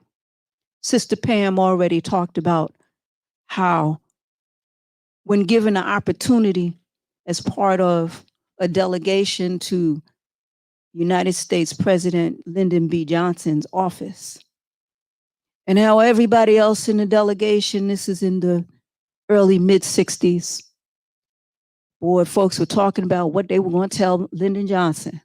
And they got up in the office and all they could do was grin and say and talk about how happy they would be to be there. And Lyndon Johnson complained. He said his daughter had lost sleep because folks had been picketing outside the White House, and it had kept his daughter awake. And H. Rap Brown said, well, think of all the black children who've been awake, stayed awake out of hunger, stayed awake because their father's not there, stayed awake because of oppression and Jim Crow. He had the courage to speak when it's time to speak. This was during his time with the Nonviolent Action Group with his brother, Ed Brown. And that laid the foundation for the work that he would do later on in Greene County, Alabama. Again, fighting for independent political organization, fighting for people and standing in defense of people establishing their own political power. This is where he cemented his reputation of being fierce, of fiercely defending the rights of our rights to stand forward. This is what leadership is about. And because of that work, he was elected to the leadership following Stokely Carmichael, who would later become known as Kwame Ture. He followed Stokely Carmichael, Kwame Ture, and became the 5th chairman of the Student Nonviolent Coordinating Committee. And through the Student Nonviolent Coordinating Committee, they began to expand and the expressions, the principles, the struggles, the perspective. And so besides fighting for the right of Black communities in the South to represent themselves, to have representation, to build political organization independently, SNCC also upheld the right of Black people and oppressed people to self-defense. SNCC upheld the right of international human rights and international solidarity. SNCC was one of the first organizations to come out against the Vietnam War. It was one of the first organizations calling for the defense and land return to the Palestinian people. And as Sister Karima, wife, beloved wife of Imam Jamil El-Amin, spoke earlier and talked about, you know, when money began to dry up with SNCC. This was a direct result of the principled stand of SNCC led by Imam Jamil El-Amin and Kwame Ture. The money began to dry up because the Zionists began to dry the money up. SNCC also reiterated on people's right to control and develop their own community, self-determination, Black power. And the question of power has to be raised in the universal sense that all people have the right to control their destiny. Imam Jamil challenged the notion that what the state really looks at Black people in our citizenship in the United States. He said, as Malcolm X said, that the so-called American dream is really the American nightmare. That violence is as American as cherry pie. And he spoke the truth across the country. And on one hand, he became revered by our community, respected everywhere for his stances and the fact that he would always been willing to back up his words with action. He not only walked the walk, but he not only talked the talk, but walked the walk. But the US state responded as well, and responded hard, and began surveilling him, harassing him. And after his election as the national chairman of SNCC, I believe from 1968 through 1970, not only were two of his comrades, Che Payne and Ralph Featherstone, murdered, but he was arrested more than a dozen times. More than 50 years later, the FBI, after a long Freedom of Information Act battle, admitted to Sister Karima more than 44,000 pages documented of their surveillance and harassment of Imam Jamil. Later on, they added another 13,000 pages of documentation of the surveillance and harassment of Imam Jamil El-Amin. Also during this period came into existence, I think as Pam mentioned, called the H-Rap Brown Law. Merely for speaking truth to power, US named a law making it illegal, quote unquote, crossing state lines to incite a riot. Now, I'm sure that there are, at least at the January 6th, there should have been a whole bunch of folks who've been charged with that one. But I digress. Imam Jamil inspired the H-Rap Brown anti-drug campaign in New York City, where brothers snatched drugs from the dealers and poured them out in the street and dared them to do something about it. And they walked away. So it was from New York City to Greene County, Alabama, to West End, Atlanta, to Whitehall, Alabama, that Imam Jamil constantly organize, inspire those to do their best, what is easiest for them, but what is their best. And so, for example, he inspired Brother Felipe Luciano to step up, not only as a poet, but to help found the Young Lords organization. And for those who don't know, that the Young Lords organization was the partner, the ally of the Black Panther Party in the Puerto Rican community. It was in this period that H. Rap Brown was arrested again, and while in prison there, he accepted and submitted to Islam. And just as Malcolm X became El-Hajj Malik al-Shabazz, H. Rap Brown became Imam or Jamil Abdullah Al-Amin, and then Imam Jamil Abdullah Al-Amin. Malcolm X's essence and character was the same, but expanded, transformed.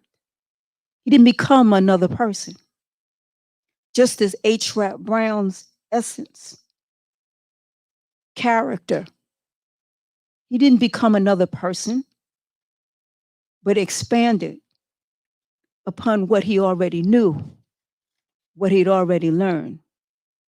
And so for our Muslim brothers and sisters, we cannot deny our history and development, either individually as a people or the conditions in which we as Muslims or the Black community or the United States or the world, the conditions in the world.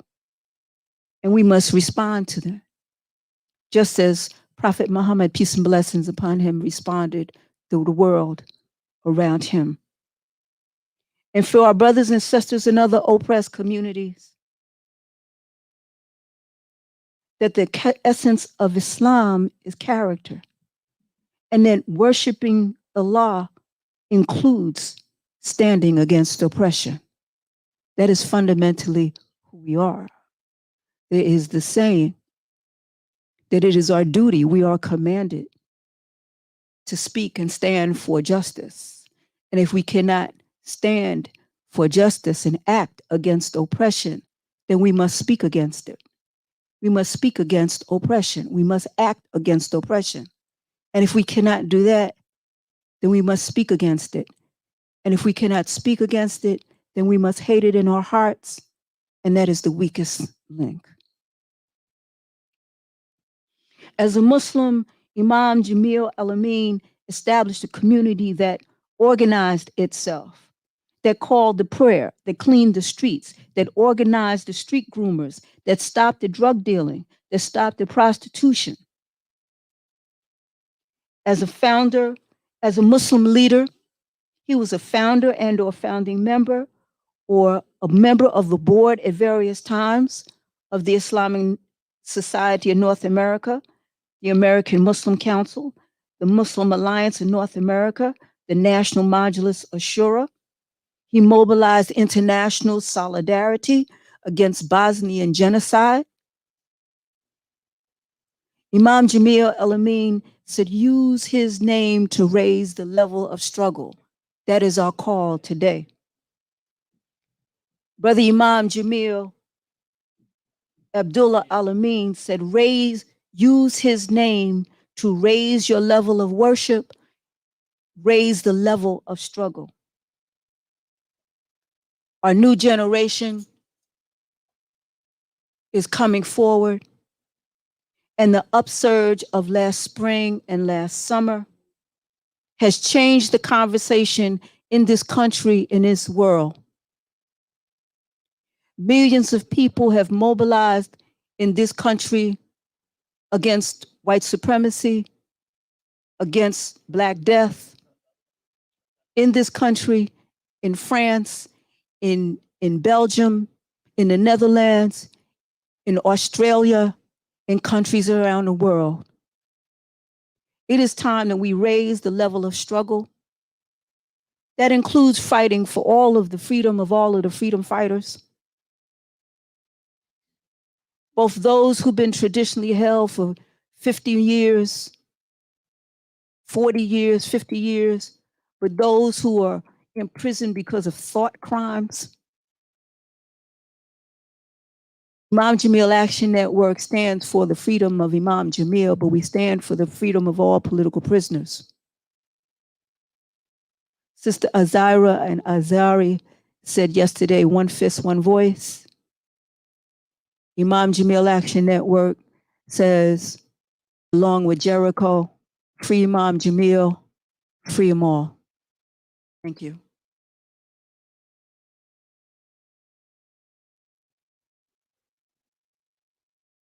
I'm sorry, but I can't hear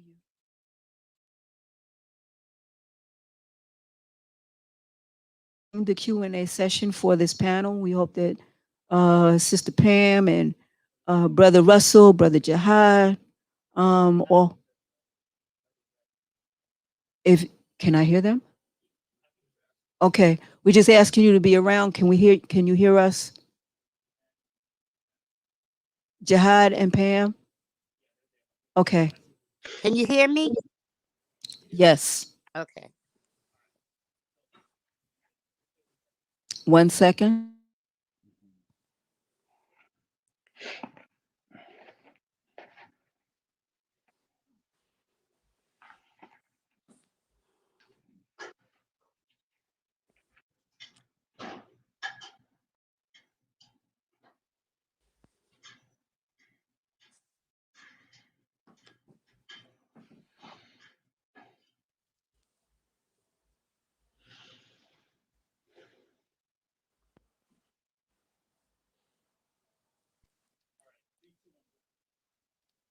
So we're about to begin the period of question and answer for all of our panelists. Put all of your comments or questions into the chat and we will repeat them, and please, say who you would like the question directed to, and we will try to answer that, get that to the right person and have that answer.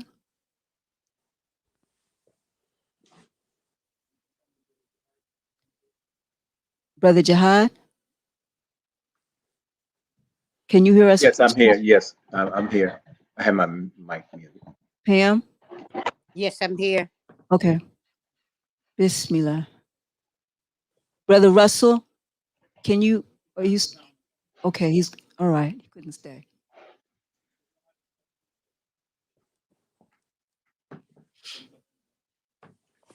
So, Sister Pam, we really wanted you to also give an update about Brother MUMIA. What is his current state? Also talk some about the organizing strategy that y'all did in building solidarity when it was found out about the hepatitis C. Could you go into do that update? Right. Strategy. Right. Currently, MUMIA is back in general population, and I don't know whether people know that he had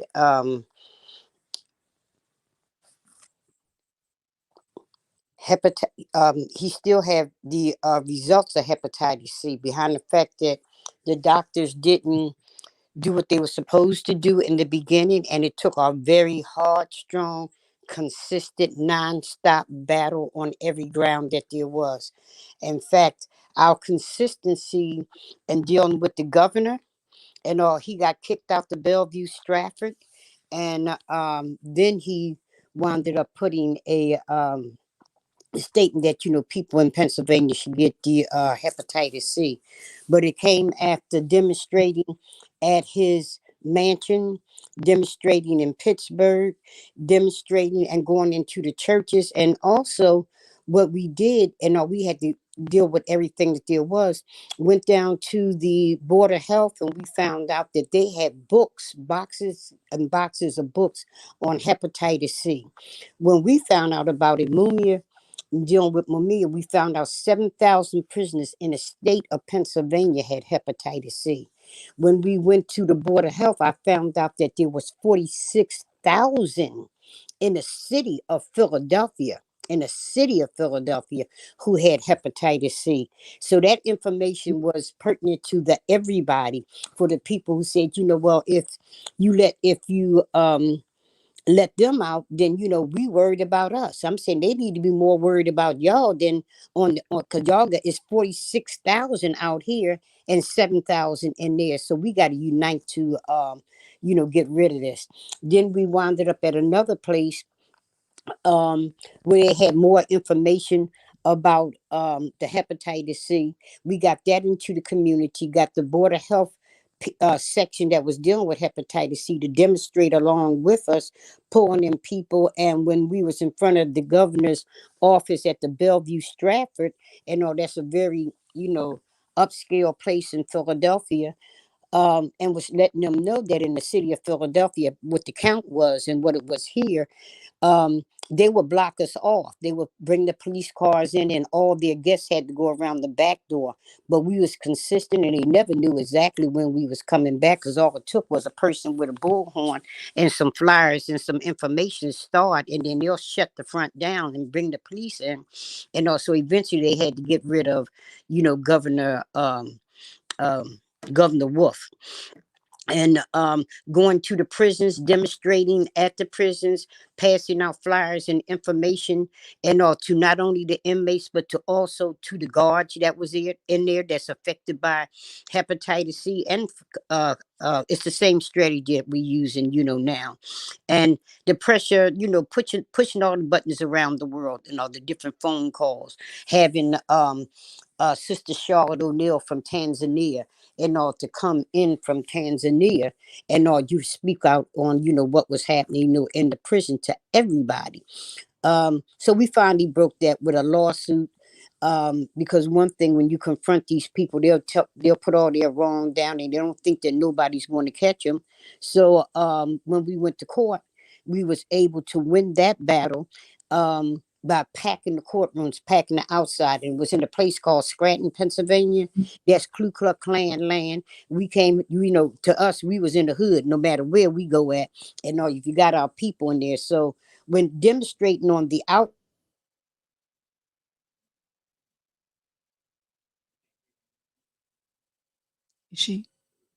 And telling us about their loved ones and things that have hepatitis C as well.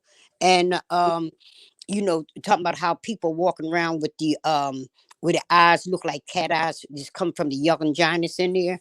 So people just united and took the platform. We gave them the mic and let them speak about the injustice that was happening up there as well. So we wound up anyway getting it for MUMIA, and when we wound up getting the hepatitis C cure for MUMIA, it became a president, I think that's what they call it, and people throughout the United States at that point was allowed to get the hepatitis C cure.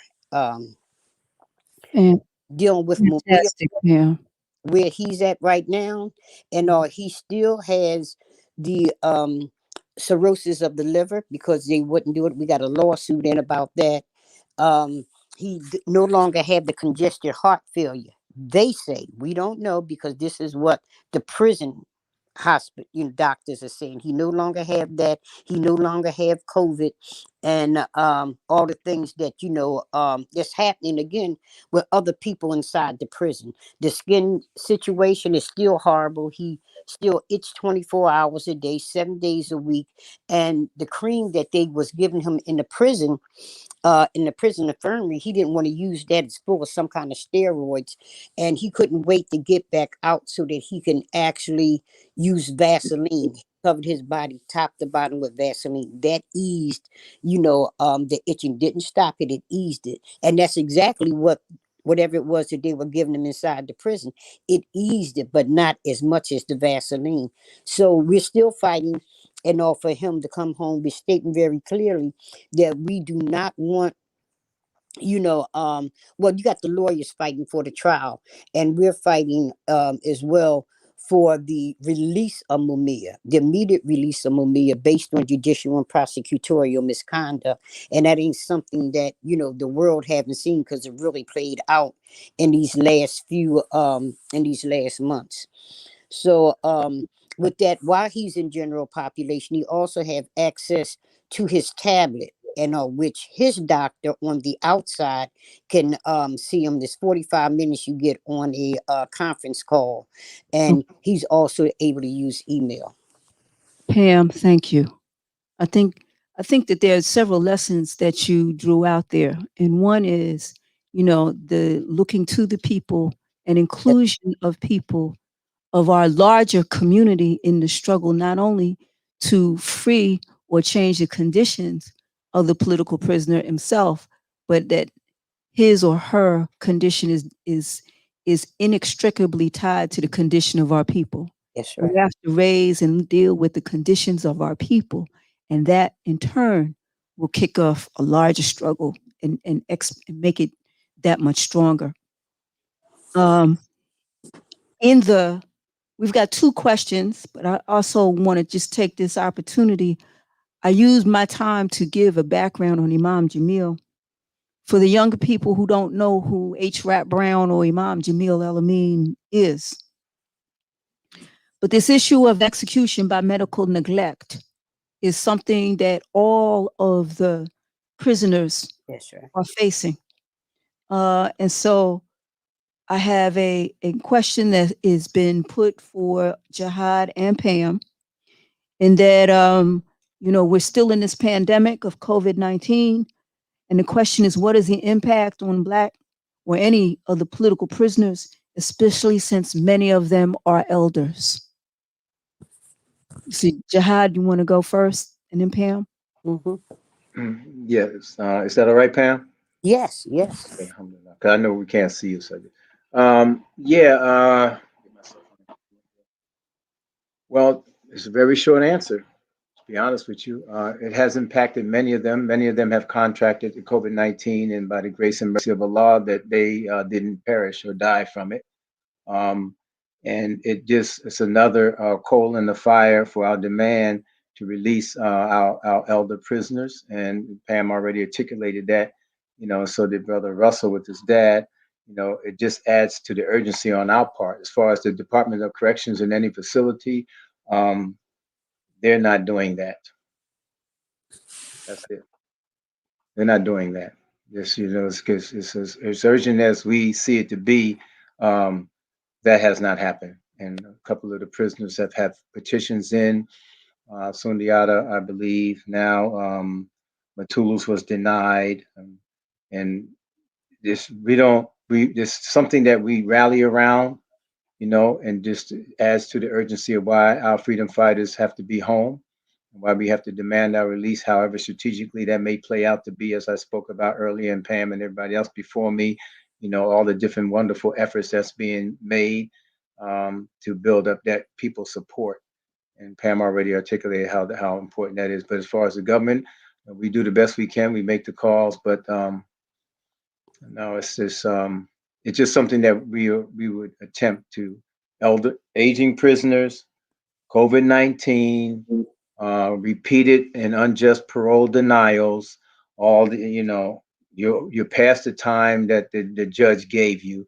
All these is, if somebody cannot tune in with the political nature of why our freedom fighters are there, they can tune in by just the humanitarian aspect alone, as far as they want to isolate anything. They're aging in prison. They've done the time that the judge has given them, so parole boards are keeping them there well beyond that. And it's their right. They're eligible to be released, and they should be just like anybody else in a non-quote unquote political case. So if you can't tune in with the politics of why they were there, you can tune in with the whole humanitarian effort to get them out. Pam, you want to add anything?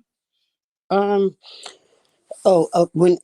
it's been some opportunities that came my way. I was listening to Roland Martin's show, and he was bringing up the situation about COINTELPRO, and he was saying that COINTELPRO papers, and the reason why we're in the situation we are now is because we didn't fully deal with COINTELPRO. So that's something that we need to look in, and because he has a big voice, and if he have an interest in COINTELPRO, and saying that it should be brought up, he have access to people that we can actually use. The other day on the news, they were saying that on one of the news stations. They was pointing out that um, when Joe Biden was talking about the horrors of Russia, Russia spent back, Putin spent back. He said, what about your political prisoners over there? And I'm saying, we need to, since that door was opened by one of those leaders and push that whole thing. Russia recognizes that there are political prisoners here, and make them speak to it. And it's something that's happening in current news. Every little thing that they say, and we can use it as an opportunity, for teaching. I do not know how to reach out to Roland Martin. If someone know how to reach out to Roland Martin, I think that we need to get him to do something for Jericho, and because that's one of the leading organizations that's dealing with political prisoners and also dealing with COINTELPRO, to get his involvement and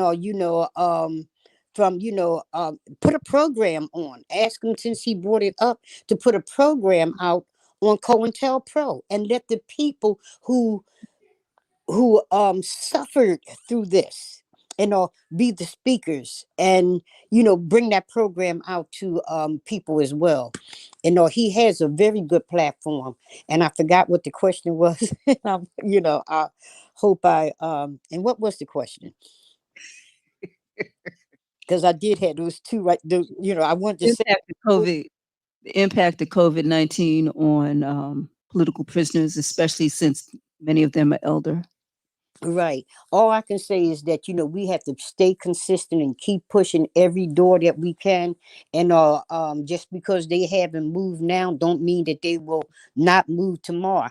And I'm saying, these people have, mothers, fathers, sisters, brothers, that's right in our community. And we got to teach them. When you go, they don't let us speak at the churches, but we have information and flyers, to pass out. I remember with the Million Man March, because everybody want to go to the leaders of different groups and things and all. You got to get to the people, to the hearts of the people. When the Million Man March happened, a lot of ministers didn't want to come.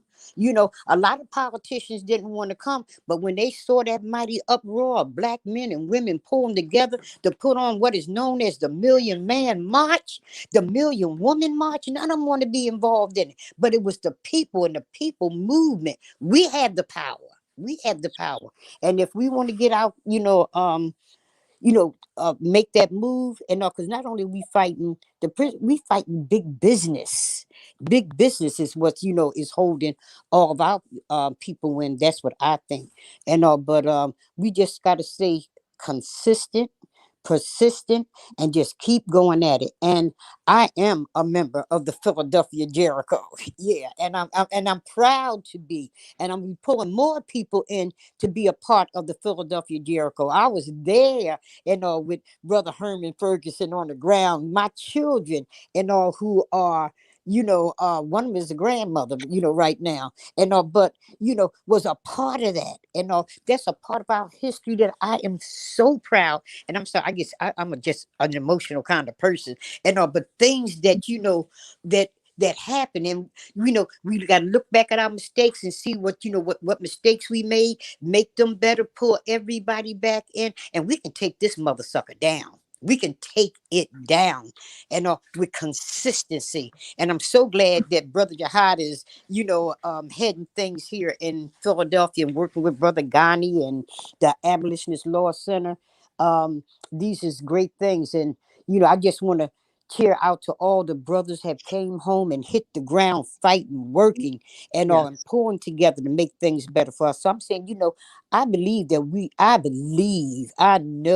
that we will take this monster down. We're taking it down now. It's scrambling and trying to hold its head above water, and we got our feet right on top of it, shoving it down, holding it down.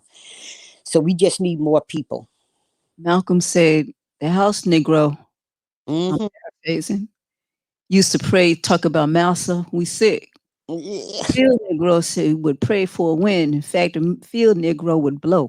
Try to add to the win. That's it. I'd like to just take a minute, or actually more than that, if we got the time. I'm looking at my tech person. But we haven't talked about COINTELPRO, and COINTELPRO is vitally important for people to understand. And it's not just simply a historical thing that happened in the past, because after 9/11, COINTELPRO was transformed into the Patriot Act, which was then updated after that. But the COINTELPRO program that you hear some people talk about, and they name individuals, of which Imam Jamil Al-AMIN was one of the individuals who were named, but it was broader than attacking certain Black individual leaders, such as Imam Jamil, such as Muhammad Ahmed, also known as Max Stanford, such as Elijah Muhammad. But it was about decapitating the leadership of the Black liberation movement. And so that those folks who were most engaged, or some of the folks who were most engaged in the strategy development and organization development, were no longer on the set. And as Van Johnson put it in the movie 13, he said it left the community defenseless. But that was only one of the objectives of COINTELPRO, which stands for Counterintelligence Program of the Federal Bureau of Investigation. And it was in which, by the way, it was only one intelligence arm of some 17 intelligence agencies that the United States government has. And this is something that we wanted to bring out in this weekend, as we talk about the military attack against our community, against political prisoners and Imam Jamil.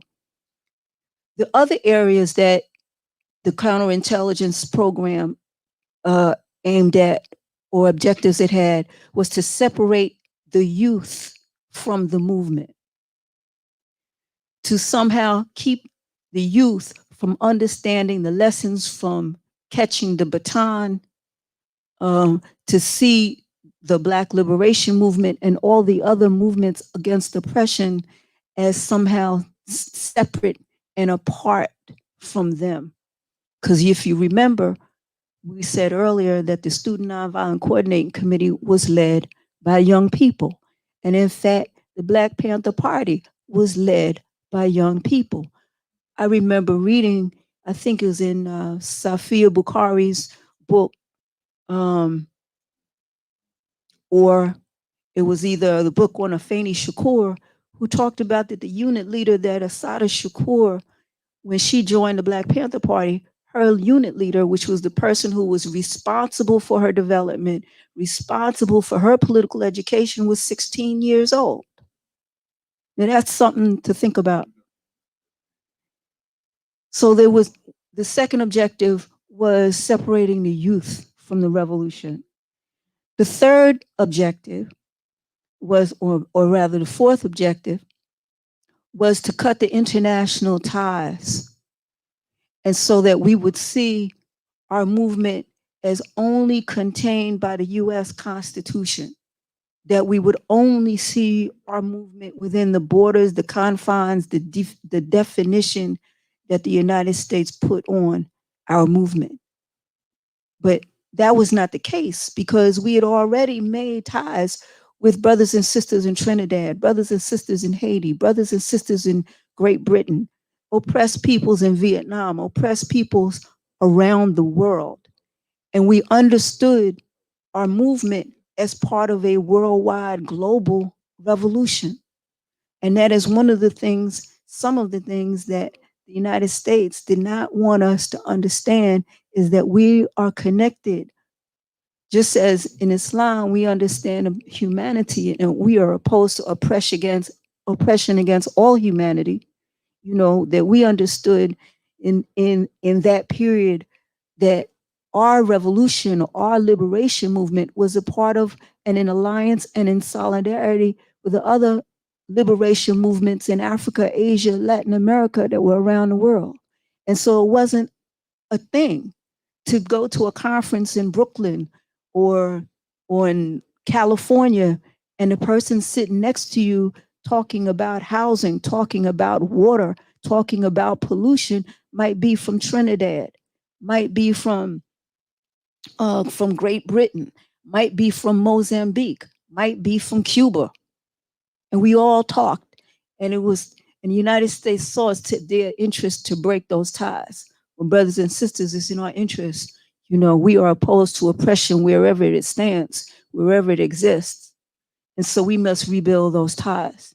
Imam Jamil said, use his name to raise our level of struggle, to raise our level of worship. We have a question brother asked, wanted to address the brother Jihad. Some of the things that young people need to be doing to be a part of the larger movement, to add to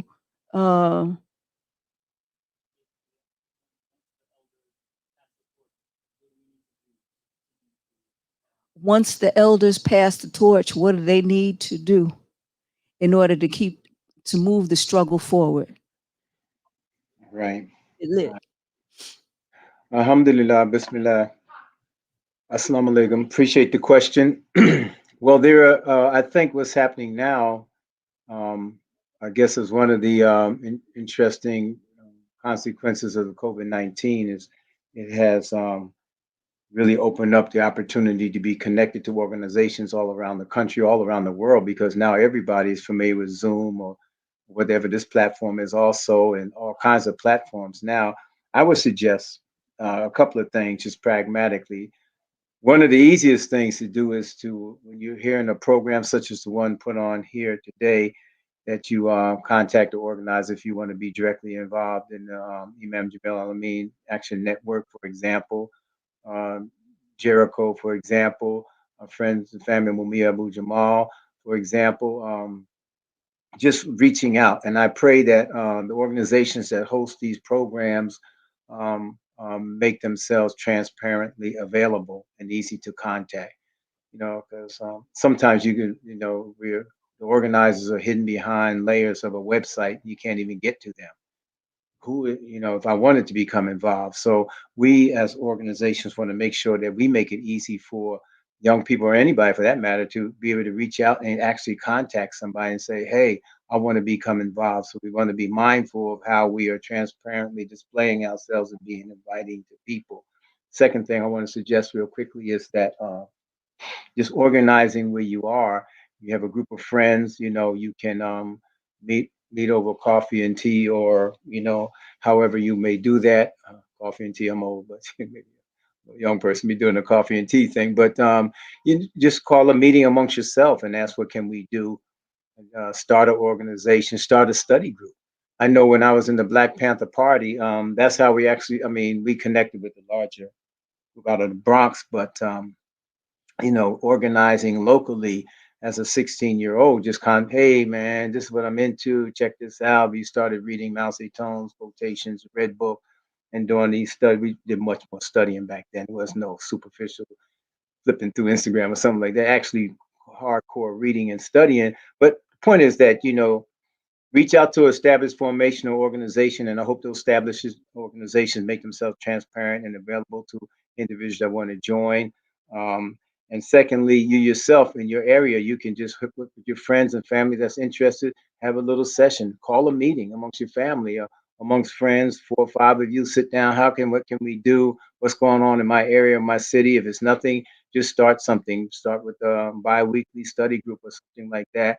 Draft some goals and objectives. I mean, that's how I would go about it. Those 2 different ways: starting something on your own locally right there and connecting, or just yourself as an individual connecting with established formations and organization that already exists, and say, hey, I want to help. Avail yourself to that. You know, hopefully there's mosque in your area that you can go to that's inviting.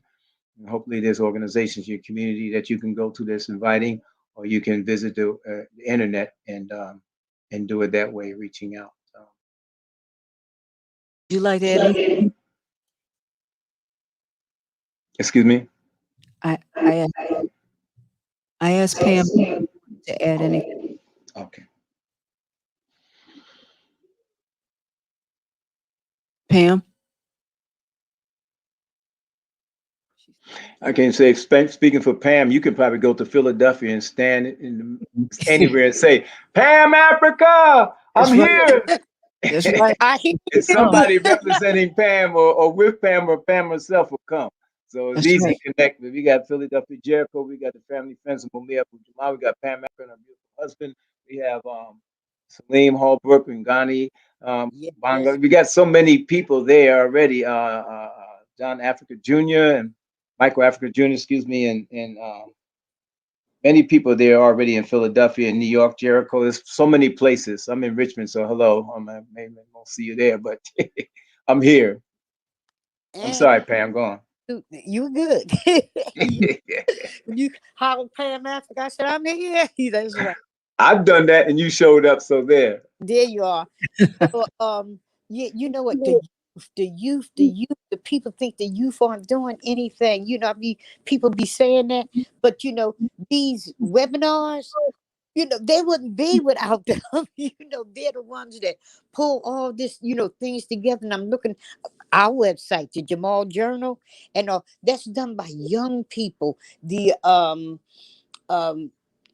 mobilization to bring Mumia home, and young people. The one from the campaign to bring Mumia home. Young people with their art and their talent.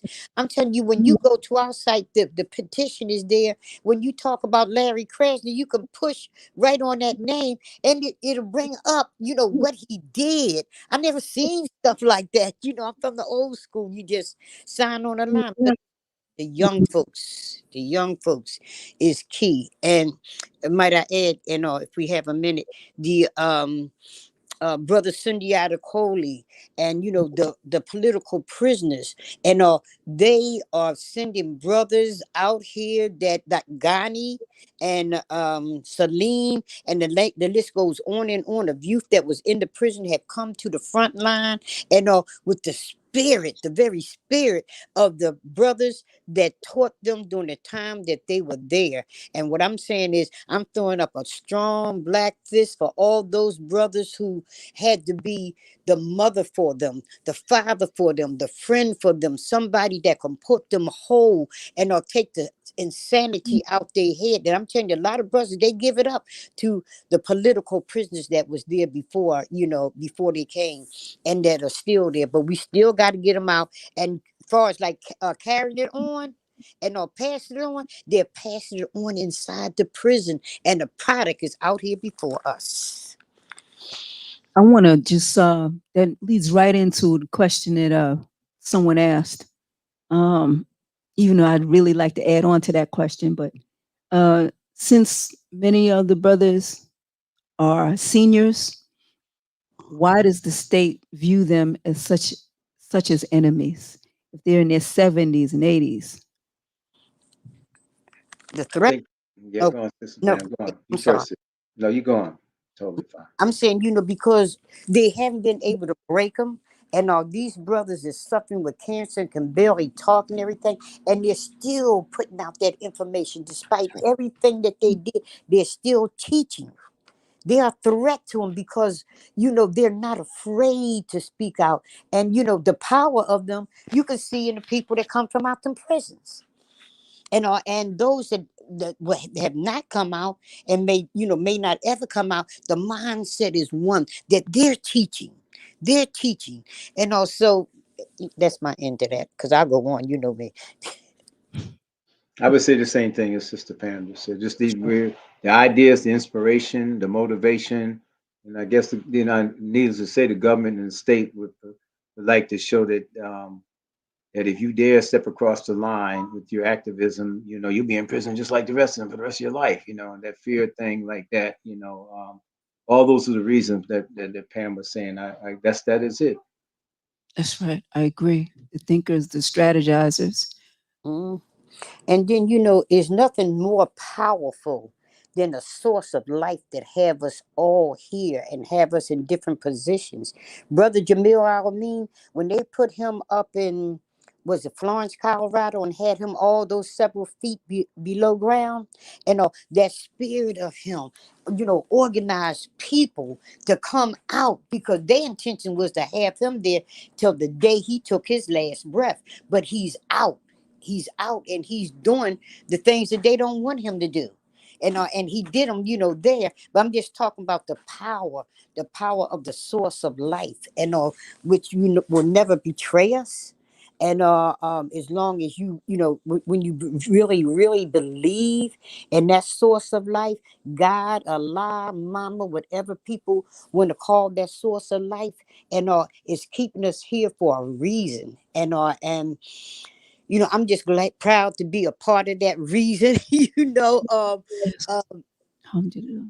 And it's painful, and but we do see the reaps and the benefits of everything that we have gone through, and and pass it on. We are those ones that's passing it on to the next generation to continue this fight, whether we inside the prison or outside, whether we 6 feet down in Florence, Colorado.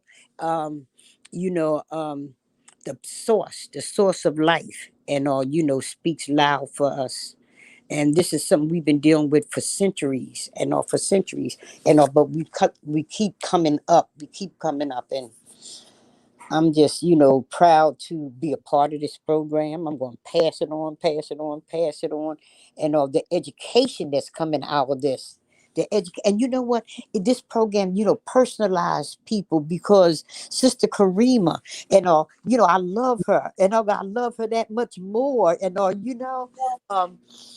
getting to know the brothers and sisters that's a part of this. That's what these programs do as well. And bringing us together to make us feel that genuine love. And what more can I do?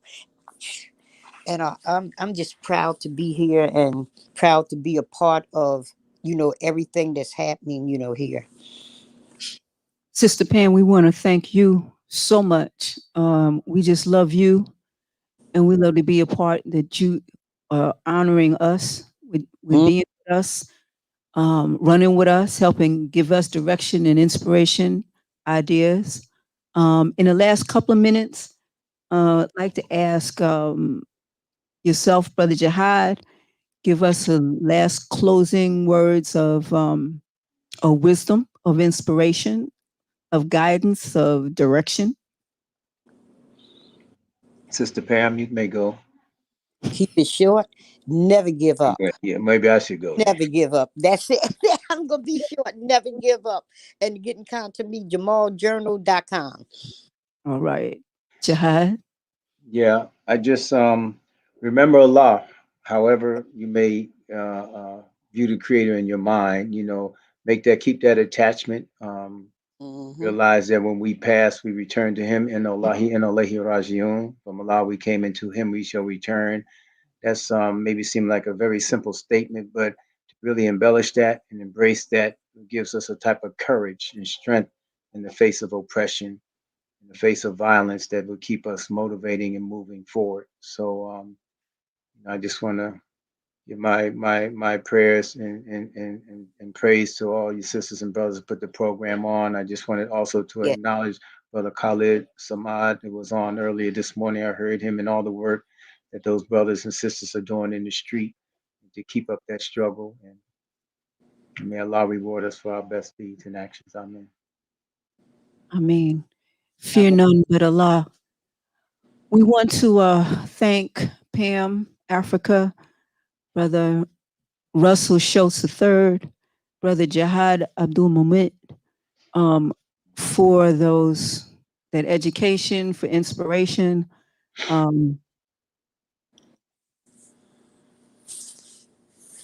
Sister Noam Hamani. Oh, okay, I didn't hear her. Okay. Sister Noah Harmony, who wasn't here today. We didn't hear her voice, but she was here. We want to thank her as well as the brothers and sisters who spoke earlier today. We will be moving on to a break. And during this break, from now until 4 o'clock, we will be running a tape of a sermon or khutbah by Imam Isa Abdul Karim out of Roosevelt, New York, Masjid Taha. A very powerful message for Muslims and beyond. After that, the panel will be internationalizing our struggle with Brother El-Hajj MAURI SAALAKHAN, Brother Bilal Sunni Ali, Brother JALIL MUNTAQUIN. And that panel from 4 to 6 will wrap it up for this evening. Thank you so much.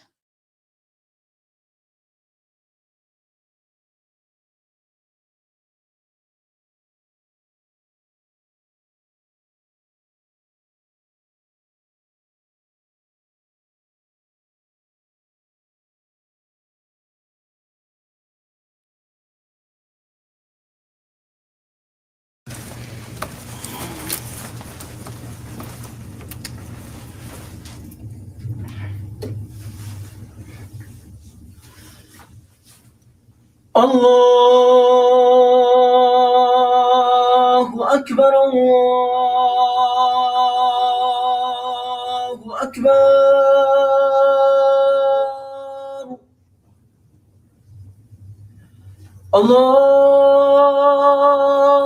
الله أكبر الله أكبر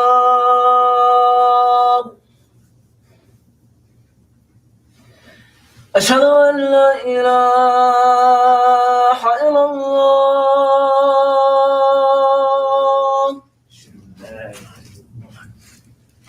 أشهد أن لا إله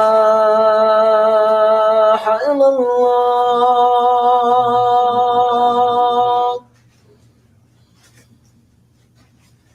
أشهد أن محمدا رسول الله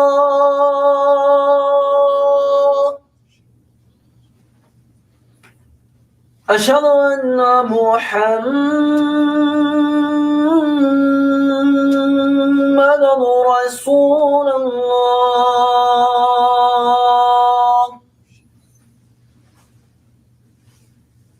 حي على الصلاة حي على الصلاة حي على الفلاح حي على الفلاح الله أكبر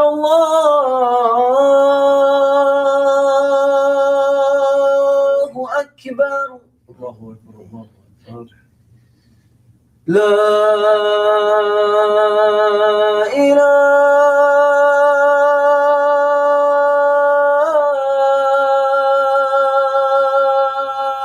إلا الله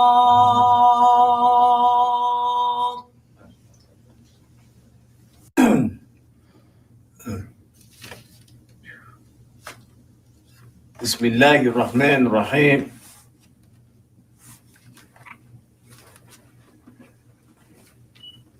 كذلك فعل الذين من قبلهم فهل على الرسول إلى البالغ المبين. In the name of Allah, the Beneficent and the Merciful. And so did those who went before them. But what is the mission of the messenger but to preach the clear message? Now, I'm going to try to condense this khutbah because I started late. But this ayat is indicative of the fact, and it has strong inference in relationship to the difference between the periods, or what we should understand or what we should know as al-Asa al-Nubuwah, which is the time of the Prophet alayhi wassalatu salam. And during that time, it was split up into two different periods. And you had the period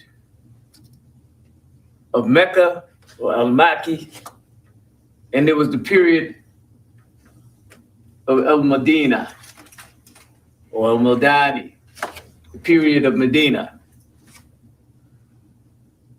And the importance of understanding the difference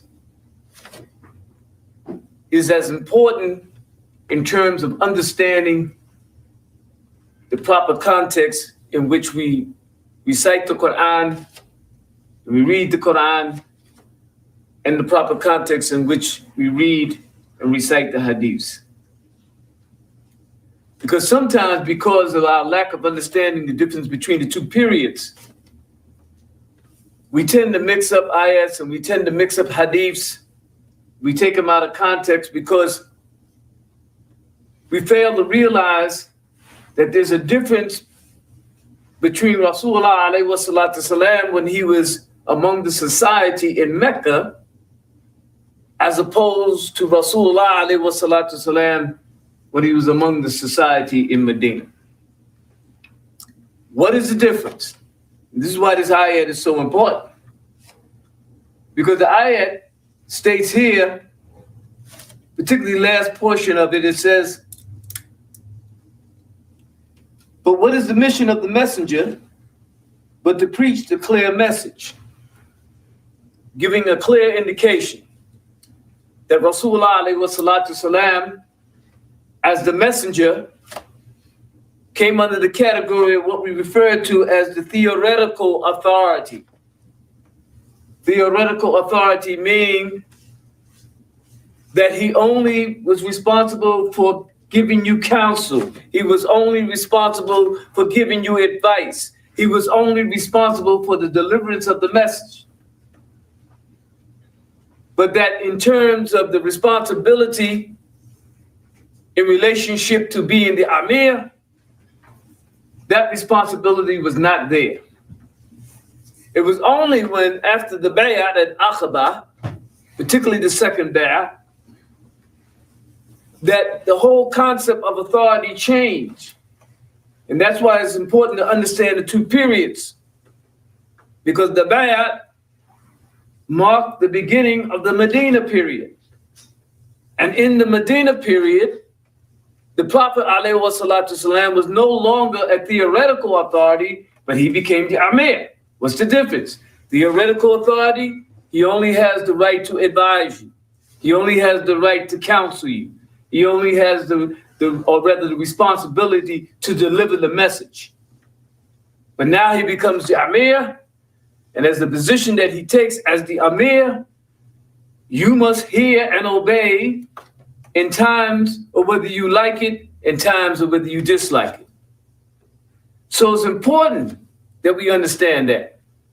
Because as Muslims, particularly Muslims who live in America, we tend to lump it all into one package, and we confuse certain things. We confuse certain ayats. We confuse certain hadiths based upon the fact that we don't understand the difference between the two periods.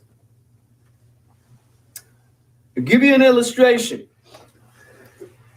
Because what takes place when we do that is that we find ourselves in positions where we interfere in the administrative aspect of the position of the Amir, and we give it the similitude as if it is still dealing with the theoretical authority that was dealt with in Mecca, understanding that there's two different societies there.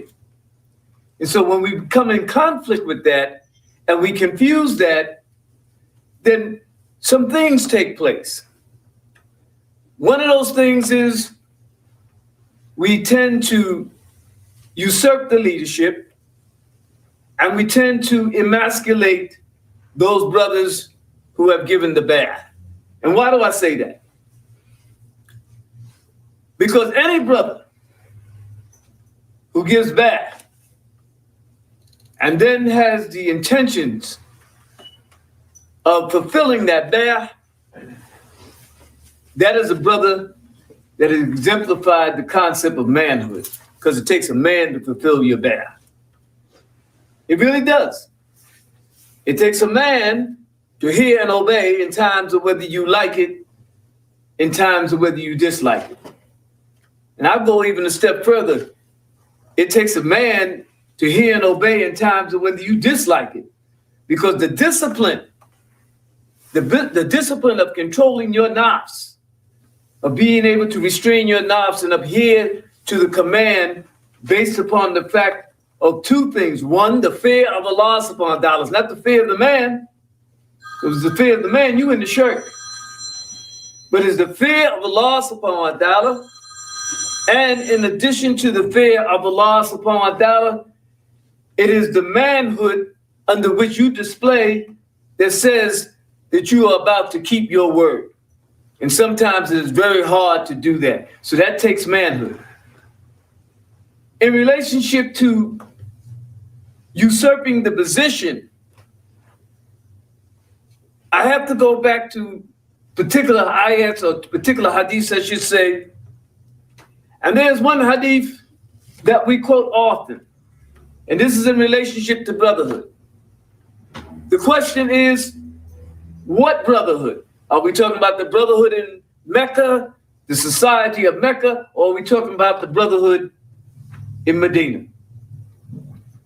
And this hadith states that Rasulullah alayhi salam was reported as saying that the Muslim is he to whom other Muslims are safe from their hands and their tongue. And the Prophet ﷺ, he went on to say that to speak illy against your brother is an outrage, and to strike him is an act of kufr. This is a well-known hadith. And this hadith is in relationship to brotherhood. But then there is another hadith. And sometimes brothers can get confused between the two hadiths because it might appear that it contradicts one another. And in this hadith, Rasulullah ﷺ is reported as saying that you should hear and obey the Amir even if he puts his hands on you. Even if he strikes you, if he beats you, you have to adhere to the command of the Amir. And the reason why this can be confusing, because remember the Prophet ﷺ said that a Muslim to put his hand on another Muslim is an act of kufr. So it sounds as if the Prophet ﷺ is condoning the Amir to commit an act of kufr and telling you that you must do, hear and obey. You can get confused there if you don't understand the difference between the societies that you're talking about. If you don't understand the difference between the Meccan society, under which the Prophet ﷺ was Rasulullah ﷺ, and being that he was the theoretical authority. In other words, he didn't have the right of command, he had the right to advise you. He had the mission of advising you, of counseling you, of giving you the message.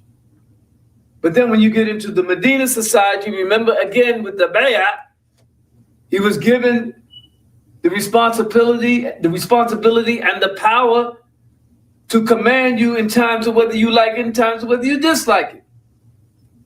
So understanding the true significance of these societies is important in relationship to these two hadiths. Now I'm going to give you an example. There is another tradition that relates the story. And this is in relationship to Rasulullah ﷺ as he was sitting amongst his wives. And his wives were pressuring him. They wanted some materialistic gain. As of course, we know that our women often do. And as they were pressuring him about this materialistic gain, Umar radiallahu anhu walked in. And immediately the wives of the Prophet ﷺ, they got up and they ran out. When they ran out, Umar turned to Rasulullah ﷺ and asked him, why did they do that? And the Prophet ﷺ, he said to Umar, he said, they fear you.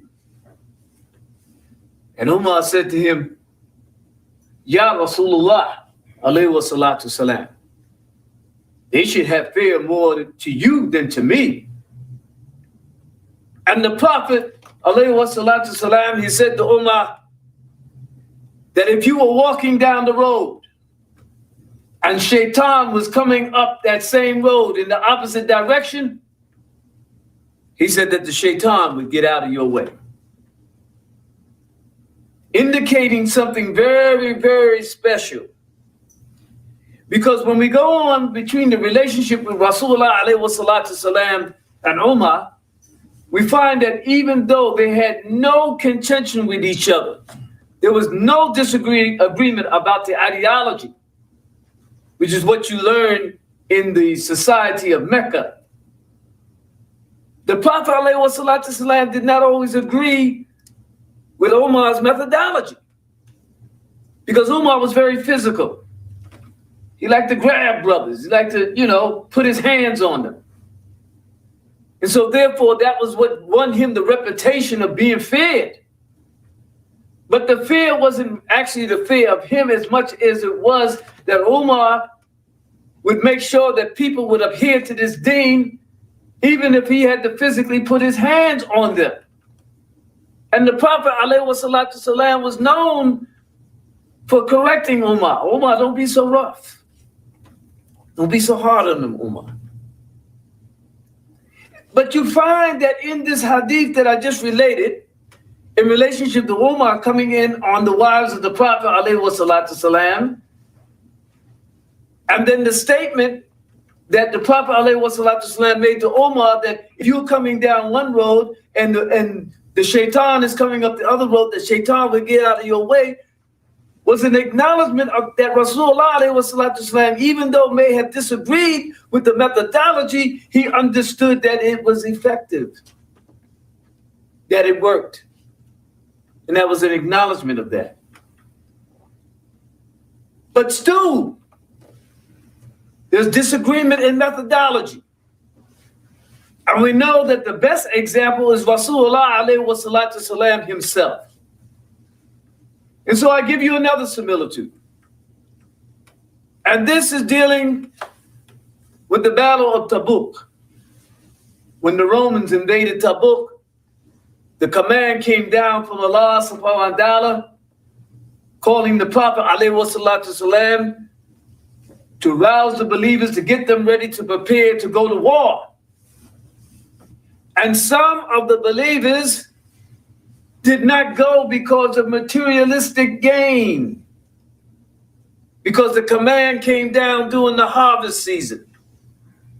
And therefore they knew that if they had left and they went to war with Rasulullah ﷺ, they might blow maybe a whole year's worth of crop and therefore lose out on their economics. And when the Prophet ﷺ came back, he did something very profound. Because we're talking about really treason here. Remember what the Bay'ah says. They hear and obey in times whether you like it, in times whether you dislike it. Well, this was obviously a time when they disliked it, but they did not hear and obey.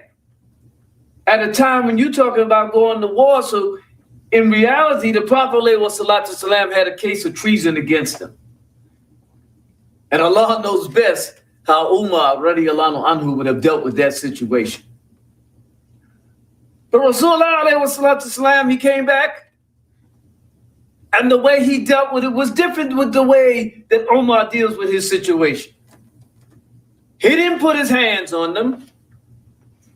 He didn't subject them to any type of harsh treatment physically, but rather he refused to speak to them. He excommunicated them with his voice and with his actions. He acted like they weren't even there. And the rest of the community followed up on what he did.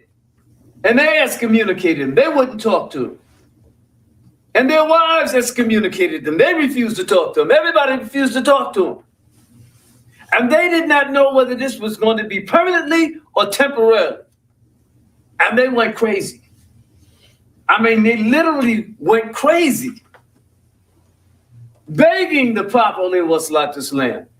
It was more harsh on them than if Umar had grabbed them and threw them against the wall and whipped up on them.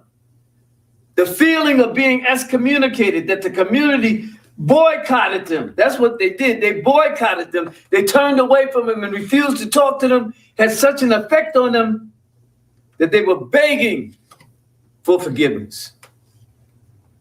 We see that the difference in the style, the difference in the methodology. The Prophet ﷺ had a different personality than Umar. So we see the difference. Now, why is this important? Because when you take the bay'ah to the Amir, then the Amir has all these things at his disposal. It means that if you take any of these things from his disposal, then you restrict his arsenal. His arsenal meaning his ability to deal with certain situations in different ways. And that ability comes from what we refer to as statutory law. Yes, we have statutory law in the deen of Allah subhanahu wa ta'ala. Statutory meaning that all those under that statute set a precedence, and that precedence can be followed by those who come behind him and inherit the office of the Amir. In this case, of course, it is Rasulullah ﷺ #1 precedence. But there's also other precedents. There's the precedence of the Khalifa to Rashid.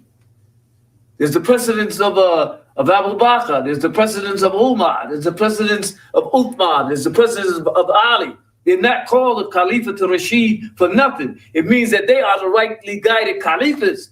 And therefore, what their actions as the Amir has precedence. And therefore, anyone following that path as an Amir, they can use that precedence. They don't have to necessarily go with the precedence of Rasulullah ﷺ. They can go with Abu Bakr. They can go with Umar. Give you an illustration.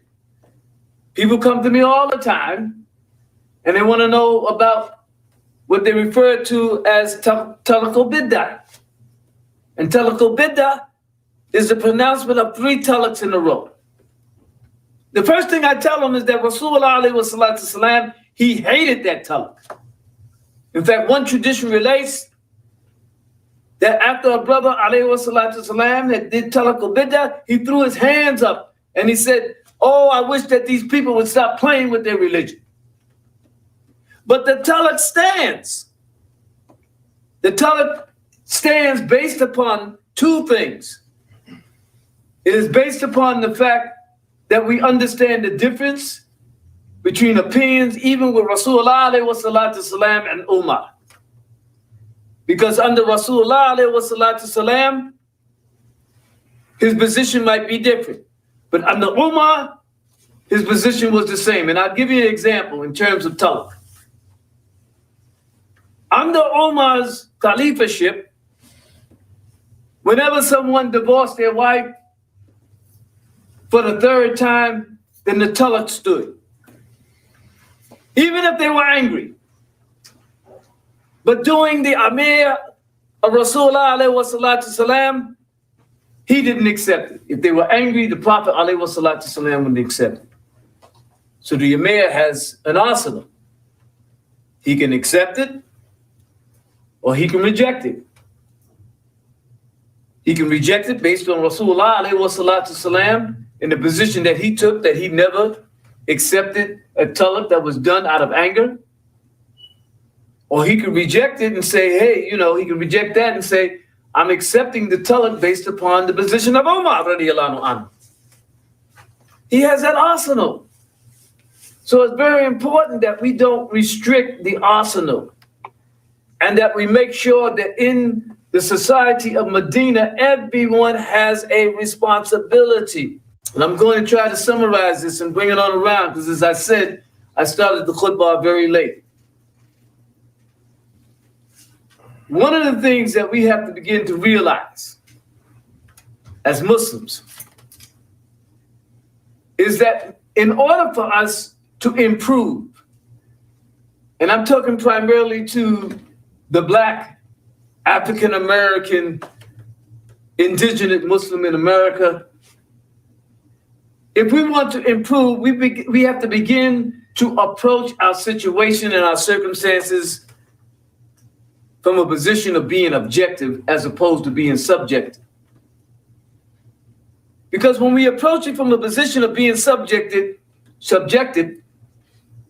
it's always individuals pointing fingers at one another. But when we look at it from a position of being objective, then we begin to realize and understand that sometimes it's not as easy to be able to point the finger at an individual as opposed to realizing that in order for this thing to work, everybody must play their role. And if everybody is not playing their role, then everybody becomes responsible, even for the individual who is not playing their role. That's how the society works. Until we begin to understand that and take that responsibility for one another, then we'll find our situation where we're under certain circumstances, where we're pointing fingers at one another, and that's very easy, but we're not getting anything done. There's nothing that's being said. In closing, I received a text this morning from the National Security Director of the New Dar Islamic Movement. And I'm saying this for a reason. In the text, he called a red alert, and he has the authority to do that. And the red alert was based on the circumstances and the situations that have been taking place throughout the country. He also sent the red alert to different massages. So most likely, if you're not here at Juma, and there's no mechanism that you're listening to hear what I'm saying, you might not become aware of this red alert. Now, this is important, because this is some of the first pieces that are being put together in terms of administration. And administration is a sign of legislation. It means that there's some government going on. However small it may be, there is some government that is taking place. People are beginning to work on behalf of the Muslims. But as they work on behalf of the Muslims, we have to understand the rules and regulations that come along with that. And that is why I point out the significance of understanding the difference between the society in Mecca and the society in Medina. Because if you look at the last ayats in Surah Al-Anfal, we find that the society in Medina, when they did not make the hijrah, they were denied certain things. Yes, they had the support of the Muslims in relationship to faith, in relationship to religion. Allah subhanahu wa ta'ala says this in the Quran. But they were denied the waliyah. Waliyah meaning the protection. That they could not receive the protection until they came out of the society of Kufar and began to enter the society of Dar Islam. And here's something that's very significant.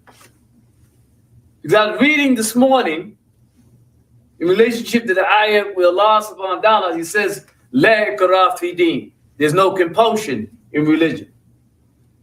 And you hear it all the time. Brothers run that, particularly when they don't, they don't want to fulfill their responsibility. That's the first thing they say is, La ikrah fi din. There's no compulsion in religion.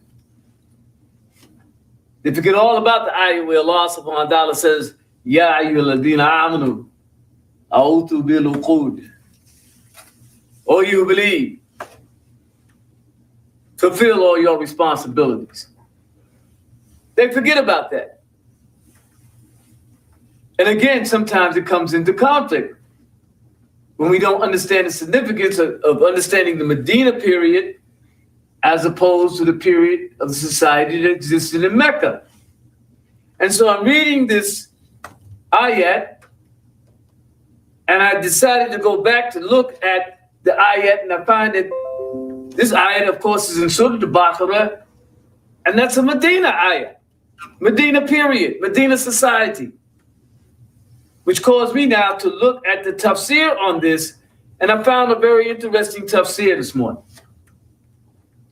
The tafsir of this was that this was in relationship to those people who were like Jews and Christians, and they weren't Muslim, they were of another religion, who wanted to come into the system of Dar-Islam. And Allah subhanahu wa ta'ala was saying, La ikrah fi din, that there's no compulsion in religion. In other words, you can come into the system of Dar-Islam and still maintain your religion. You're not compelled to become a Muslim, which is very interesting. Because when you look at the rights that the Jews and the Christians had under the system of Dar-Islam, we find that there were probably more rights than the Muslims had who continued to live in the society of Mecca, living in the society of the Kuffar.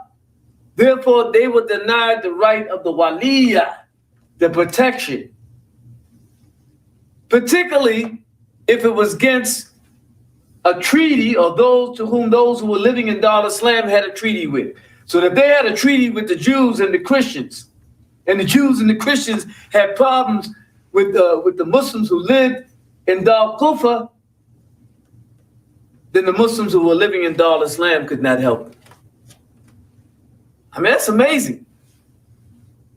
That is a concept that goes beyond a lot of us unless we sit down and we study the whole aspect of those two periods. Unless we study what they refer to as al-Asr al-Nubuwah, the time of the Prophet ﷺ, as it splits up between the period of Mecca and the period of Medina. Now let me bring it on back around what I'm talking about. Very soon, I firmly believe that organizations, local organizations, regional organizations, national organizations, that communities, local communities, regional communities, national communities are going to have to come together. And either they're going to come together under the category of Ba'ath, one leadership, one Amir, or they'll come together as Rasulullah ﷺ did it in terms of networking in relationship to treaties. And so as these groups come together under treaties, those Muslims who don't have an Amir, they will be in a very, very precarious situation. And I want to make that clear, because people will come to me and they'll say, well, you know, so-and-so is over there, and, you know, they need a whole group of brothers to go over there and fight on their behalf. And I have an option. I may decide to do it, or I may say, hey, well, you know, they're not in Bay'ah. There's no treaty. And so therefore, I don't have the responsibility. If Muslims don't understand the concept of these two periods, immediately they'll begin to respond and say, but you're supposed to respond to them because they're Muslim. This is why we have to go through this study, this research, begin to understand how this takes place. Because it was very surprising to me when I found that people living as a citizen under Dar-Islam, even if they were Jews and Christians, could have more right to the waliyah, to protection, than those Muslims who were living under Dar-Kufa, even though they were Muslims. Again, when we begin to understand that and we begin to put it in its proper perspective, then we'll find that we begin to understand the importance of the organization under government. Under government. And that is what's been taking place today when the director, the national director of security put that out. And he sent it out to the different masajids, according to what he told me. He will be sending it out. But it's in terms of, you know, the invitation for interaction, the invitation for treaties. That somewhere along the line we need to sit down and we need to have treaties so we can get each other's back. But it's not applicable to the everyday Muslim who does not have any kind of connection with any kind of community. Because it comes in the category in which Rasulullah ﷺ said that he who separates from the united body dies the death of kufr. So you gotta be connected, brother, with somebody. Because eventually, if this thing is going the way that it looks like it's going, it will automatically begin to bring the communities together. Again, as they'll come together either under one leadership or one amir, or they'll come together under treaties. And as they begin to do that, the treaties in terms of mutual protection, mutual support, working together, those who are, as we used to say, floaters, who have no allegiance one way or another, could find themselves in a position where they are left out. And if that happens, then again, don't take the subjective position and start pointing the fingers at imams or certain brothers, but look at it from an objective position, and that is that you need to get under the system of Allah subhanahu wa ta'ala. May Allah subhanahu wa ta'ala strengthen us and help us in our endeavor.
So my point here is that Imam Jamil Al-Amin's case as an icon and an activist from the 60s to an imam who has bayat from other imams, who, as the brother pointed out, has other imams who consider him their leader. You know, I talked about this last night on the radio, and I talked about how in the 1980s and the 1970s, Islam was the largest, fastest growing religion in the United States. It was the fastest growing religion in the United States. And a lot of people don't know that there was a movement right here in New York on the East Coast that the brother referred to, the Dar es Salaam movement. They had thousands of young black men and women in it, thousands, who had turned to Islam at a crucial point when COINTELPRO had succeeded in destroying and fracturing the movement. And there was no movements for them to join. And they turned to Islam, and they turned to Islam for much of the same reasons that we all turn to Islam, because Islam gave us a higher understanding of what human sacrifice and struggle was really about. And as the Imam pointed out, and as he said, there are countless quotes in the Quran that urge us to stand up for the oppressed. O ye who believe, who will stand up for the oppressed and the afflicted if not you? You are the best evolved of mankind.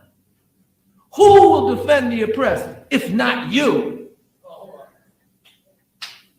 So when we look at Imam Jamil in prison and the fact that he went to prison and took his shahada. He went to prison and took his shahada. And the person that gave him his shahada was Noah Abdul-Qayyum, a Black Liberation Army member. And all the time that he was in prison, the fear of the prison authorities was that the Muslims in prison were going to influence the rest of the prisoners and that we were basically BLA and Black Panthers in disguise, using Islam as a cover. There's brothers sitting in this room that pounded the big yard with me. And we used to sit up in San Corey Mosque. There's some of them sitting right here. Some of them sitting right over there with the Imam. They know what I'm saying is true. They know what I'm saying. Long before 9/11, Muslims were a target in America. But the Muslims that were a target were of African ancestry. The box was full of Muslims. And one of the reasons that they feared Muslims in the prison is the same reason they fear Muslims overseas. And they had to divide them. Because the Muslims in prison stood together. If you attacked one of us, you attacked all of us. And you had brothers like Imam Jamil and Baba Noah, who were beloved by other prisoners. Prisoners would go to the box for 2 and 3 years if you talked to Noah in a rude fashion. They would take your head off. This is how much they loved these brothers. So what I'm trying to say to you is the fear that the brother pointed out of Muslims coming out of prison and becoming involved in struggle is a very real fear that this government has. And it's had this fear since the days that they understood that Islam was becoming a rising force in the African community. And so wherever we turn today, the geopolitics of American foreign policy and domestic policy pivots around the repression of Muslims at this juncture in history. And why is that?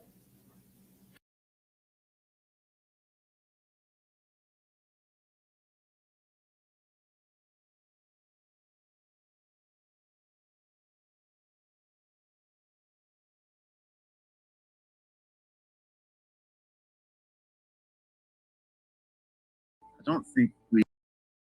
The Prophet ﷺ has said, never petition Allah for armed combat, but when it comes, be patient. Never petition, never pray to Allah for armed combat, never pray for war, but when it comes, be patient.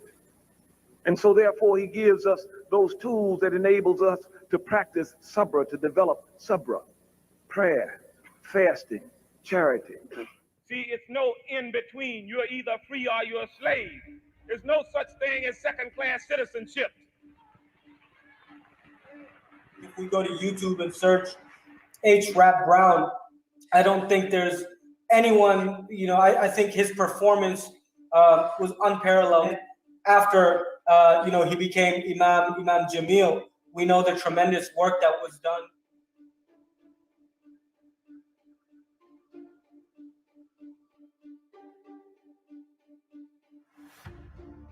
We seek refuge in Allah from a knowledge that is not useful, from a heart in which there is no remembrance, from a prayer that is unanswerable, from a tongue that is not truthful, and from a soul that is ungrateful. I don't think we either know or we give the proper appreciation for the work that Imam Jamil, even before embracing Islam in 1971. Imam Jamil was one of the most fearless individuals that they had ever met. African-American men said that they found their manhood. They found how to express their manhood in the face of conflict because of the example and the words of Imam Jamil. The loss for almost the last 20 years that the Muslim community has suffered is a loss that has been, to a certain degree, suffered by the non-Muslim community as well. Even after this bogus conviction, he's still not able to publicly speak about the situation. Now it's time to kind of scrub that clean and get him back to, the position of reverence that he deserves to be in, because he's done so much for us at this point as an ummah and as Black people. They understand the power of his words, to move people to whatever action. That's the reason why he's in federal custody at this moment. It's because, they put the leader of the Aryan nation in a cell next to him and they got to talking and he took shahada. That's true. After that, they were like, okay, federal custody, solitary, we don't have time for this. And we can't let you speak to anybody. But they knew that, all the way back in the trial. So the current gag order is an unofficial gag order. Basically, it's just if you request an interview, they're going to say no. And the most pervasive thing in all of this is that since before day one of the trial, the guy who did it said, I did it. That you had committed a murder and were involved in the shooting of a cop in March of 2000 in Atlanta, Georgia. Yes. You did? Yes. All right. You weren't arrested for it, were you? No, sir, I was not. In fact, another person was tried and convicted. Jamil Al-Amin, yes, sir. Yes, sir. Throughout the trial, they cheated time and time again. And when I say cheated, I mean cheated. From faulty ballistics, the lady who did the ballistics in our trial, who was, hired by the state, she was fired from her job because she did faulty ballistics. The ballistics don't match. The description matches the guy who confessed. They said the man who shot these police officers was wounded. The guy who confessed was wounded. My father wasn't wounded. And so then all of a sudden the blood that was found on the scene, they couldn't find a match because it didn't match the Imam. All the way to the constitutional violation. They violated his constitutional rights a few times, but the most prominent one was they did a mock cross-examination where they asked him questions in the closing argument and then answered the questions for him to the jury after he exercised his right not to testify, because we believe that they didn't present a strong enough case that warranted him to have to testify. We proved that he didn't do it. There's just so many things that happened in this one trial. I mean, we have all these other things listed out and we want them to review that as well. But it's like, hey, look, this guy Otis Jackson, he's sitting in prison in Florida. He's telling you he did it. He's been telling you he did it. We have three affidavits from him. We have him on video. We have handwritten like every kind of confession you can possibly get from a guy, he gave us. So it's like, what do y'all want? Like, if nothing else, we deserve a new trial, but realistically, let the Imam go. Like, let him go. Look, this isn't even in line with the man we know and love and have this respect for. If nothing else, he's told you he didn't do this. And verily, man has been created into toil and struggle, that it is a part and parcel of the development that you encounter in this life, that you must struggle. So therefore, in this sense, the best struggle, the best way to be able to struggle deals with following the guide.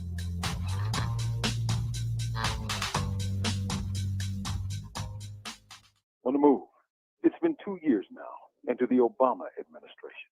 And despite the hopes of millions who voted for him, the wars are getting worse, not better. The Obama administration is engaged in more predator attacks than the Bush administration, and there are rumblings for a war with Iran. Meanwhile, the anti-war movement has been quiescent, as if Obama bombs are somehow better than Bush bombs. Isn't it time to heighten the anti-war movement? War poisons everything, for the state expands its reach and powers through war. Now is the time. Now is the season. Anti-imperialism is the perfect reason. Iraq, Afghanistan were false wars for oil, and it's about time to bring the anti-war movement to a boil. These wars aren't against foreign countries. They're against you, your jobs, your communities, your schools, your civil liberties. These wars have resulted in so-called black sites, secret prisons, torture, extraordinary rendition, attacks on Arab Americans and American Muslims, equally under Bush and Obama. They have bankrupted the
Bismillahir Rahmanir Rahim.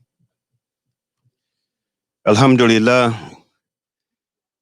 Alhamdulillahi Rabbil Alameen. Ashhadu an la ilaha illallah wahdahu la sharika lah. Wa ashhadu anna Muhammadan abduhu wa rasuluh sallallahu alayhi wa sallam.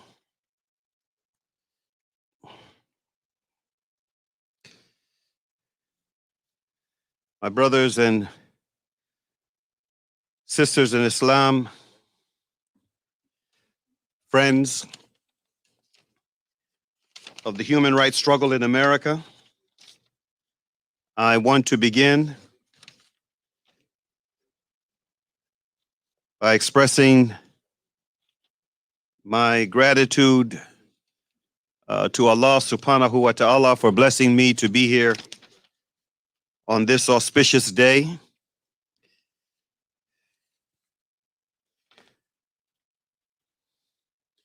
To the Rashidun Islamic Center here in Washington, D.C., to the many support committees, coalitions, and organizations in defense of the many political prisoners and prisoners of war in America. I salute you and greet you in our traditional greetings of peace. Assalamu alaikum wa rahmatullahi wa barakatuhu. I also want to express a very special note of thanks to those on the ground here in Washington, D.C., the nation's capital, for the work they put into this weekend conference that began yesterday, continues now on this Saturday and on into tomorrow. It concludes tomorrow, inshallah. I don't know about you, but this for me has been a very welcomed and thought-provoking conference.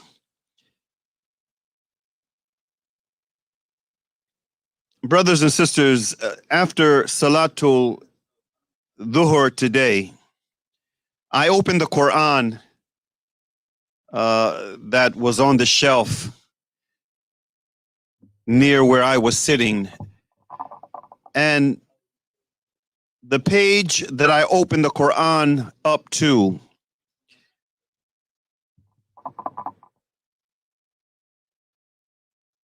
was Surah 7, Chapter 7, Al-Araf, the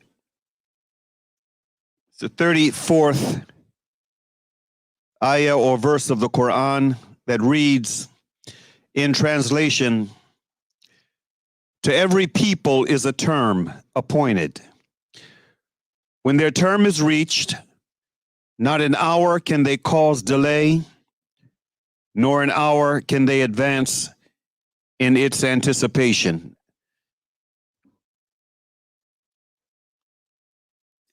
My habit, more often than not, is when I am going to read the Quran, I just open it up. And wherever I open the Quran up, I mean, if I'm not looking for something specific, or if it's not the month of Ramadan and I'm following, you know, a regular pattern of reading for the month of Ramadan, if it's just any other day and I don't have anything specific in mind, I will open the Quran, and wherever I open it up, you know, it's for me, this is the message that Allah subhanahu wa ta'ala wanted to impress upon my heart and mind for the day. SubhanAllah, here at the Islamic Center in Washington, D.C., our Rashidun, again, I open the Quran to the 7th surah or chapter of the Quran.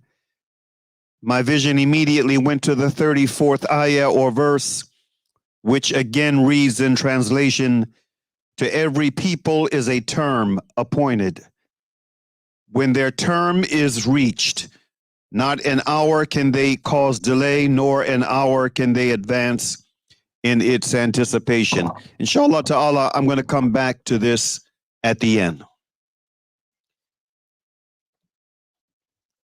I am here on this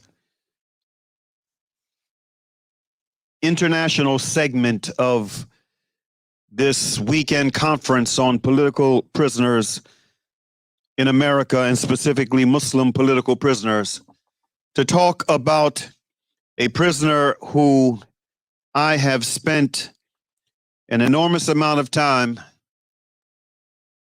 giving my attention to, and that is the prisoner known as Dr. Aafia Siddiqui. Those of you who know your brother SAALAKHAN, you know that I am someone who is concerned about all of our political prisoners, all of them, and not just Muslim political prisoners. I'm concerned about political prisoners across the board, but with an extra special emphasis on Muslim political prisoners, and within that realm, with an extra special emphasis on two political prisoners, Dr. Aafia Siddiqui and Imam Jamil Abdullah Al-Amin. Why? Because these two political prisoners represent more than any other, in my humble opinion, a litmus test for Muslims and non-Muslims who are sincerely committed to issues of justice in America. They are a litmus test.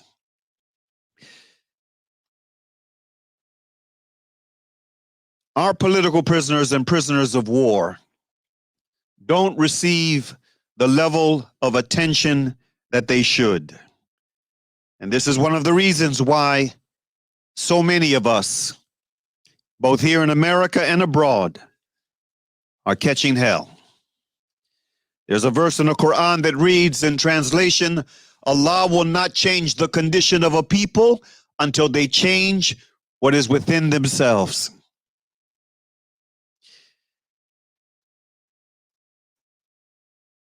There was a man in history known as Niccolo Machiavelli, who wrote a book that is considered to be one of the classics. It's a book that is studied at leading colleges and universities around the world. The Prince. In that book, Machiavelli, who lived during the 15th century and was one of the leading advisors of the rulers, the princes and kings and other monarchs of his age, one of the things that he advised the monarchs of was that there are two ways of fighting. One is with arms and the other with law. What we have seen here in the United States of America and in other parts of the world, in all of the leading quote unquote Western democracies and all of the leading countries and the third world countries around the world, is how law is used as a weapon of war. Our political prisoners, our prisoners of war, are an example of this. And it's very important for us to emphasize the fact that we have political prisoners in the United States of America, because this is a country that likes to boast of its democracy.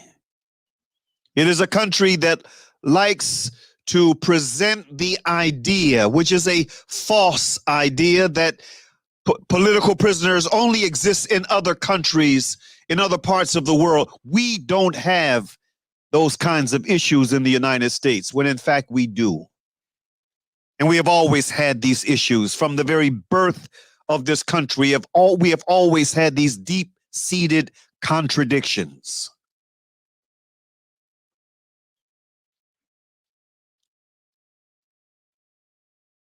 The thrust of my presentation today, in addition to sharing with those who don't know who Aafia Siddiqui is and reminding those who do, is to emphasize for my Muslim brethren especially the sacred responsibility we have according to the Quran and Sunnah and the seerah of our Islam, and the seerah of our Prophet sallallahu alaihi wasallam, the responsibility that we have. It's a responsibility that cannot be ignored. Because to ignore this responsibility, we do so at our own peril.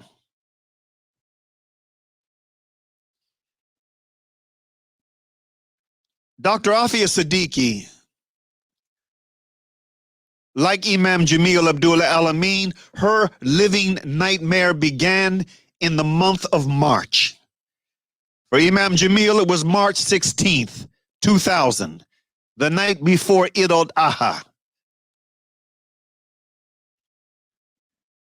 For Aafia Siddiqui, it was March 30th, 31st, 2003, 3 years later. And you know, there's something about this month of March, because in that same month of March, on March 16th, 2003, we also had the assassination, the deliberate murder in broad daylight of a young American woman, a non-Muslim woman with a big heart, just 23 years old, Rachel Corrie, who was in occupied Palestine attempting to stop the demolition of a Palestinian family's home, when an Israeli soldier operating one of those specially made American bulldozers in broad daylight, in the presence of witnesses, deliberately ran over her and crushed her body.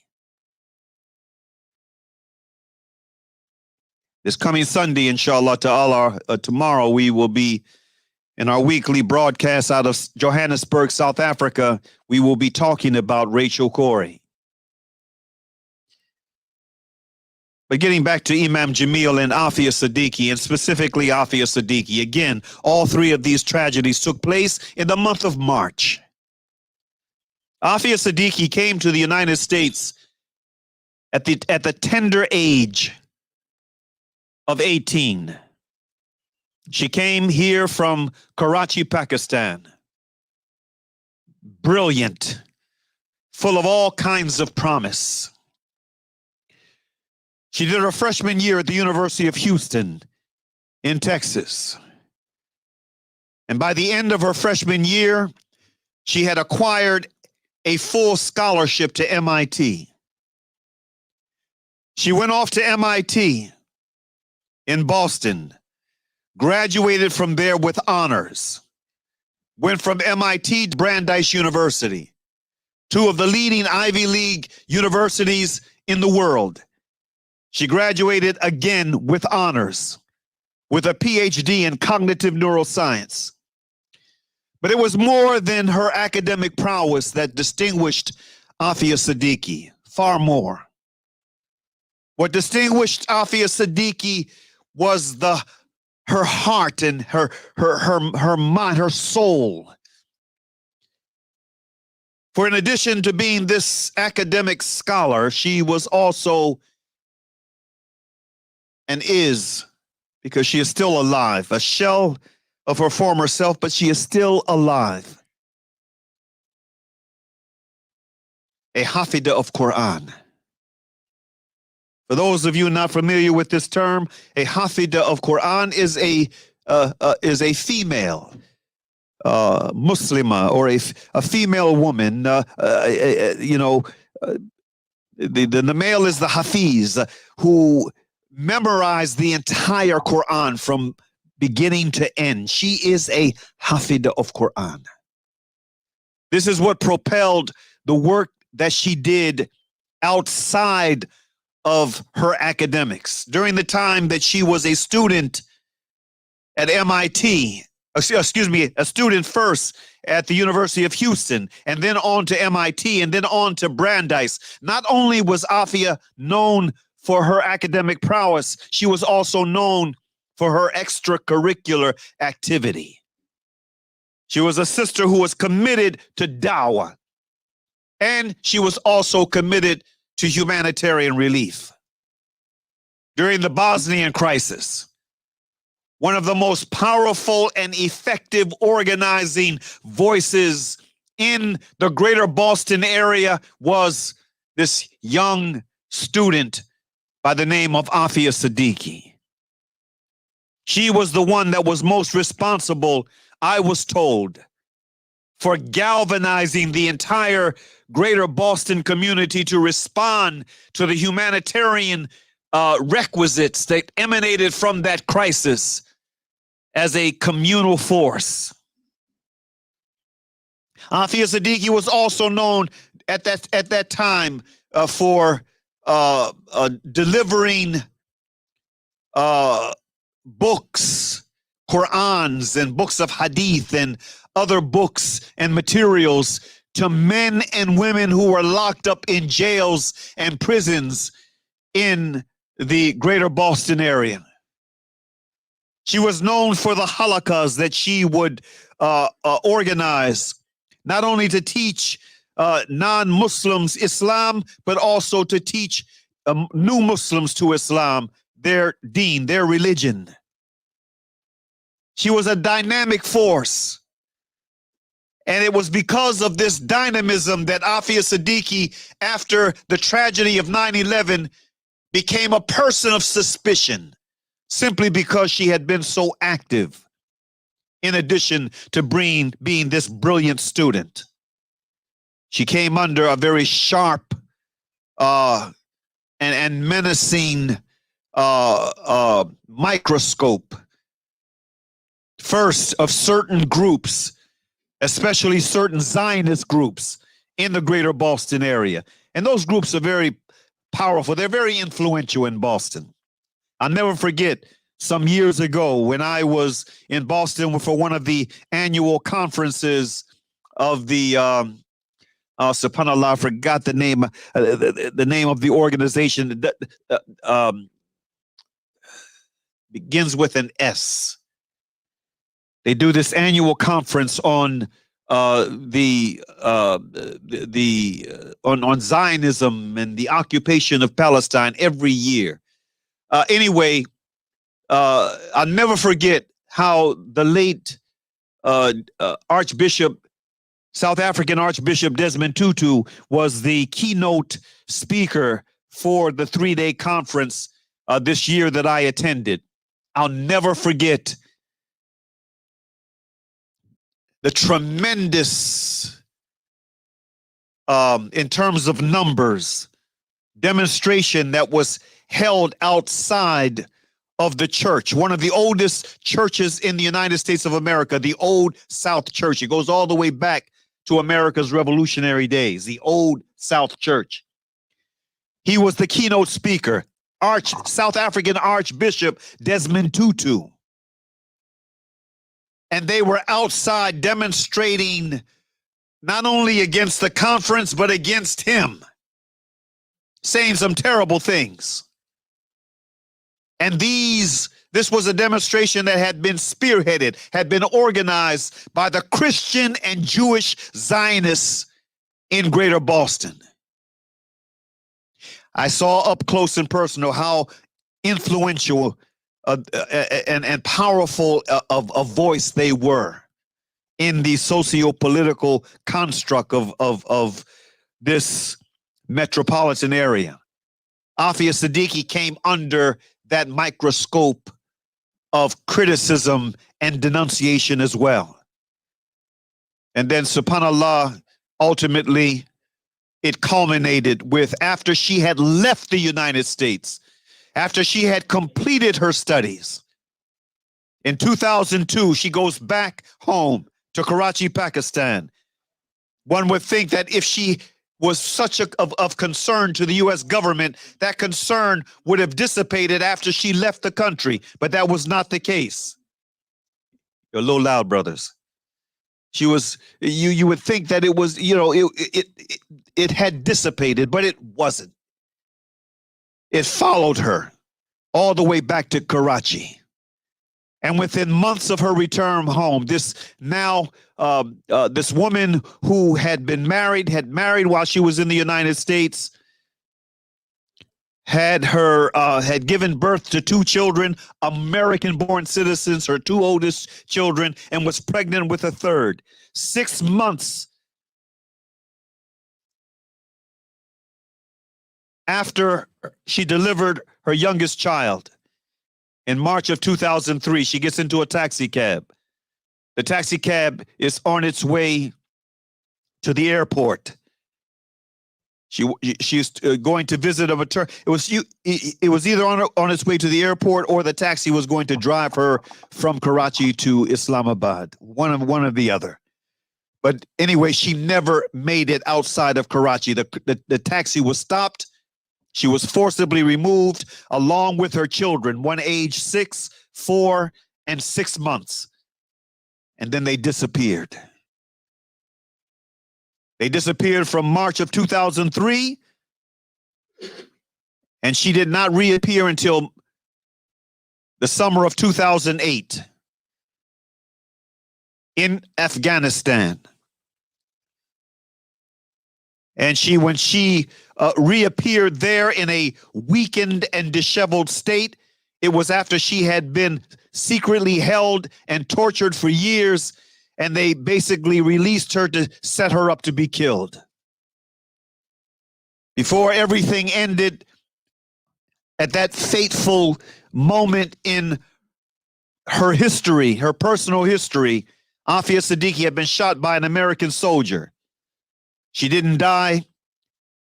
On the insistence of Afghan soldiers and police personnel on her getting treatment, they helivaced her to where she could get emergency treatment, and then in violation of international law and Afghan sovereignty, they removed her from Afghan territory, brought her back to the United States, rehabilitated her just enough to put her on trial. And what masqueraded as a trial about 2 years later, in 2010, a little less than 2 years later, in February of 2010, after this kangaroo trial ended, Aafia Siddiqui, the only person who ended up being wounded that day, who had been charged with attempting, had to come up with a story to justify her being shot, claimed that one of the American soldiers in this crowded room filled with soldiers, FBI and Afghan police and what have you, one of the soldiers laid down his M4 rifle, and she came charging through the curtain, from behind the curtain, picked it up off the floor and took the safety off of it and tried to shoot her way out of captivity. This was the lie they came up with. And as the French philosopher Voltaire said, those who can make us believe absurdities can also cause us to commit atrocities. And this is what that sham of a trial was. It was an atrocity. And now this Muslim woman, this Hafida of Quran, this graduate of MIT and Brandeis, is in her 18th year of political imprisonment as a prisoner of war in the country that likes to call itself the land of liberty and justice for all. This is a litmus test. This is a litmus test for anyone and everyone who claims to believe in the lie that America is a land of liberty, freedom, and equality for all. Aafia Siddiqui, Imam Jamil, Abdullah, AL-AMIN, MUMIA, ABU-JAMAL, Leonard Peltier, and so many others challenge that lie. The existence of the largest penal system in the world challenges that lie.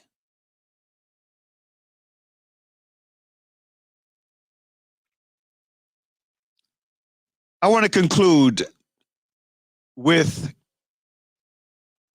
a very direct challenge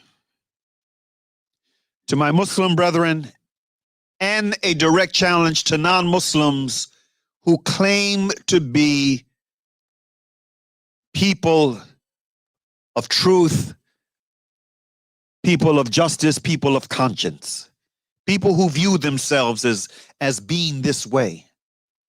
I don't care whether you fall under the political label liberal, moderate, or conservative. This is a challenge to you, but it's even more so a challenge to my Muslim brethren, and especially prominent Muslim leaders in America, prominent Muslim organizations in America, the national organizations. And also a challenge to my Pakistani American brothers and sisters. Whether you are Muslim or not, we have a tendency oftentimes to give ourselves over to tribalism. We live in a very tribalistic world. So I want to appeal to the tribalistic tendencies of my Pakistani brothers and sisters, given the fact that this is a Pakistani woman. I opened with that verse from the Quran that spoke about, how when a people's appointed term is reached, there's nothing or no one that can accelerate it or slow it down. We are right now in a global pandemic. This global pandemic is a punishing wake-up call for the world. America, again, the land that likes to present itself as the land of liberty and justice for all, the land of freedom. It has been the epicenter of this pandemic almost from day one. It is the epicenter of the pandemic. And despite all of the political maneuverings that are taking place by politicians, especially on the far right, the conservative Trump supporting politicians who want to see this pandemic from their rear view mirror of their scope, pretend that it is dissipating. The science says otherwise. This pandemic is going to be with us for a while, and nobody knows except for Allah subhanahu wa ta'ala when it will end and how it will end and what the ultimate consequence of it will be. But one of the things that we know from the Quran is that no calamity occurs, and this is what this is. We are right now immersed in a calamity. No calamity occurs except by the permission of Allah. This is what Allah makes very clear in the Quran. No calamity occurs except by the permission of Allah. There's another verse in the Quran that reads, corruption has appeared on the land and on the sea on account of what men's hands have wrought. Allah will make them taste a part of what they have done so that they might return. Think about those words. To my Muslim brethren, our beloved Prophet said, when you see an evil action, you must change it with your hand. If you cannot do so with your tongue, the jihad of the tongue. If you cannot do so, detest it within your heart, and that is the weakest degree of faith. Our beloved Prophet also said one of the greatest jihads is to speak truth to a governing authority that has deviated from the right way. This is something we can do in America. And this is something that we should be doing. To the national Muslim organizations, to the Council on American Islamic Relations, to the Islamic Society of North America, to the Islamic Circle of North America, to the Muslim Political Action Committee, to MAS, the Muslim American Society,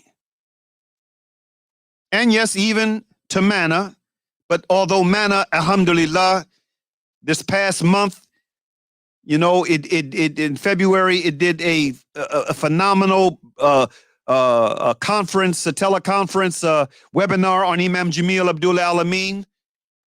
That was a good restart for MANA. Don't forget your sister Aafia Siddiqui.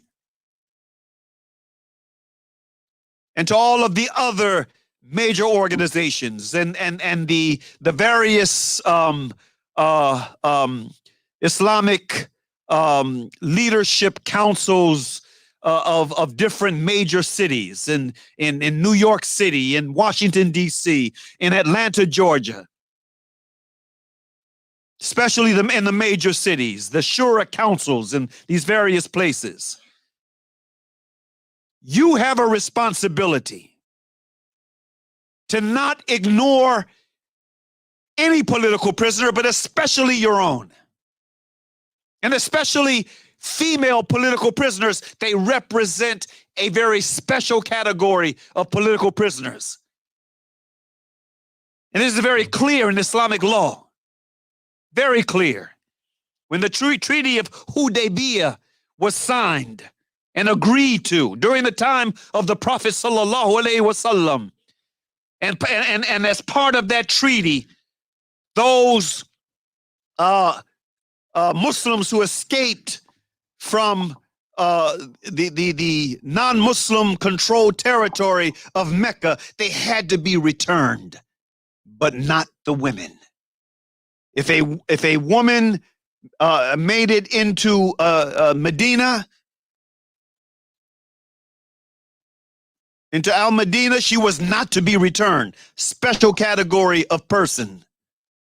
Aafia is a special category of political prisoner that we have a special obligation to, and we have ignored that obligation 18 years too long.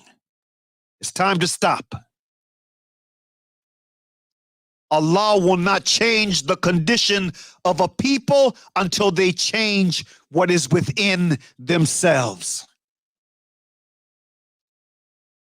And the last thing I want to say is this. I want to advise my Muslim brethren who have, in my humble opinion, and I'm not alone on this, who have been wasteful of the opportunity they've been afforded with, counterproductive in their argumentation, you know, spend so much time criticizing Black Lives Matter because of a certain feature of this movement we disagree with. Stop being so wasteful. Stop being so counterproductive.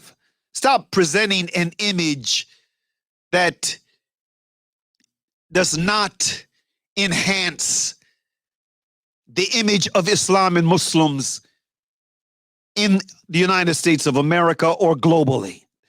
This is a global movement, and it didn't begin with this organization that calls itself Black Lives Matter. This movement is a movement that has been going on ever since the first Africans were brought here in the holds of slave ships. In fact, let me share with you something on the back of this book, Revolution by the Book by Imam Jamil Abdul-Amin. He said the struggle. Imam Jamil said,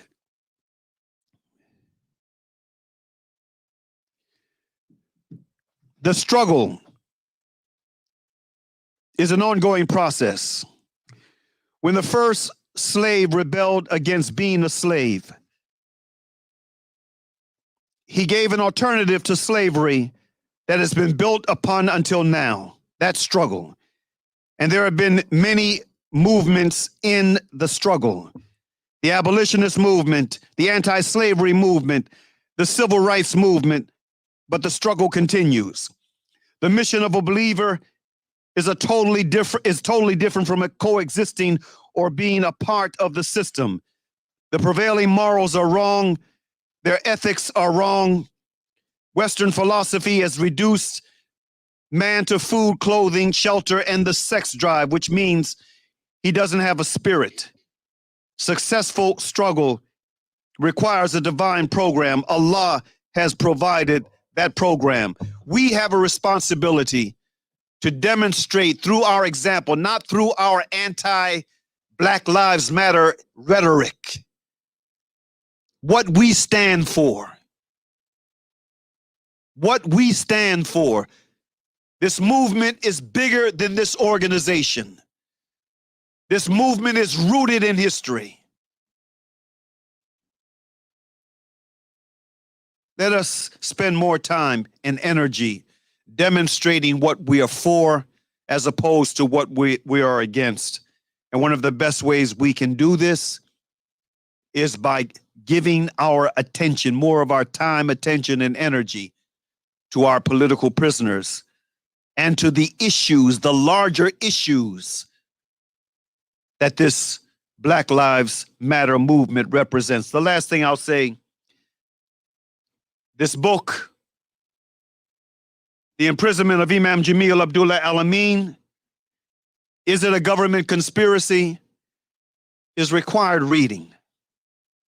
Not only to understand Imam Jamil Abdullah Al-Amin, where he is and how he got where he is and why he is so important as a political prisoner, symbolically to this whole issue of political imprisonment and prisoners of war, why he is so important, but it's also a book that will help you to understand the movement, the time frame that Imam Jamil comes out of. Information is power. I encourage those of you who already have this book, but if it's sitting on the shelf collecting dust, read it. If you don't have the book, get a copy of it and read it, and then pass it on to someone else, or even better, gift someone else with their own copy. With that, may Allah subhanahu wa ta'ala bless and preserve us in all of our endeavors of good. May Allah ta'ala fortify those of us who are committed to this struggle. May Allah increase the numbers of those committed to this struggle. May Allah subhanahu wa ta'ala bless us to die not. Those of us who have embraced Islam, bless us to die not except in a state of Islam. I conclude with Bismillahir Rahmanir Rahim wal Asr. Innal insana lafi qusr. Illa alladhina amanu wa amalu salihati wa tawassaw bil haqq wa tawassaw bis sabr. Which means in translation, in the name of Allah, the Beneficent, the Merciful, by the token of time through the ages, verily humanity is in loss, except those who believe and do good, and exhort one another to truth, and exhort one another to patiently persevere in the struggle for peace through justice. Ameen. Assalamu alaikum wa rahmatullahi wa barakatuhu.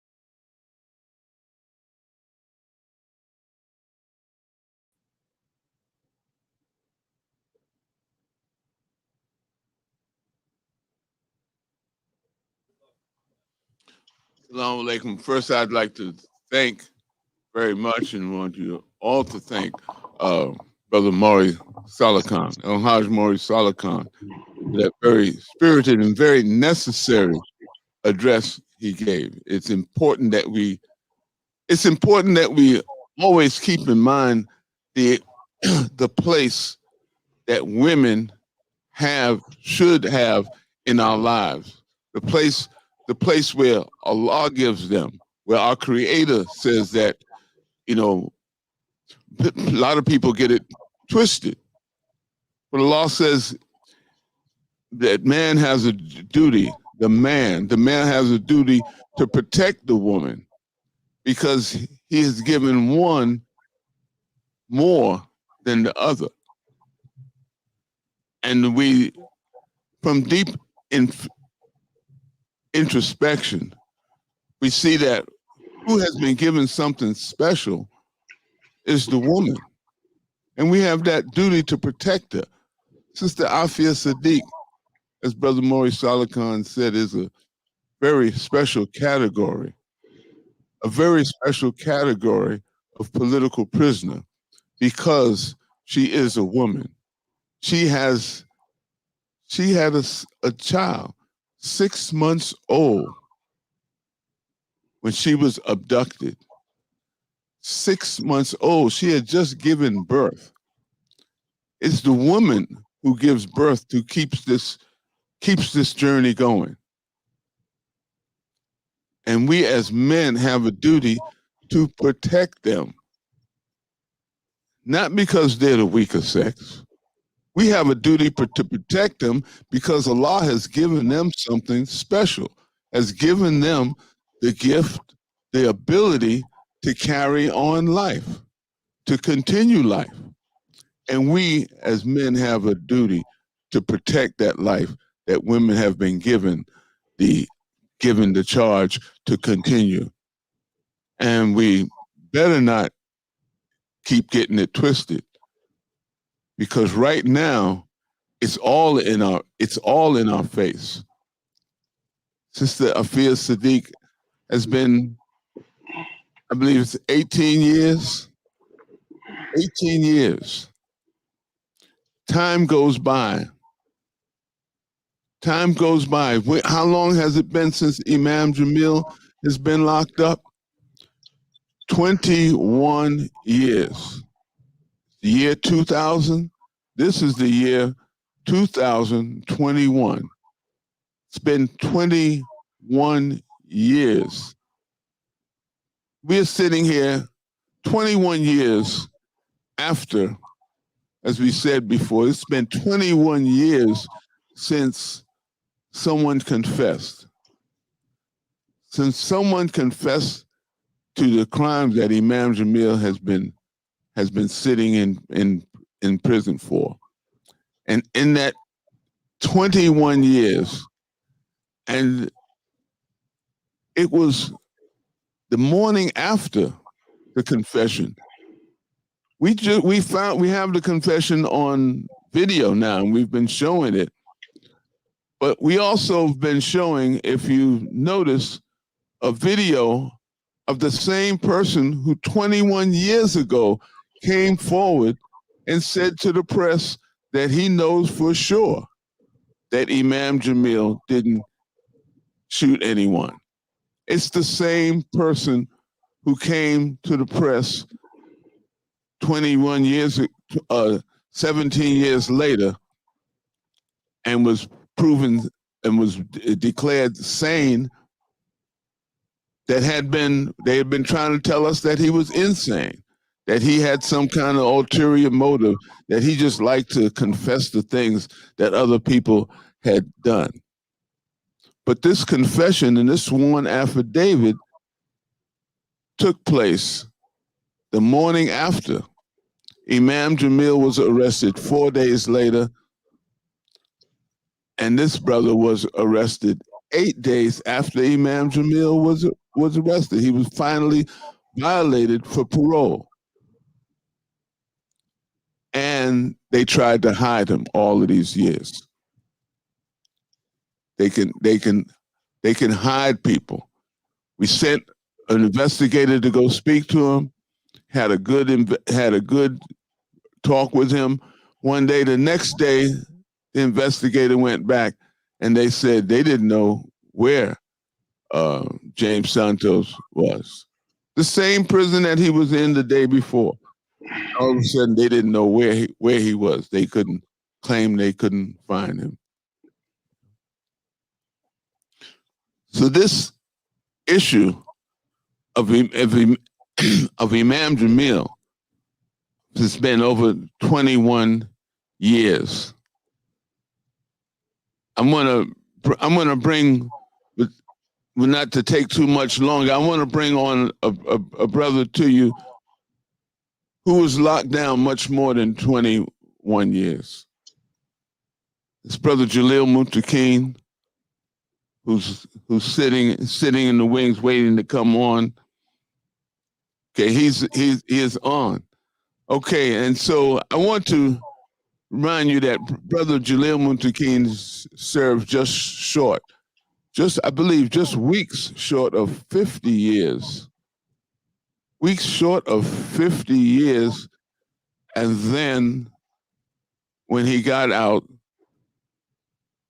they arrested him again. They said for voter fraud. They told him to check out what he had to get, what he could get from the from special services. And among the things he filled out was a voter registration form. But instead of saying, oh, you can't fill this out, this is not for you, because instead of just removing that or explaining it to him, they arrested him for voter fraud. But it's them who frauded, because they're the ones who presented it to him. And I want to go ahead and present to you my brother, your brother, JALIL MUNTAQUIN. Brother JALIL, you with us? Assalamu alaikum. Wa alaikum salam. Yeah. Please go ahead. لا إله إلا الله وحده لا شريك له له الملك وله الحمد وهو على كل شيء قدير. Assalamu alaikum warahmatullahi wabarakatuh.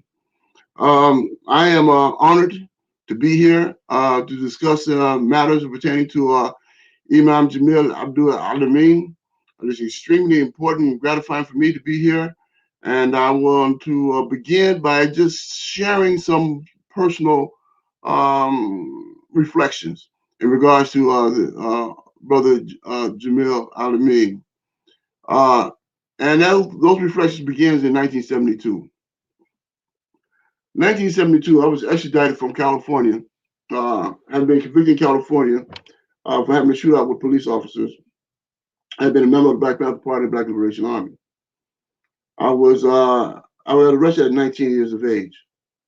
And by the time I turned 20, they decided they wanted to prosecute me for a case in New York. And they extradited me to California. I'm to New York from California.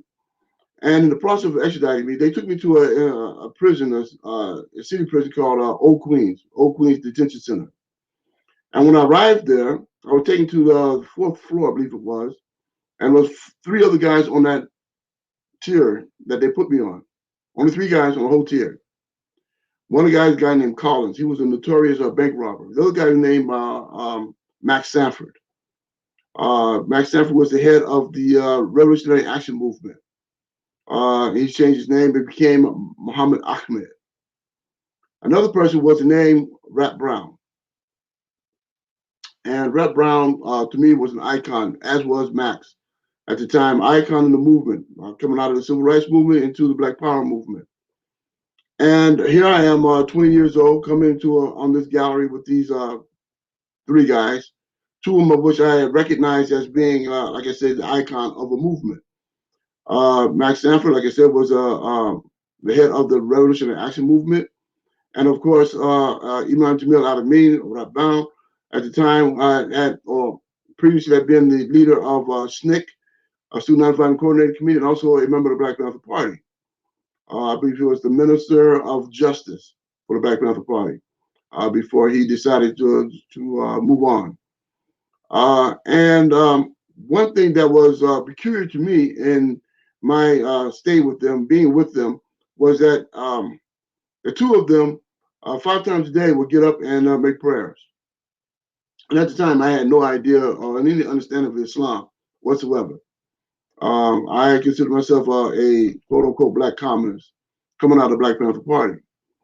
And I had that question. I said, man, why are you guys making these prayers? And what is this all about? We're supposed to be fighting. This is we supposed to be engaged in struggle. And and for about 6 months, I argued with them about the issues of spirituality, and as opposed to materialism or dialectic historical materialism, was the ideological foundation that I was resting upon. At the conclusion of 6 months between Max or Muhammad Ahmed and Imam Jamil Al-Amin, I took my Shahada. I credit Imam Jamil Al-Amin basically saving my life in terms of the years that I've spent in prison, over 49 plus years in prison, from the age of 19 to weeks before I turned 69. I was released from 1971 to 2020, October 2020. So I've only been out of prison for the last 6 months. And so for me to be here speaking about this and sharing this with you, of this experience that I've had with Jamil Al-Amin, my Imam, is for me, it's an honor. During the course of the years of my imprisonment, I've communicated with the Imam on various issues. At the time when I was in prison, he was in the streets, he was living in Atlanta, I communicated with him. And I raised the question, raised the issue of how come he's not speaking in regards to the issues of political prisoners? Unbeknownst to me, that he was already in the transition of a rotating imamship during that period of time between him, Imam Worth Dean Muhammad, and 2 others. And this was a period of time right before, I think 2 years before 9/11. And he was getting ready to become the next rotating national imam during that process. And it occurred to me that what are they going to do with him becoming the national imam if that was to occur, or if that was to happen? And in my reflection, in my communication with him over a period of time, and issues of political prisoners, I've always been advocating for the fight for political prisoners. I was wondering, what was he doing? He had established his community in Atlanta, I think on the east side of Atlanta, and building his base there. And soon thereafter, this incident occurred where he was framed, arrested and framed. And I can only look at this in terms of the politics in which I have always been involved with. And the incident of 9/11, what would have been the situation if he had been the national imam when that incident occurred? And I wonder whether or not this is a coincidence or not. That they had arrested him, they got him off the streets right before this incident of 9/11. And in my mind, in my thinking, understanding the system of government, it's hard for me to disassociate or disconnect the two. I'm of the faith, I'm of the belief that they want to remove him from the streets because they knew what they was getting ready to do or what was getting ready to occur. And they didn't want to have his national voice in response to that particular issue. Imam Jamil Al-Amin has always been an activist, in my opinion, a revolutionary. And in the course of understanding that, I continue to work towards the ideals of building a campaign for the release of political prisoners. In 1977, I started the first international campaign in that regards, had the first petition submitted to the United Nations by prisoners that was heard by the United Nations in regards to issues of political prisoners in the United States and the condition of prisons. That was a national campaign, the Prisoners National Campaign to the United Nations. I can't remember the name. Petition to the United Nations. That was in 1977.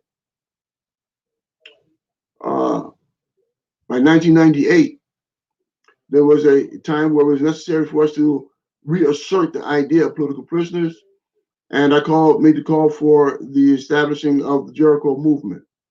The Jericho movement originally originated out of Republic of New Africa. And in 1996, they stopped doing what it was Jericho marches at the White House, calling for the release of political prisoners. And so I had to ask the question why this was being stopped, why they're no longer building these marches. And I asked several of my comrades, some people in the streets. I had been transferred from California to back to New York to serve this particular sentence. And Sister Sophia Bukhari, a dear, precious sister of mine, Muslima, and Baba Ferguson, Herman Ferguson, came to visit me in the Eastern Correctional Facility. And they decided to say, yes, Jalil, we need to restart this. And they commenced to organize it in 1998. They had the Jericho March, approximately 6,000 activists from across the country came to Washington, D.C. to march and demonstrate. And soon thereafter, because of the enthusiasm and the support that was cultivated by their organizing and advocating for logistics, support for logistics of political prisoners, we created the Jericho Amnesty Movement. The Jericho Amnesty Movement has been in existence over 21 years now. And as some of you have heard from the chairman of the national movement, Jericho National Movement, JIHAD ABDUL-MUMIT, we have engaged in a campaign to once again call the international jurists to the United States to investigate and determine whether or not the condition of political prisoners and the condition of Black people, people of color in the United States, particularly Black people and indigenous people in the United States, on the issues of the question of genocides. Now, there are two issues in regards to the question of genocide in regards to Black people in this country. As many of us are, in fact, Muslims, we should be very much in part of this campaign, engaged in this issue, supporting it in every way we possibly can. But one of the issues that we are bringing to the international jurists is the question of genocides. Now, I want to reflect on that. In 1951, Paul Robeson and William Patterson was the first to bring the issue of genocide to the United Nations, called it We Charge Genocides. And the conditions that they had brought back then are very similar to the conditions that we are bringing today, for the exception of we're also including the issues of political prisoners.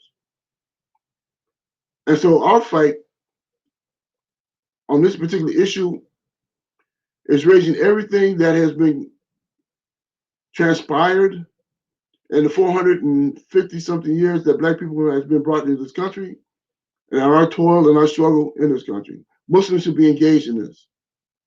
The Quran, Allah subhanahu wa ta'ala in the Quran tell us that we should fight tumult and oppression wherever we find it. That was the issue that I raised with Imam Jamil AL-AMIN back in 1972 when I first met him. I said, man, listen, if we become Muslims, we're gonna be like Christians, and we have to turn the other cheek and get slapped again on the other side of the face. Will we still be able to continue to fight? And he pointed me to that passage in the Quran, that we have an obligation to fight tumult and oppression wherever we may find it. The tumult and oppression is worse than slaughter. That was a clinch for me. And I said, okay, I can do that. And I also raised the question, listen, you're a good guy, right? So you're a good person. I said, yeah, I'm a good man. He said, well, listen, if you're a good person, then becoming a Muslim, you don't lose nothing. Right? And so the understanding this significance of my own spirituality and the objective of being a Muslim, being a vicegerent on the planet, as Allah subhanahu wa ta'ala says that we are Muslims, are the vicegerent of the planet, that we are the protectors of this planet, then you have an obligation to engage to prevent tumult and oppression, because it is worse than slaughter. And so, for me, the goal and objective the freeing Imam Jamil al-Amin is being inherent to what Allah subhanahu wa ta'ala has charged me with, or charged Muslims with, to be vicegerents on the planet, to be detectives of the planet. Allah subhanahu wa ta'ala tells us, instructs us that He has made people of different colors and race and tribes, not so they have enmity for each other, but so they began to know each other, to know one another, to learn from one another. But unfortunately, in our social order in the United States, not only the United States, but around the world, there is a group of people who believe that they are above that. And they qualify themselves under the ideology or the delusion of being white supremacists, to be supreme. And that has been our conflict. That has been our contradiction from 1619. As Al-Hajj Malik Shabazz said, we didn't land on Plymouth Rock. Plymouth Rock landed on us. And we've been struggling ever since by virtue of our own inherited right of nationhood, an inherited right, inalienable right to be people of peoplehood. And so we are applying the international law in regards to bringing these issues to the international community on October 2021, the 70th anniversary of Paul Robeson and William Patterson having brought the issues of recharge genocide to the United Nations. The conditions for which we are suffering in this country by virtue of individuals who claim themselves to be, or individuals or groups of people who claim themselves to be white supremacists, is one that we have to charge the international community to become part of our struggle. If we are the vanguard against this idea of white supremacy, then the international community is the staff of that spear. If we are the point of that spear, then the international community is the staff of that spear. If we are the vanguard, then they are our rear guard.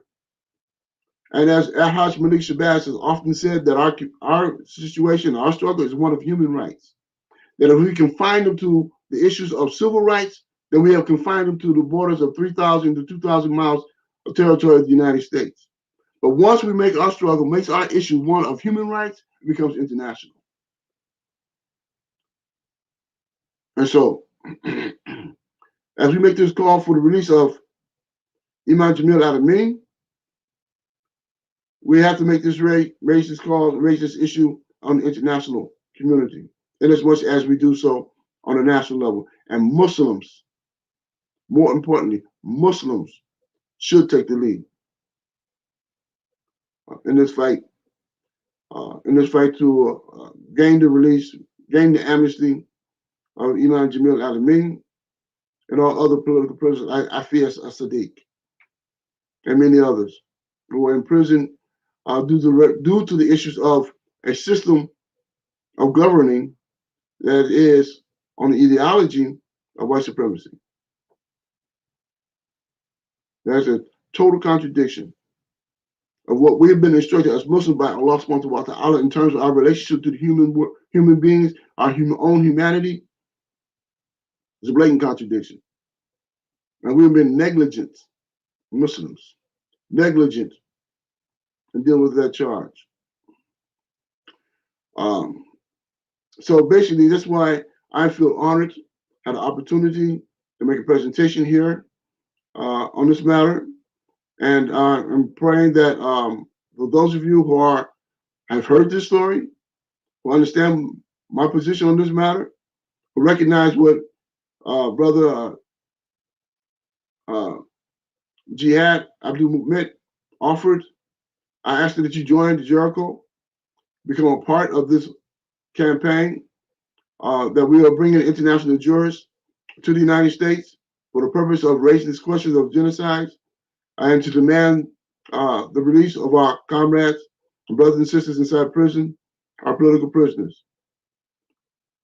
And with that said, I say, Assalamu alaikum wa rahmatullahi wa barakatuhu.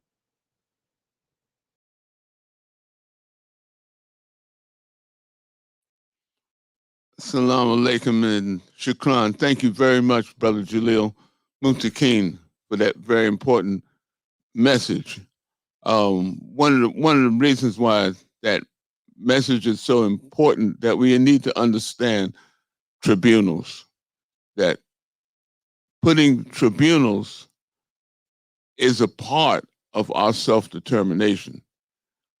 So many times when we put forward a tribunal and our right to tribunal, and we say we're going to put the oppressor on trial, people come up with the false conclusion that it's a play trial, that it's a play, that it's something just done to mock a trial. But I submit to you that the criminal justice system is a play thing. It's done simply to mock the idea of justice. And when we establish our own tribunals, it's a very important part of establishing our right to self-determination. It's important to understand we have a booklet that if you go to the website www.Imam Jamil Action Network, you'll find a booklet called Internationalizing the Legal Case of Imam Jamil Al-Amin. And in that booklet, you'll find the first judgment and decree of the African American Tribunal. Before that, you'll see the statement from the IHRAM Directorate. IHRAM, just to bring you a little history on this struggle for human rights and development of our own tribunals and our own right to establish tribunals. IHRAM is the International Human Rights Association for American Minorities, which was mainly organized by a man named Dr. Yusuf Naim Clay. Dr. Yusuf Naim Clay is one of the foremost scholars, international scholars.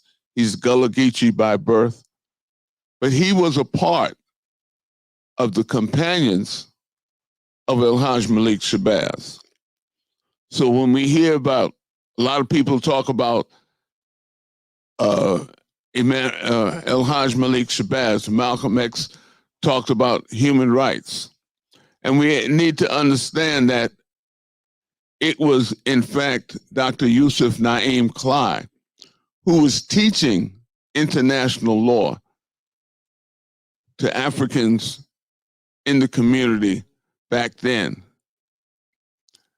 And he created an institution which brought about other scholars, present-day scholars, who brought about the organization known as IHRAM, who brought about the tribunal that was held December 2000, before the actual Fulton County trial for Imam Jamil. And when they presented the tribunal, they said it was important that we, the African American community, the Islamic African American community, have a tribunal, have this forum before the world, before Fulton County puts on its show, its fake show, its mockery of justice. So you can read about the judgment and decree that after the tribunal was held, when they heard the issues, one of the things that the tribunal held, that it found and that it ruled, was that under international law, the U.S. never obtained legitimate, legal, and moral jurisdiction over Africans in America. The jurisdiction that they maintain over Africans in America and over most people in America is through coercion, through terrorism, through voter suppression, through negating us of our human rights. And we have that right and we have that duty to please go to the website.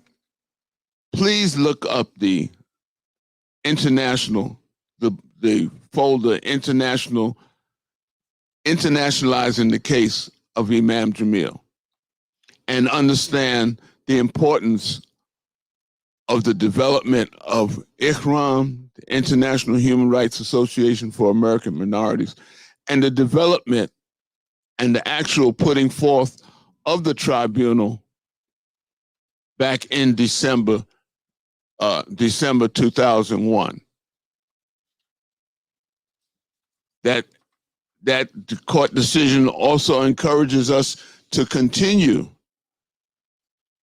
practicing and exercising our right to self-determination by having further tribunals, doing things in our own name. And part of that, a very important part of that, is the development of nationhood.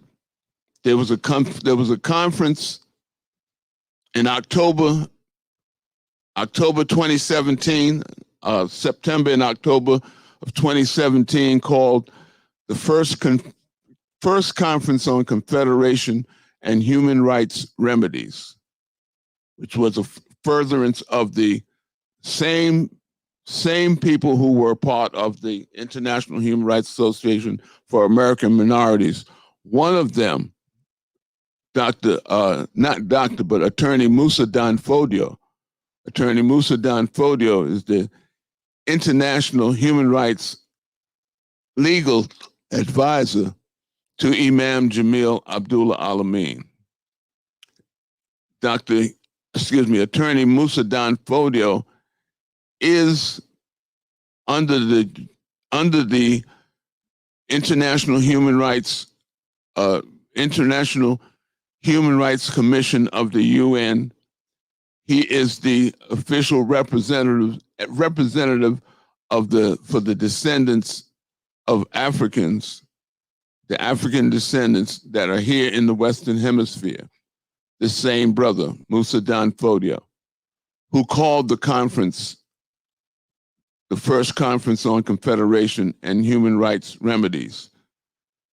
You study this conference, you'll see that there was established a Declaration of Self-Determination, just like there was established a Declaration of Independence in the spring of 1968 in Detroit, Michigan, that brought about the foundation of the development of the Provisional Government of the Republic of New Africa. And just as they had been in 1921, the Declaration of the Universal Rights of the Negro that was put forth by Marcus Garvey. This, which was established in September 2017, was another step in that same direction, so that when we bring about these developments on an international level, we develop standing.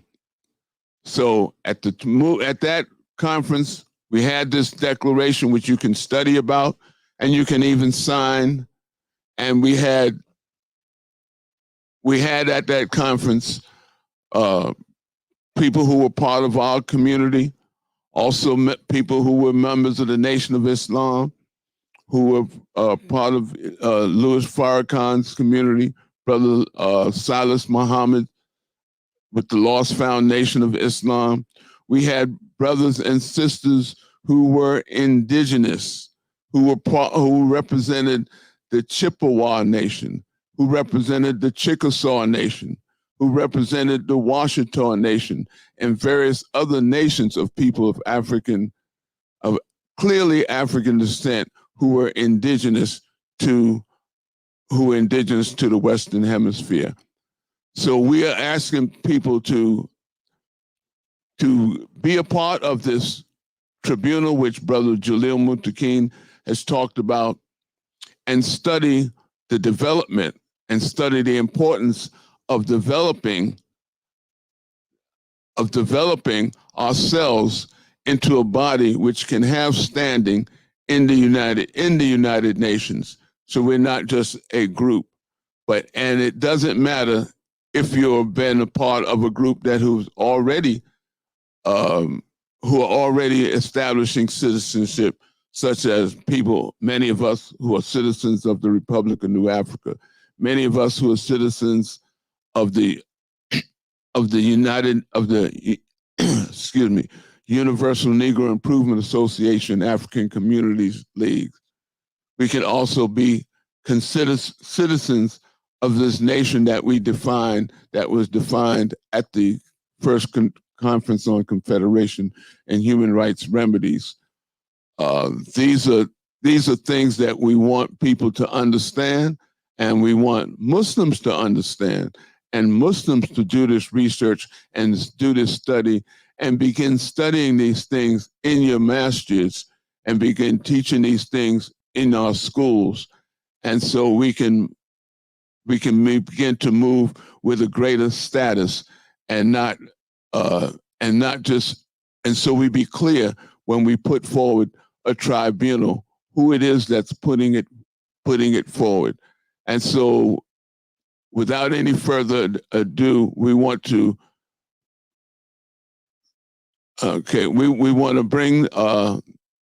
bring this to a close. We're going to bring back Sister HENA ZUBERI, who before she comes back, just want to thank Sister HENA ZUBERI, and again thank Muslim Matters, and again we want to thank the Rashidun Center here in Washington, D.C. And we want to thank all of the brothers and sisters who are part of the Rashidun Center and who are part of the community, who are part of the Islamic community, and who are part of the struggling community for helping us, helping the Imam Jamil Action Network put on this forum.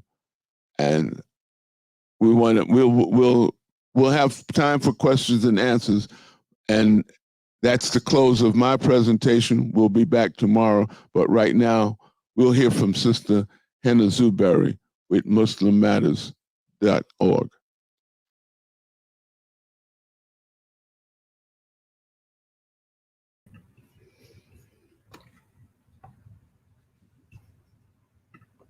Assalamu alaikum. Shukran to both of you. SubhanAllah, just every time I am sitting here and just taking notes because there's so much to learn and so much to do. One of the other hats that I wear is I'm the director for a Muslim human rights organization called Justice for All, and we work on anti-genocide around the world, especially of Muslim minorities. Part of our work, we are working on getting a project started called Black Muslim Advocates, precisely because we are accredited with the United Nations and have and do a lot of work at the UN on the Rohingya cause and the Uyghur cause as Kashmir, India. So especially Black American cause is something that is definitely something that needs to be highlighted and pushed for in a systematic, organized manner, and would love to collaborate further, inshallah. Bismillah ar-Rahman ar-Rahim. Rabbi shrah li sadri wa yassir li amri wahlul 'uqdatan min lisani yafqahu qawli. The basis of our deen, when we are talking and speaking about Islam and practicing the deen, one major facet and fard kifaya, like fard, like this is, we need to do this. God hold it incumbent upon us to do is the establishment of qist, establishment of adl. These words mean fairness, justice, equity. And this has been told to us by God Almighty himself. My sheikh says that generations remember those who stop violent storms. More than a half a century ago, shortly before his death, Malcolm X, Shehbaz, rahmatullah alayh, spoke boldly of the entangled relationship between racism, poverty, and the geopolitical conditions of his time. He said, "I believe there will ultimately be a clash between the oppressed and those that do the oppressing. I believe that there will be a clash between those who want freedom, justice, and equality for everyone, and those who want to continue the systems of exploitation. It is incorrect to classify the revolt of the Negro as simply a racial conflict of Black against white or as a purely American problem. Rather, we are today seeing a global rebellion of the oppressed against the oppressor, the exploited against the exploiter."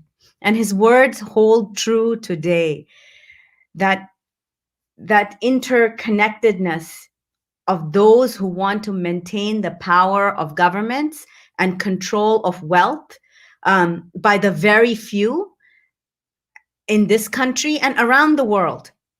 This has a long global history, and it's a global history of colonization, settlers settling on indigenous land, along with the introduction of forced labor and slavery. As we say this, we must recognize that we are on colonized land and pay homage to our Native American brothers and sisters whose land we have occupied. Not us, perhaps, but the governments that came before us and this history of this nation. Today, as we're talking about political prisoners in the United States, I want to make some connections with global movements and genocides across the world and connect that here locally. As we talk about political prisoners who are jailed based on charges related to resistance to oppression and repression. In Kashmir, India has been oppressing the indigenous people of that land for over 70 years. Men, women, and children live underneath not only an internet blockade, but a blockade where they cannot leave their own homes because of their identities and because of the faith, because they are Muslim.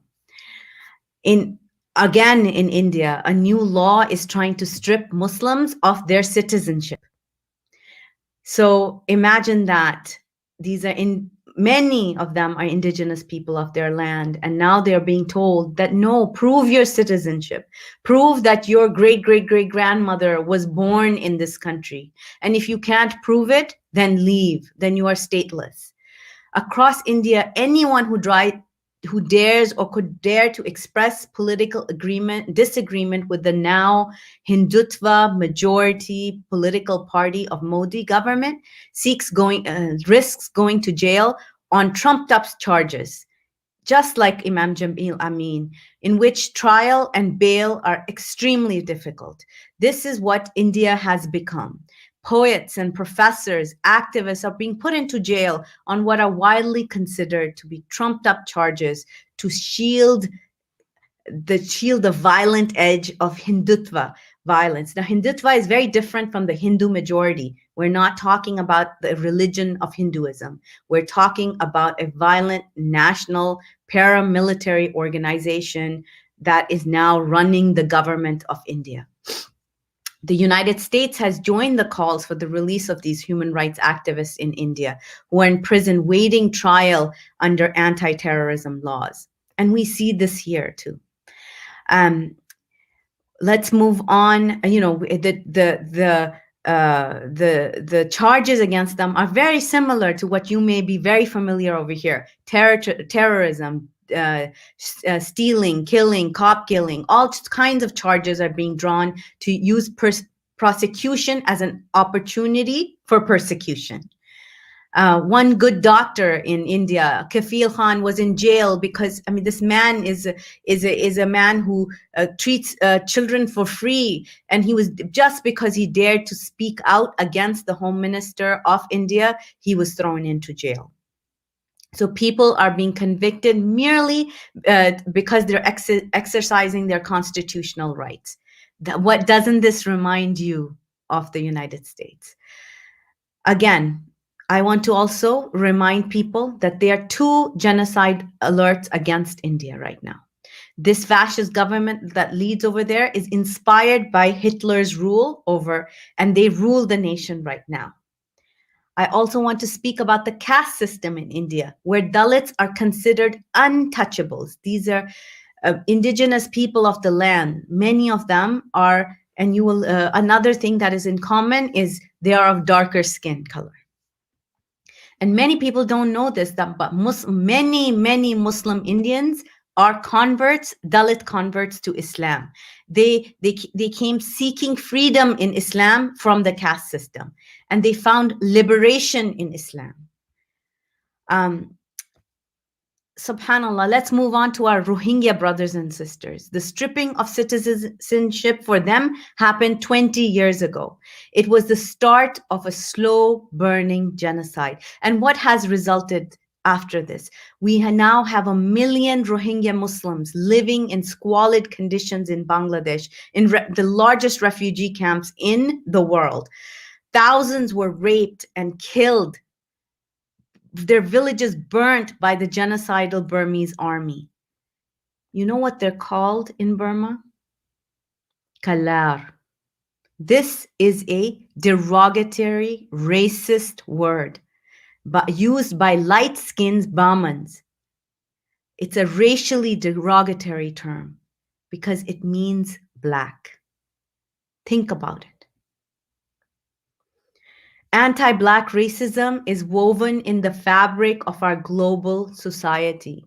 It is interlocking, it's a paradigm of interlocking institutions, attitudes, practices, and behaviors that work to dehumanize and oppress dark-skinned people, Black people, in order to benefit non-Black people, and specifically in many parts of the world to benefit and maintain white supremacy. Let's look at corporations. The same corporations that use private prison labor here in the United States are using enslaved Muslim Uyghur labor in East Turkestan. This is another genocide, the crisis of the century, where millions of Muslims are imprisoned in concentration camps, being enslaved, working in cotton fields, working in factories, being used by the same corporations that sell $200 Nike shoes here in the United States to our children, in our communities, where people are killing each other for a pair of shoes. Same Nike, same Victoria's Secret. When I read these, this is part of my work, everyday research. When I read that Victoria's Secret uses prison labor here and uses imprisoned, enforced labor, slave labor of the Uyghur women in East Turkestan, occupied by China. The capitalist economy is a global economy. It's not just the United States, it's global. Economic interdependence and the global capitalistic power means that we're not free unless every person is free. An international movement is needed to defeat this rotten system. Wallah, it is so rotten to the core. Here's a partial list that has of companies that use the prison system and contract pennies on the dollar. What they're paid like 17 cents an hour, and the things that they make are sold for hundreds of dollars. Nike, Microjet, Victoria's Secret, Union Bay, Dell Computers, J.C. Penney. I mean, these are places where we shop, where we buy our clothes from. We are part of this. Unless we attack it from all different angles, we're all complicit. Here in the United States, there are detention centers holding undocumented workers, families, and students. Every year, more than 400,000 immigrants are detained. And on any given level or day, there are about 40,000 persons in immigrant detention centers. And let me tell you how many of them are Black, how many of them come from countries that are predominantly Black. Because we tend to divide these issues into silos. We think, oh, that's a Latino issue. That's not our issue. This is the way how they divide us, because they know when we win, when we join together, then we will win. And as recently as the 80s, the immigrants were rarely detained. They were either accused of misdemeanors and quickly deported, or they were permitted to go around living their lives, waiting for immigration hearings. But now we have millions, thousands, and on the borders we have these detention camps. We are seeing here an unholy alliance of neo-Nazis, anti-government militia, and notorious Islamophobes. And this is so dangerous. This is, as I spoke about this a little earlier too, this is so dangerous to especially our Black Muslim communities, because again, this is, the Islamophobes, anti-Muslims hit them, and then the racist neo-Nazis and white supremacists come at them too. We must have solidarity between oppressed people in different countries. We must. And the development of a transnational movement that can coordinate these struggles, these liberation struggles everywhere. And I know we hear about it a lot, but at least as Muslims, we should be doing this. And this is why the call of Brother MAURI SAALAKHAN, of just our national and international Muslim organizations to speak up on these issues, like where, with the thousands and millions of followers they have, and the large reach that they have, why are these issues not being brought up on a daily basis when the world's biggest genocides are being attacked against the Muslim communities, when the war on terror has hit Muslim bodies overseas and here in the United States? We must support efforts of consumer groups to divest from corporations that are major beneficiaries of exploitation of oppressed labor and resources. We have to support them. Allah subhanahu wa ta'ala says in the Quran, this is why, when I was talking about us joining together and doing, I am talking now to my own community. I'm talking about to Pakistanis and Indians and Arab brothers and sisters, and our Indonesian, Malaysian brothers and sisters, and those all across the world who are watching this suffering and are quiet. Why? Because we say this is not our issue. This is not our problem. We want to be in this country because we came here to be economically better. We weren't brought over enslaved. We weren't living here and then were colonized. We came over here, right? So let's see what Allah subhanahu wa ta'ala says in the Quran. O mankind, indeed we have created you from a male and female and made you into people and tribes so that you may know one another. Indeed, the most noble of you in the sight of Allah is the most righteous of you. And indeed, Allah subhanahu wa ta'ala is the knowing and acquainted. He says, O people. And then the word Allah subhanahu wa ta'ala uses is ta'arrafu. Ta'arruf means a long-term acquaintance. It doesn't mean just you get to know somebody just a little bit and that's it. You met them, you said hi, and subhanAllah, that's it. Ta'arrafu, Allah subhanahu wa ta'ala said, get to know them, a long-term acquaintance. If people of different ethnicities, of different faiths, of different, wherever we come from, we interact and create a long-term bonds of trust and interdependence, then the intolerance based on this trust will be reduced. But what do? We just gather on weekends with people of our own kind who speak our languages, who we marry amongst our own people. We just keep huddled together. And if anything that this pandemic has taught us is that when Allah subhanahu wa ta'ala wants to send down his wrath on us, then it doesn't matter. You can't even meet with your own mother. You can't even meet with your own brothers and sisters. So this is the time Allah subhanahu wa ta'ala is urging us to rethink the way we live our lives. Allah is telling us to get to know each other, and to get to know each other means to get to know each other's struggles.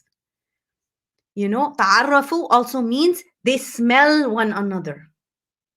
How intimately would you have to know someone to smell them, to know their smell, to know the scent when they walk in through the door? You know, oh, that was Imam Ali. I know. I could be in another room and I can tell Imam Ali walked in. Why? Because you get to know one another and experience and understand each and everyone's humanity at a personal level. You know, we make these groups, right? We make these organizations, we make these platforms. And what do? We say they're supposed to bring everybody together, but no, they divide everybody. Oh, I just work for my organization, or I just do this for my own thing. I don't have time to be there for you. That is why Allah subhanahu wa ta'ala addresses humanity as a whole. Each one of us does this. We all have preconceived biases and notions about each other, and we do this. When we sit down together, we see that our problems are similar. Sometimes our beliefs may be different, but mostly our beliefs are similar too. We seek the light. Our aspirations are similar. We seek in many ways where everyone else seeks. We seek tranquility in our homes and our hearts. We seek love. We seek care in our communities and our families. We seek peace and tranquility in our places of worship. We have to be careful that religion, organizations, our thought processes don't become these things that divide us. Or even worse, religion doesn't become something that's just religious therapy, literally people use it as just therapy. Is that why Allah subhanahu wa ta'ala sent us on this earth? That we just come in and we pray our salah and I feel so peaceful in my heart, and yallah, that's it, khalas, I'm done.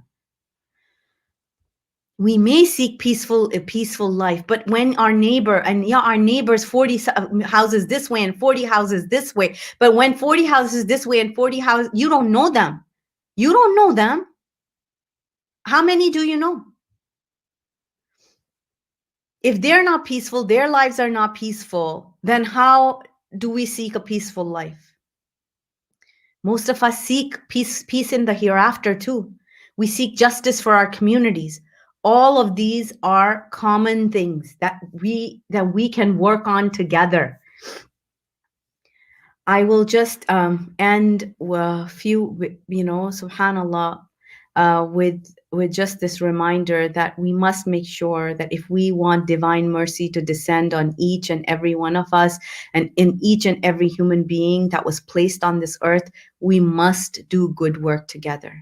Allah subhanahu wa ta'ala uses the word ma'roof, means goodness, in the terms of good that is being done. We feed each other, we love each other, we care about each other, we care about those who are being imprisoned because they were doing good for their own communities, like Imam Jamil, like Sister Aafia Siddiqui, like the Holy Land Foundation 5, all those who have been put into imprisoned because they were trying to do good. We must not be afraid of doing good.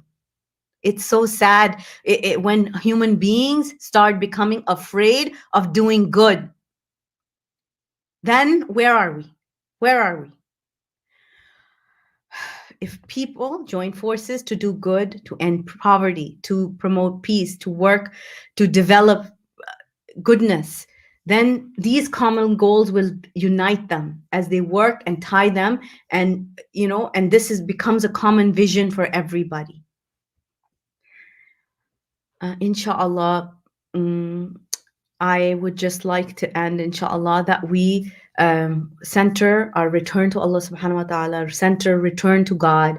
We return back to selflessness, and not just think of our own selves and our own communities, but other communities who are struggling and suffering.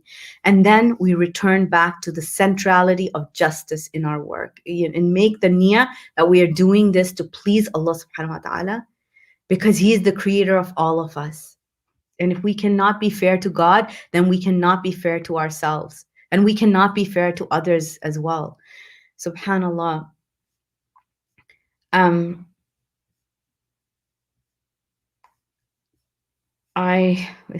Inshallah, I know we are out of time. But I am optimistic. I am, because I see young people accepting and embracing this rebellious culture, this dissident culture. It's become fashionable, and some people might think, oh, it's performative, but you know what? It's okay. Let them. This is how they come into the work. In the beginning, they'll perform, and then their own purity of their hearts will force them to do good, and it'll force them to become part of this movement. So subhanallah, we are all dissidents to all injustice. We are dissidents to all immoral behavior. So let's wish for a day where there's no oppression. Let's pray for a day where there's no poverty and there's nothing but peace, trust, and empathy for each other. Now let's go smell each other. Assalamu alaikum.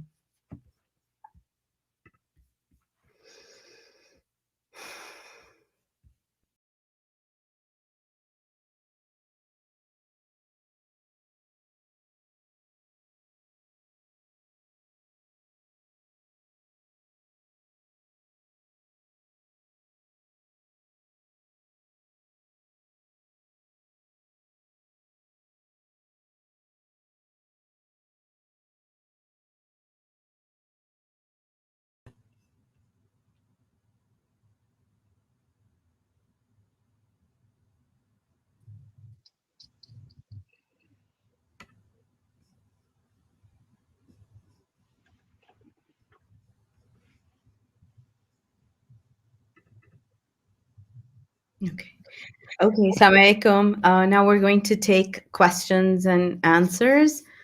I just need a minute to just drink some water, inshallah, and really, subhanallah, just sharing the stage with these amazing brothers, subhanallah. That's just such an honor in itself. So bismillah, please put down your questions in chat if you're watching on Facebook or on YouTube, or if you're at Rashidun DC, please send the questions up to the guests on the table, the speakers on the table, inshallah.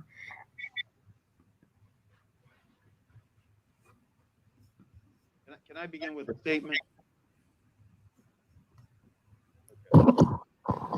Brothers and sisters, I want to bring something to your attention right away. Subhanallah, sometimes,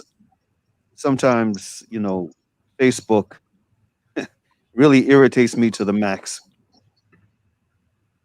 The presentation I just did, I Facebook lived it on my Facebook page as well. And then afterward, I shared it with about 25 of the roughly 60 groups I'm connected to. Guess what? It's been deleted. The video has been deleted. All right. And there's a message here. This content isn't available right now. And then the message is, when this happens, it's usually because the owner, that would be me, only shared it with a small group of people, changed who can see it, or it's been deleted. I didn't do anything. The video is no longer here. It's been deleted by Facebook. SubhanAllah. So I'm hoping that the presentation is still embodied in this overall conference's day of presentations. If it is, that's the only way you're going to be able to see it. I deleted it from my page. SubhanAllah. Fortunately, It is recorded. Brother Maury, it is recorded, and we'll try to trim it down and we'll send you over a recording of just your presentation or this panel as you wish. YouTube or something, a YouTube link or something. Yeah, we'll have a YouTube link. Our website has it recorded. Okay. Our website, the www. Imam Jamil Action Network, we have recorded it along with this group here, Muslim Matters Incorporated.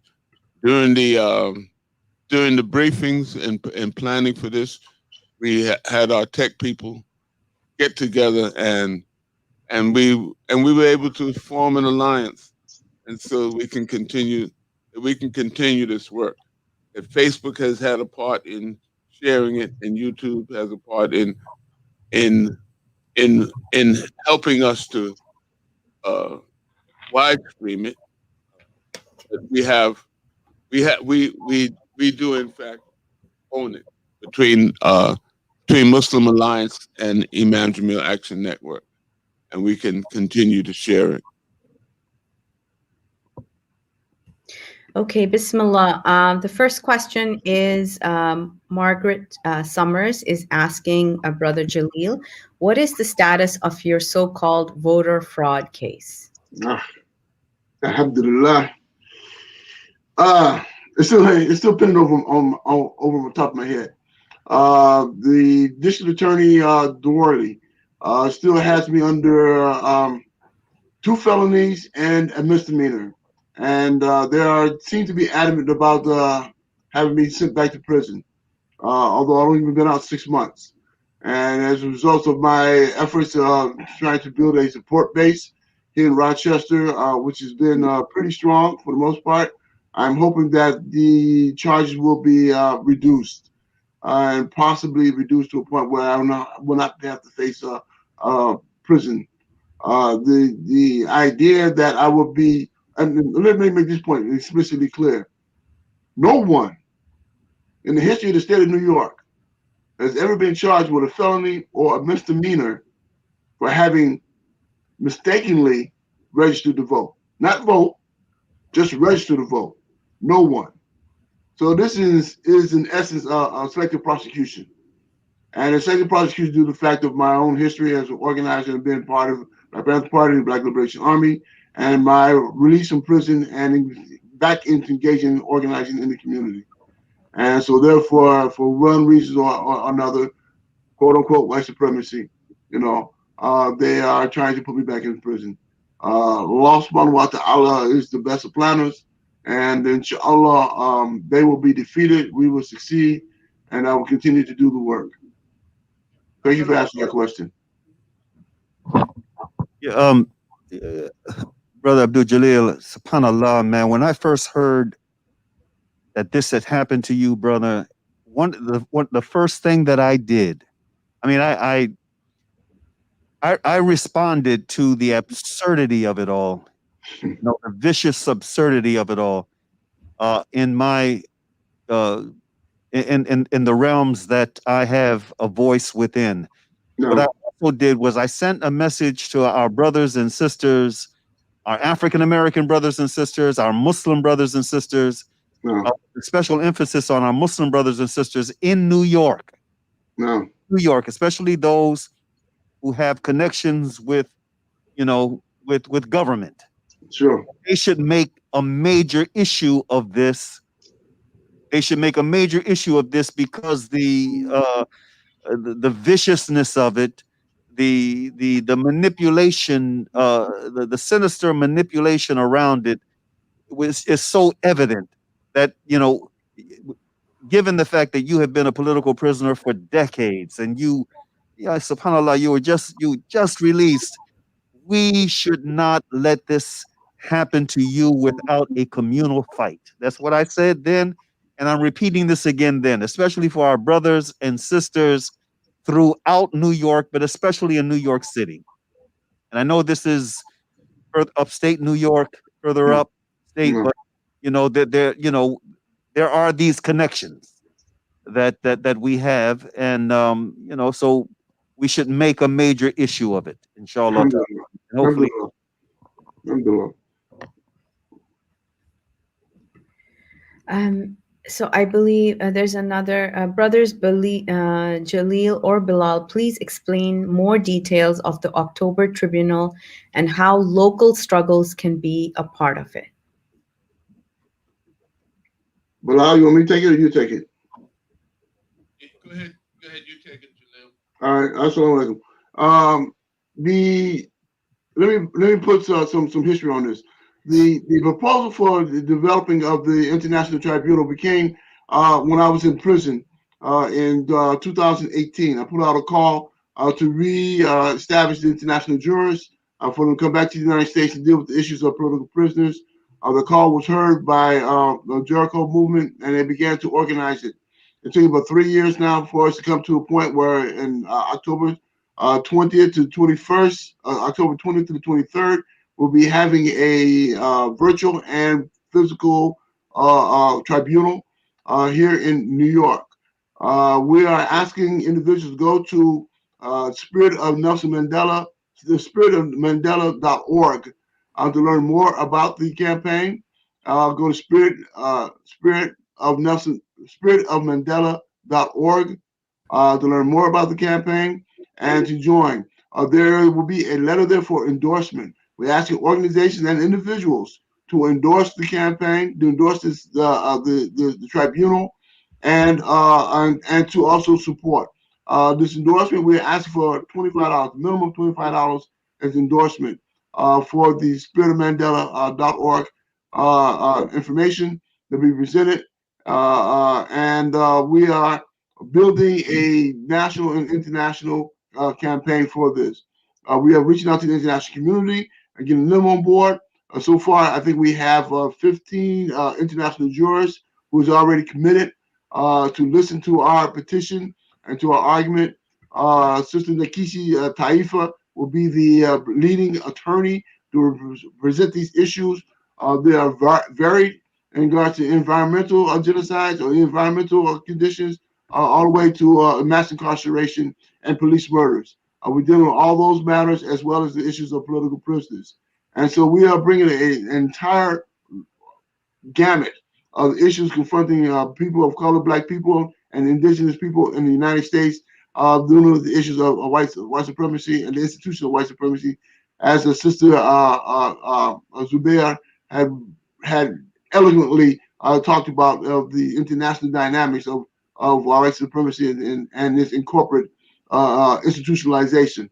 And so we are bringing this matter not only in regards to our own situation, but as a representative of our situation as dealing with the colonial state of the United States, imperialism, and how to confront and deal with issues on the people of color on the international platform as well. So again, contact the spiritofmandela.org and become an endorser, and contact either myself or JIHAD ABDUL-MUMIT, the national chairman of Jericho movement, or Sadiq Odinga of the Northeast Coalition of Political Prisoners. And for each of us in the organization that we are a part of, we will address your issue, your concerns, and hopefully solicit your support one way or the other. Thank you for the question.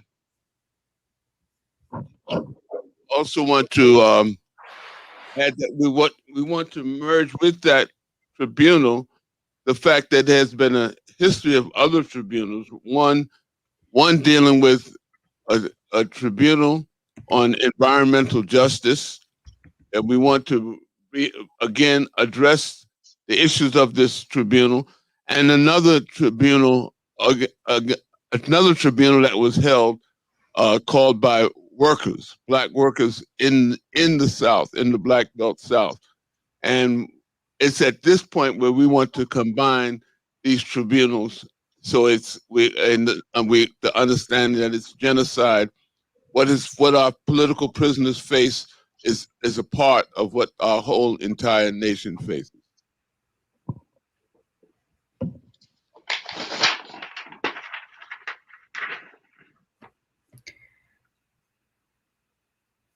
I'm looking at, just trying to see messages as they come in. There's one viewer who has a blog talk radio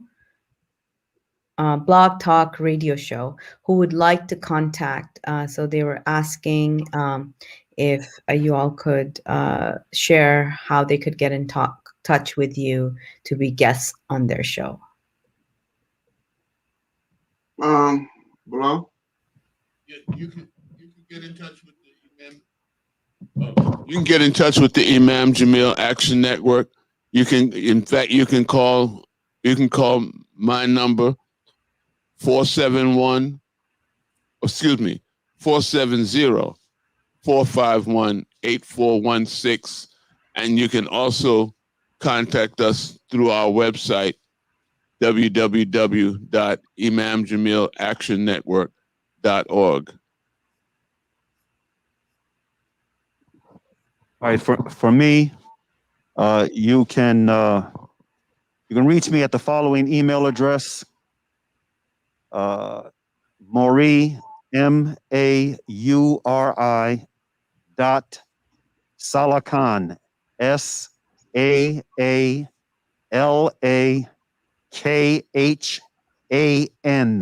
as in Noor, at Aafia, AAFIA.org. That's MAURI.SAALAKHAN at Aafia.org. So a question that is coming up is that is the movement, like we had a lot of talk earlier about elders leaving their legacy and the new generation. What are the points of contact? Like how has the movement been working together with the new movements that have sprung up in the past, or the MOVE organizations that have sprung up in the past 5 to 6 years? Well, one of the most direct ways that I can speak of is that we have an organization called the Black Panther Alumni Association, and the Black Panther Alumni Association has been working with two groups who have been working together. Those two groups are the Movement for Black Lives, M4BL, and also the Malcolm X Grassroots Movement.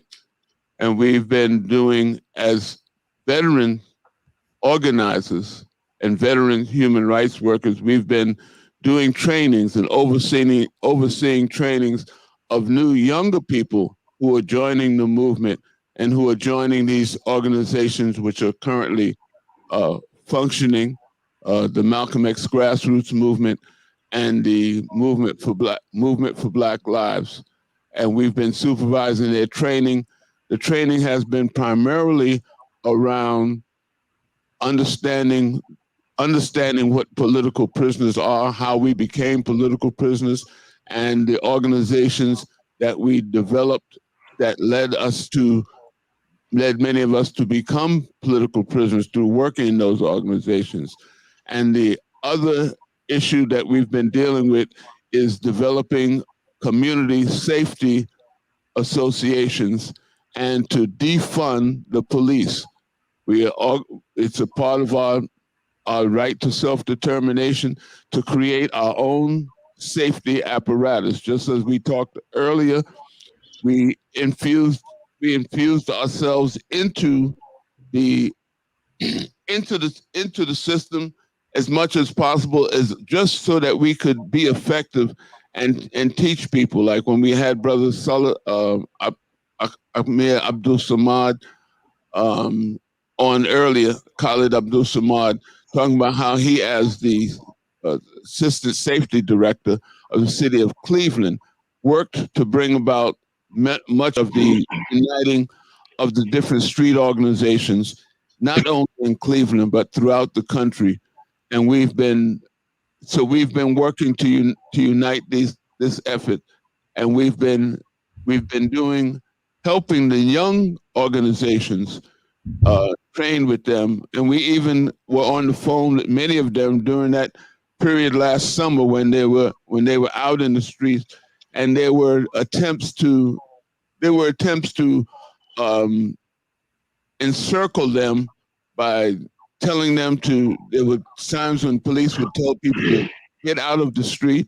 When no one was out in the street, it would just be the police making a lot of noise, and then they would grab people. And we had to be on the phone with a lot of people as they were in the street, instructing them how to avoid this police encirclement. So our work with the young organizers and the young agitators has been very direct. It has been on the street, in the field, and it has been in classroom settings and in Zoom presentations. And we've had a 6-month engagement so far, in which we will continue. Can I share something? In regards to my own extending my own practices and or legacy, well, since I've been out about 6 months now, almost 6 months, I've gave a presentation at the University of Rochester, gave a presentation at Herbert Smith University. I have an online class that I'm teaching now based upon my previous book, We Are Our Own Liberators. Is being registered for that class with the Boston Jericho. Boston Jericho, you can register with that class.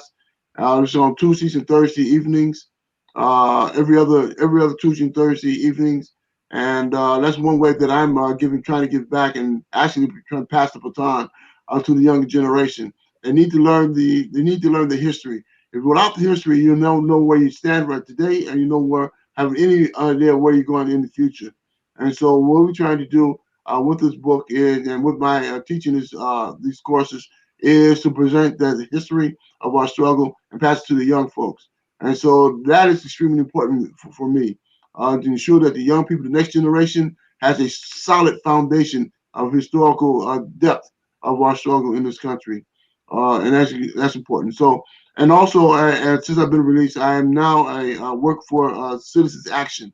If anyone of you are involved in or live and reside in the Rochester area, please get in contact with me. Get in contact with Citizens Action.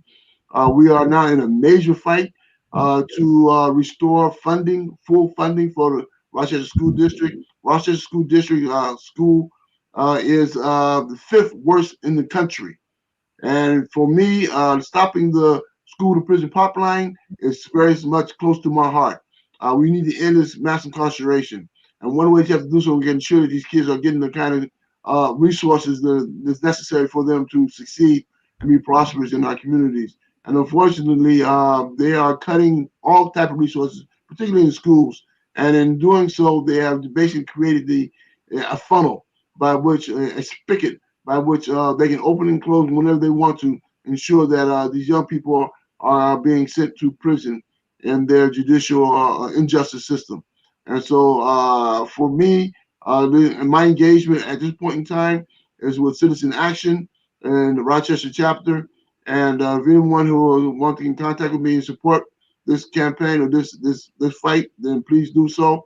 I can be reached at jalil.mutaqin gmail.com. jalil.mutaqin gmail.com.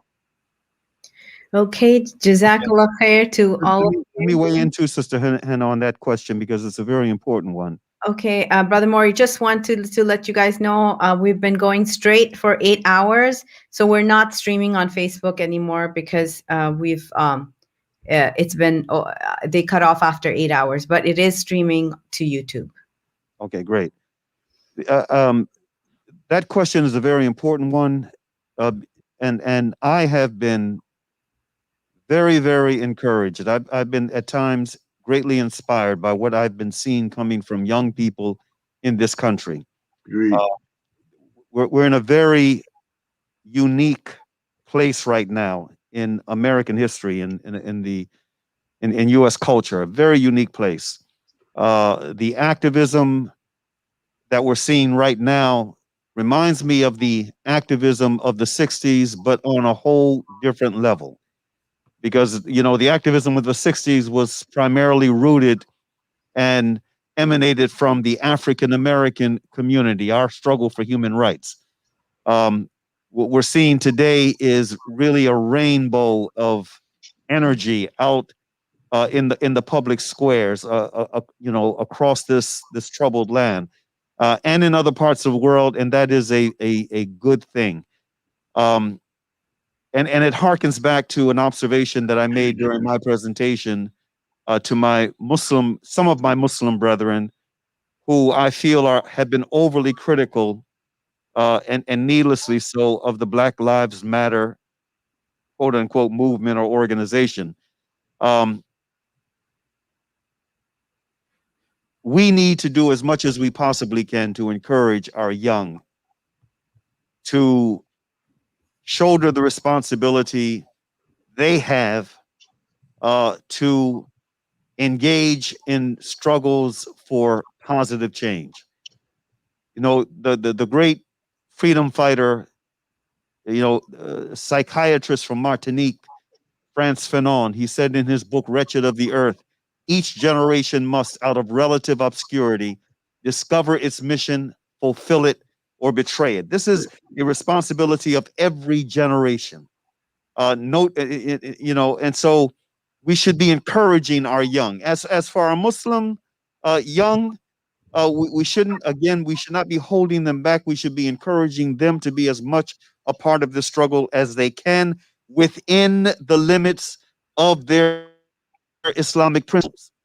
We should be, you know, just reminding them of the importance, especially, you know, as Muslims, hopefully with an understanding what we do for the pleasure of Allah. What we do with a sense of accountability to Allah. We struggle shoulder to shoulder, figuratively speaking, with our non-Muslim brethren, friends, acquaintances, in those areas where we have common agreement. And the last thing, without violating our principles, the last thing I want to say is I want to share this quote from, of all people, Dave Chappelle. This is a very, very wise quote. This is a very insightful quote. Dave Chappelle said, quote, "Our culture has accepted two huge lies. The first is that if you disagree with someone's lifestyle, you must fear or hate them. The second is that to love someone means you agree with everything they believe, say, or do. Both are nonsense. You don't have to compromise convictions to be compassionate." This is a very powerful and insightful quote. And this is what should it should be one of the guideposts, you know, for especially young Muslims and other young folk who say they believe that there is a God and there is a day of accountability to that God, you know, to struggle and to remain within the limits of what they understand to be right. But you don't have to hate the other. You don't just because you disagree with them. You disagree with certain aspects of their lifestyle or their belief system. No, you come together on the basis of what you can come together, the common thread, and agree on, and you struggle to make this troubled land of ours a better land than what it is. Well, Jazakallah khair to all of you for being here. Inshallah, this concludes the final panel for today. And inshallah, tomorrow's panel will start at, let me just check our.